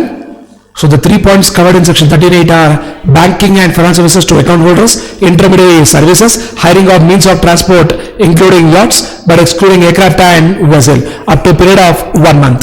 And in all the 3 cases, what is the answer? Location of supplier. So getting clarity? Done. Fantastic. Moving forward. Section 13.9. POS in case of transportation of goods other than mail or courier. So if it is mail or courier, this section will not apply. So we'll go back to general rule. If any specific rule does not apply, we'll always go to general rule. So for transportation of goods, POS shall be place of destination of such goods. So what is the answer for POS, sir? POS shall be place of what? Destination of such goods. Where the goods are going, that is important.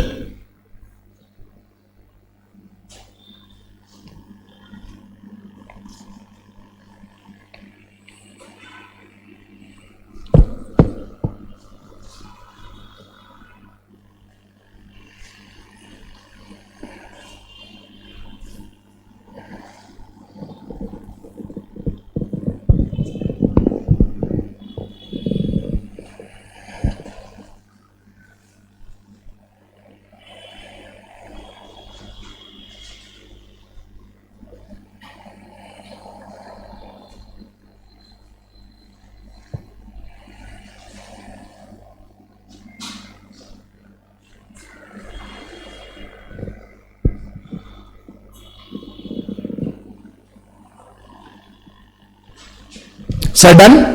Come on guys, what is section 13.1? Provision of section 13 will apply only when location of supplier or location of recipient is outside India.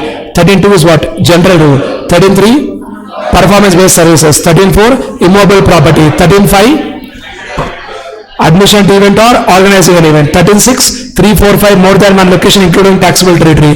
13.7 3, 4, 5 more than one state. 13.8 banking service to account holders, intermediary services, hiring of means of transport including yachts but excluding aircraft and vessel up to a period of 1 month. And in all the 3 cases, answer is location of supplier. 13.9 transportation of goods. And let me tell you section 13.10 transportation of passengers, same like your 12.9 only. That is, POS shall be the place where passenger embarks. Gurtunda? Not barks. It is embarks on the conveyance. For what journey? Continuous journey. Next section 13.11 service on board a conveyance. Same as section 12.10. Ade first scheduled point of departure of that conveyance. Inda gurtunda Orissa.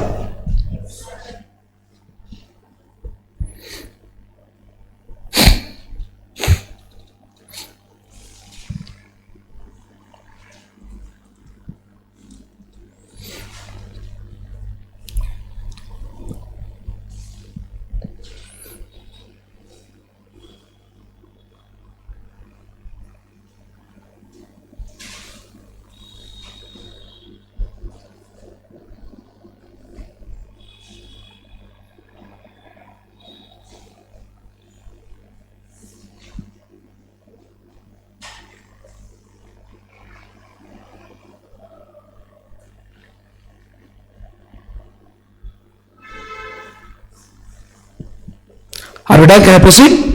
Chalo guys, last 1-2 points to talk. Let me talk about section 13.12 POS in case of order service. So gurtunda idi order service?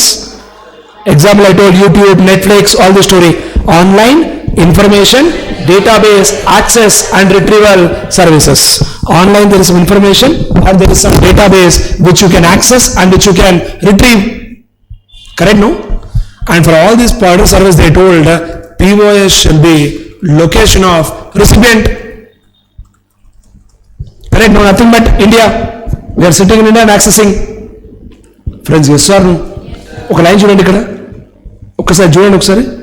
1 second, listen here, just 1 second.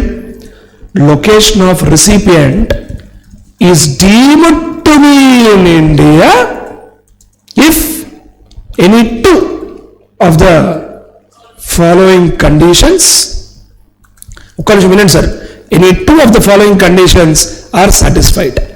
ఈ point ఎందుకు పెట్టారు తెలుసు? యాక్టులో logic is simple. Some of them they keep access to some foreign website or some other website and all where they don't disclose. For example, I open some website, I'm entering my name Raviteja, I'm not telling India address, Switzerland address. Possible or not? Law told overaction cheyako. Two conditions satisfy, you are deemed to be in India. Number 1, address is of India. Number 2, payment is made using Indian debit card or credit card or any other card, not Aadhaar card. Payment is made using Indian bank account. Number 4, fixed line is in India. Number 5, the country code of the SIM is in India. మనకి ఇండియాకు country code లేదా 91. Speak out sir. Then you are deemed to be in India. Friends, getting clarity or not? Address is in India, payment is made using Indian card, payment is made using Indian bank account, fixed line is in India, country code of the SIM card is in India. So getting clarity? Out of any of this condition, any two conditions to satisfy, gone. You are deemed to be in India. ఇంకో possibility కూడా ఉంది. IP address is of an Indian device. ప్రతి device ఒక IP address ఉంటుంది కదా sir. That address is in India. అయిపోయింది, దొరికిపోయాడు. Games వద్దు, యూట్యూబ్ లేదో చూసి హిస్టరీ డిలీట్ అంటే అవ్వదు. అట్లా మాకు తెలిసిపోద్ది ఏం చూశారు, ఏం చేశారు, అంతే కదా sir. Clear? Done, take it.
So done.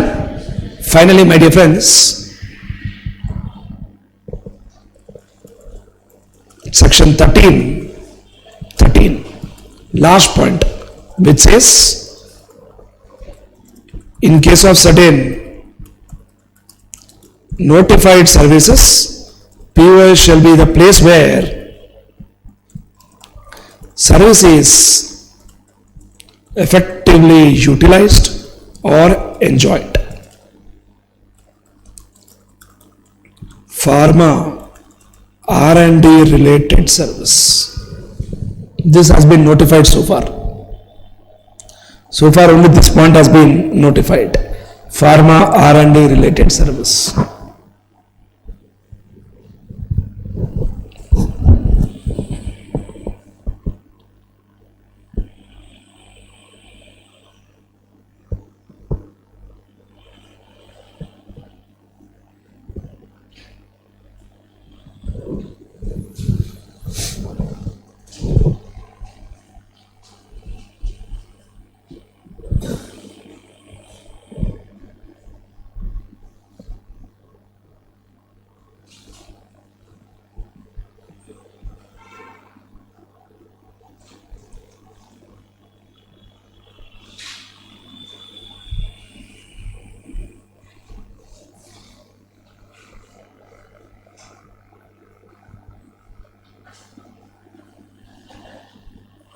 So have we done?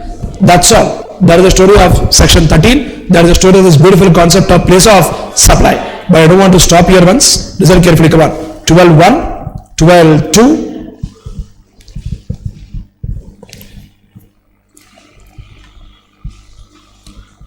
12.1, 12.2, 12.3, 12.4, 12.5, 6, 7, 8, 9, 10, 11, 12,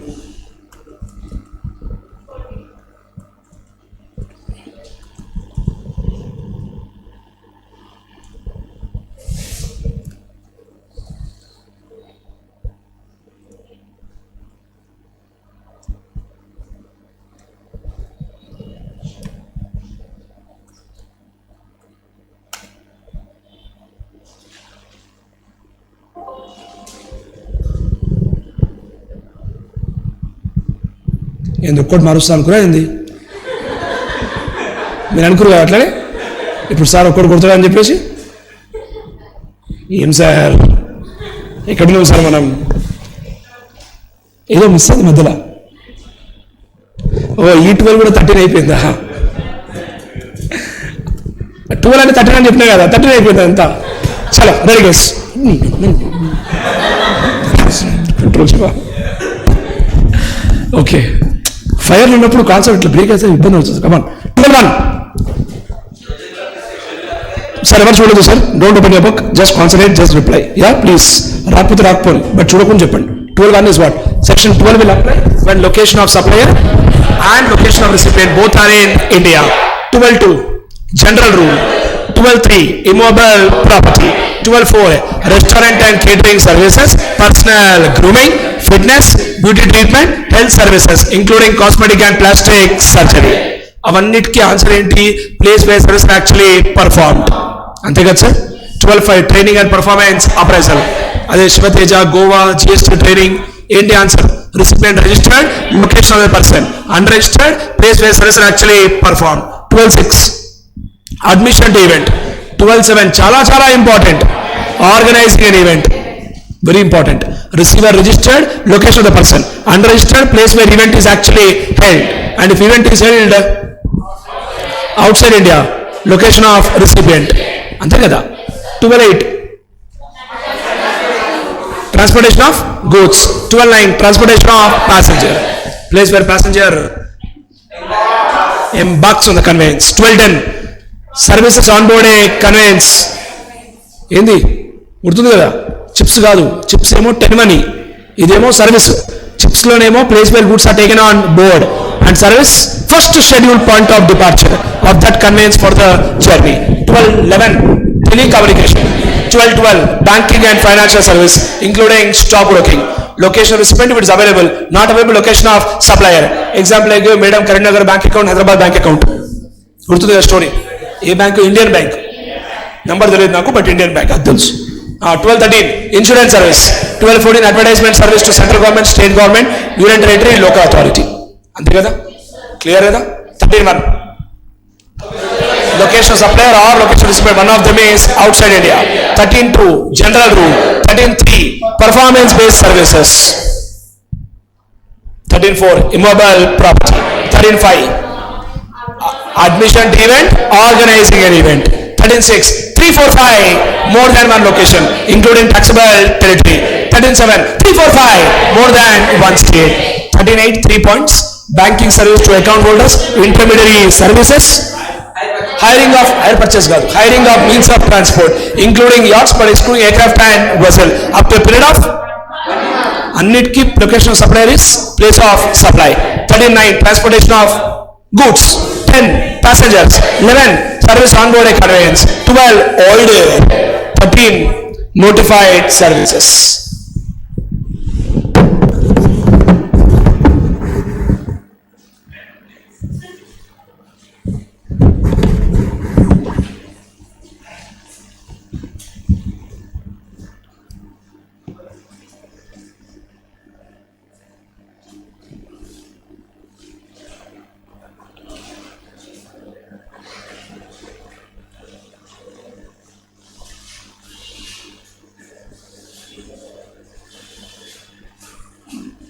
What happened, bro? Huh? Paru is calling, okay. Sir, okay, అది దొరకట్లేదు, నాకు యారో మాట దొరకట్లేదు. ఇది ఇక్కడ లైన్ డ్రాయింగ్ ఇక్కడ ఉంది.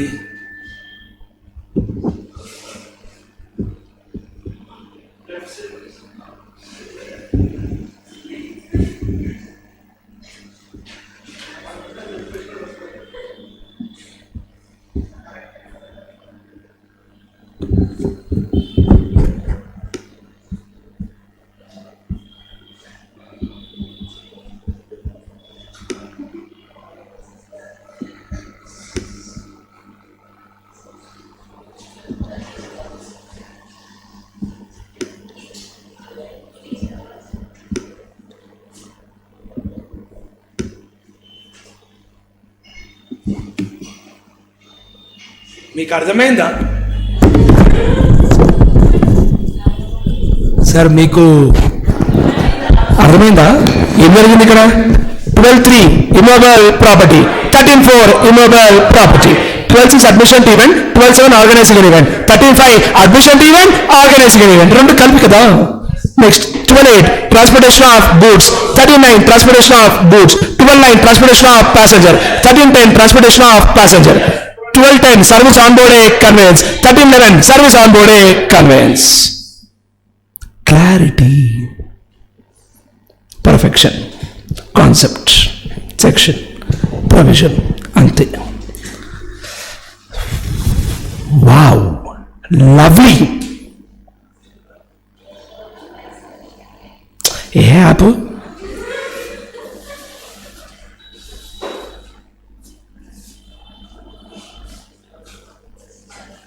happy? Wonderful. So are we clear with this? Clarity has come or not? Happy or not? So కొంచెం చెప్పండి సార్ ప్లీజ్ సార్. మీరు అలా సైలెంట్ క్వశ్చన్ భయం అవుతుంది సార్. ప్లీజ్ సార్ మీరు ఆన్సర్ చెప్పాలి, అలా కూర్చోకూడదు. ఏం కిషోర్? ప్లేస్ ఆఫ్ సప్లై ఎగ్జామ్లో ఫుట్బాలే కదా, ఇది క్రికెట్ సిక్సరే కదా.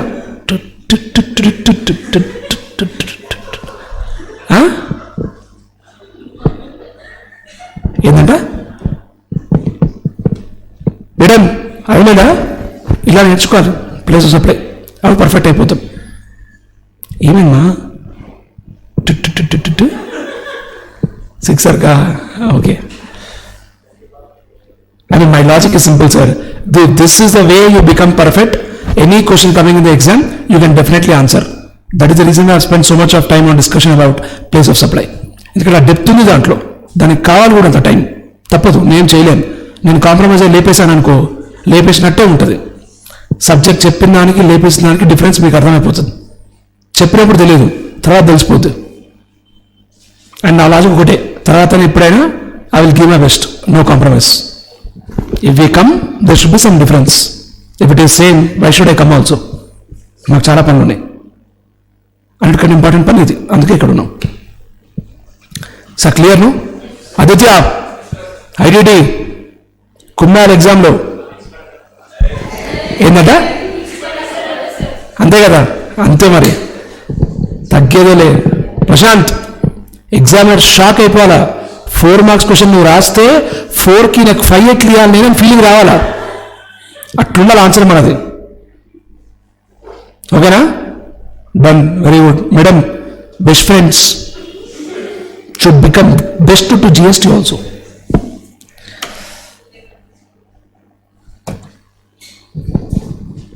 Sir, are we clear? So with this discussion, my dear friends, ఇప్పుడు చెప్పండి ఏమేమి చాప్టర్స్ అయిపోయినాయి sir? Introduction, composition scheme, RCM, time of supply, value of supply, place of supply, registration, payment of tax. So payment of tax 2 section ఉన్నాయి, 49, 50. Payment of tax అంటే ఏంటి? అదే ఆ chapter చెప్పాను కదా మీకు, minor head, major head, credit ledger, cash ledger చూసాం కదా. ఓవర్ ద కౌంటర్, చలాన్ తప్పు కొడితే బ్యాలెన్స్ ట్రాన్స్ఫర్ చేసుకోవచ్చు. GST PMT 09. అరే చెప్పినా కదా భయ్యా, నువ్వు 6 అయినా చెప్పినా కదా నేను. సార్ ఇలా చూడకండి, ఇలా తిరిగి చూడండి, అది 9 అయిపోతుంది.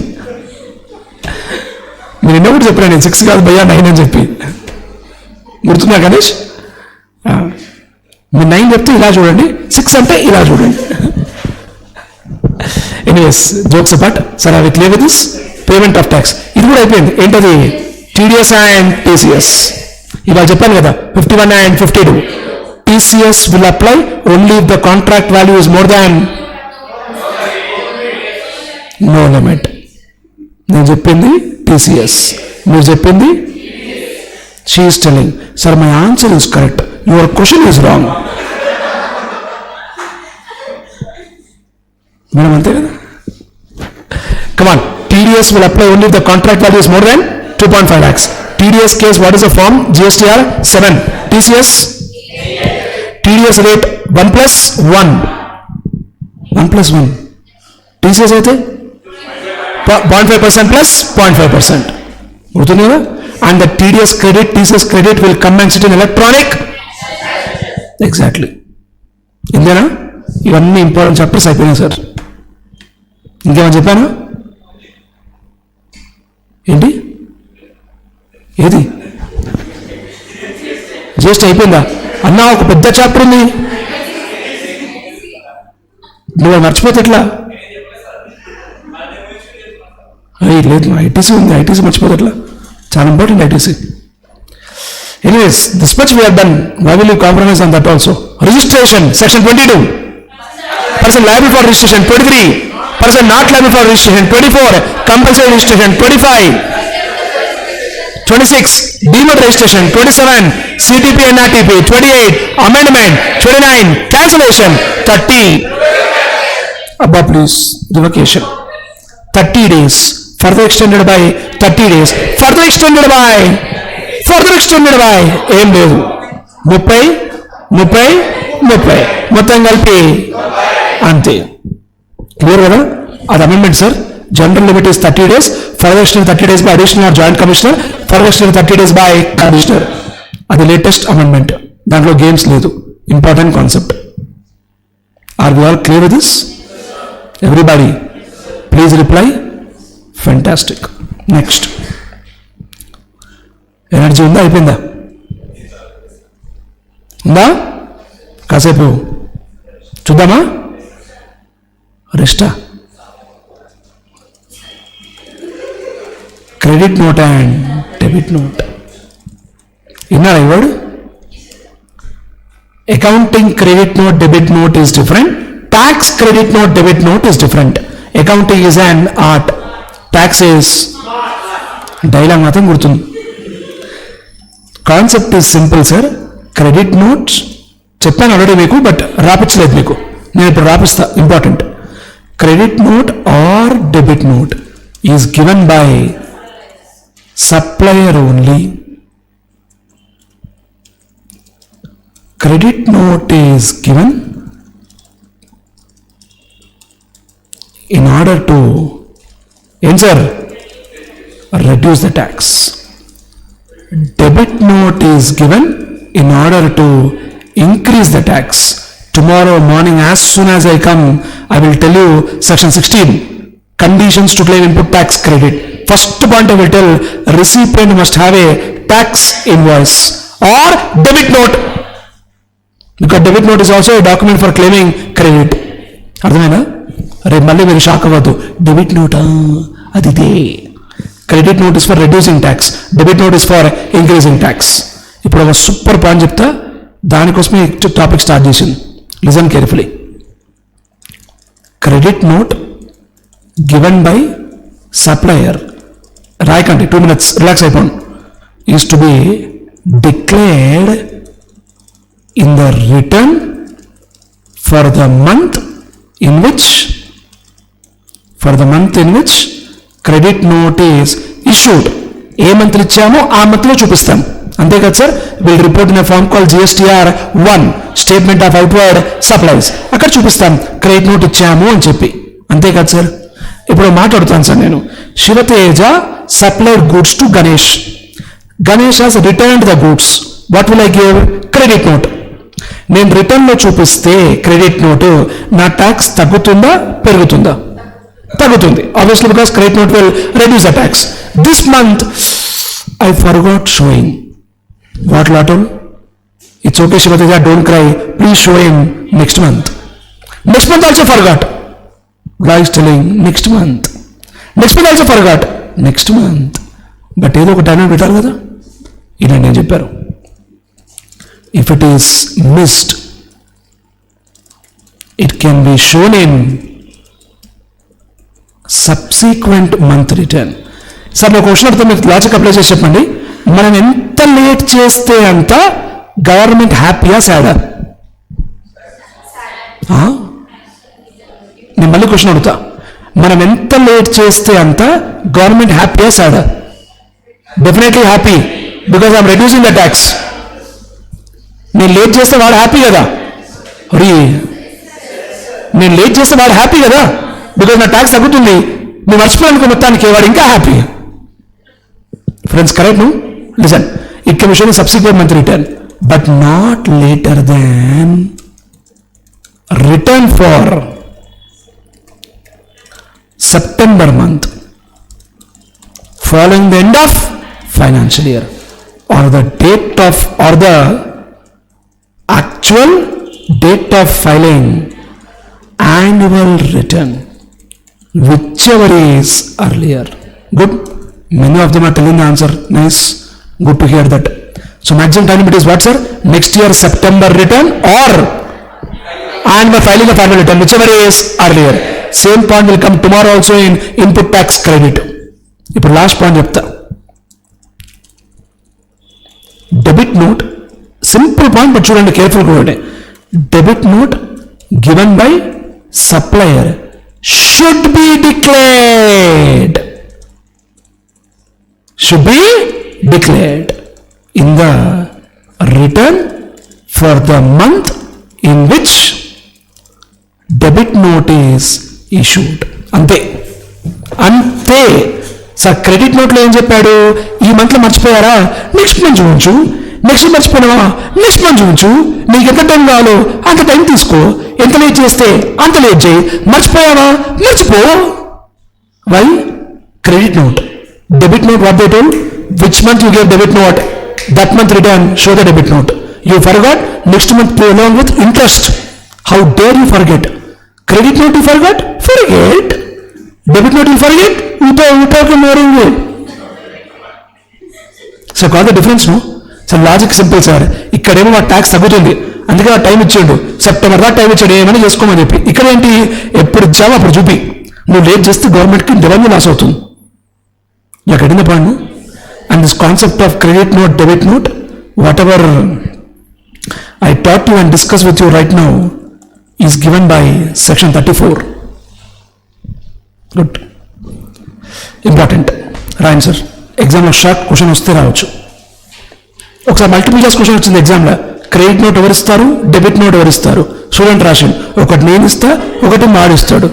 అదే ఇస్తున్నమ్మా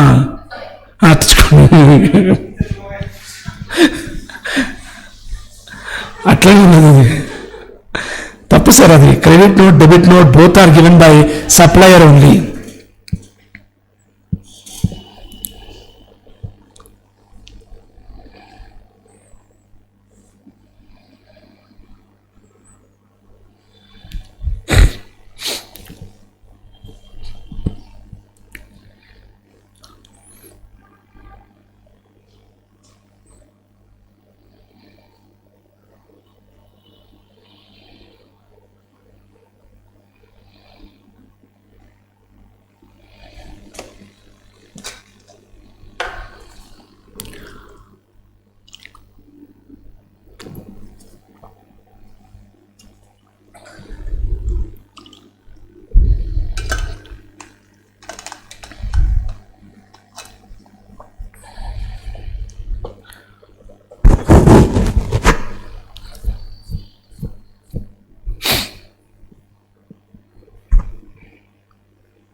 Wonderful.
So done?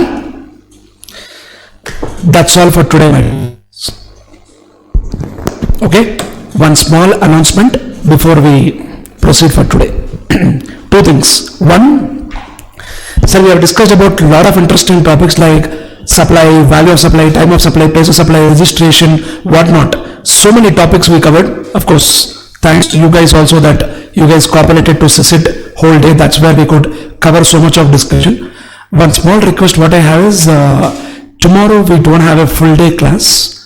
Tomorrow we have class only up to 1 o'clock. Only up to pre-lunch. And day after tomorrow also we'll have a class up to pre-lunch. Okay, so basically tomorrow full day class, మీకు అర్థమైంది అనుకుంటా. Tomorrow full day class is split into tomorrow and day after, half day and half day. So please cooperate. Humble request, please plan.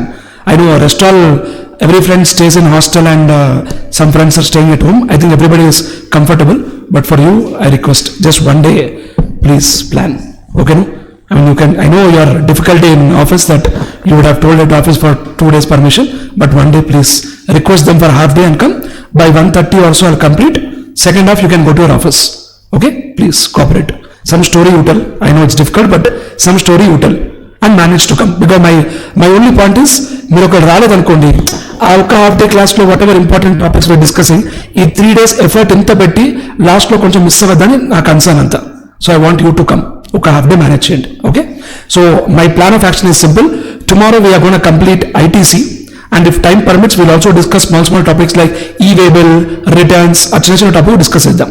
And one more point I have to tell, that is, initially when I had discussion with sir, we planned only for GST. I think he told you that only GST also. మీకు వచ్చిన message కూడా it's written everywhere GST, but I don't want to compromise there. I will also discuss with you some important topics in customs also. Okay na sir? Especially topics like valuation, types of duty, drawback, ఇలా కొన్ని topics ఉన్నాయి. ఎగ్జామ్లో పక్కా question పడుతుంది. అలాంటి topics చాలా important. మీకు already వచ్చి ఉంటే విల్ రివైజ్, మీకు రాకపోయి ఉంటే నేను చెప్తాను. It's my responsibility. I mean నా ఉద్దేశం ఏంటంటే, ఇక్కడ దాకా వచ్చినప్పుడు 3-4 days whatever we spend should add lot of value to you. If your plan was to get 50 after the class, plan should get 70. అంతే, అట్లీస్ట్ 2 marks యాడ్ అవ్వాలి. అదే plan అంతా. ఓకేనా sir? So tomorrow we will happily discuss ITC, whatever is pending we will see. If tomorrow time is permitting we will see some other topic. If not there we will see day after tomorrow. Okay na sir? So day after tomorrow will be our last class. Tomorrow is not last class, day after tomorrow is last class. Tomorrow 8 to 1, day after tomorrow also 8 to 1. So lunch you can plan after the class. Done. Thank you so much. See you tomorrow.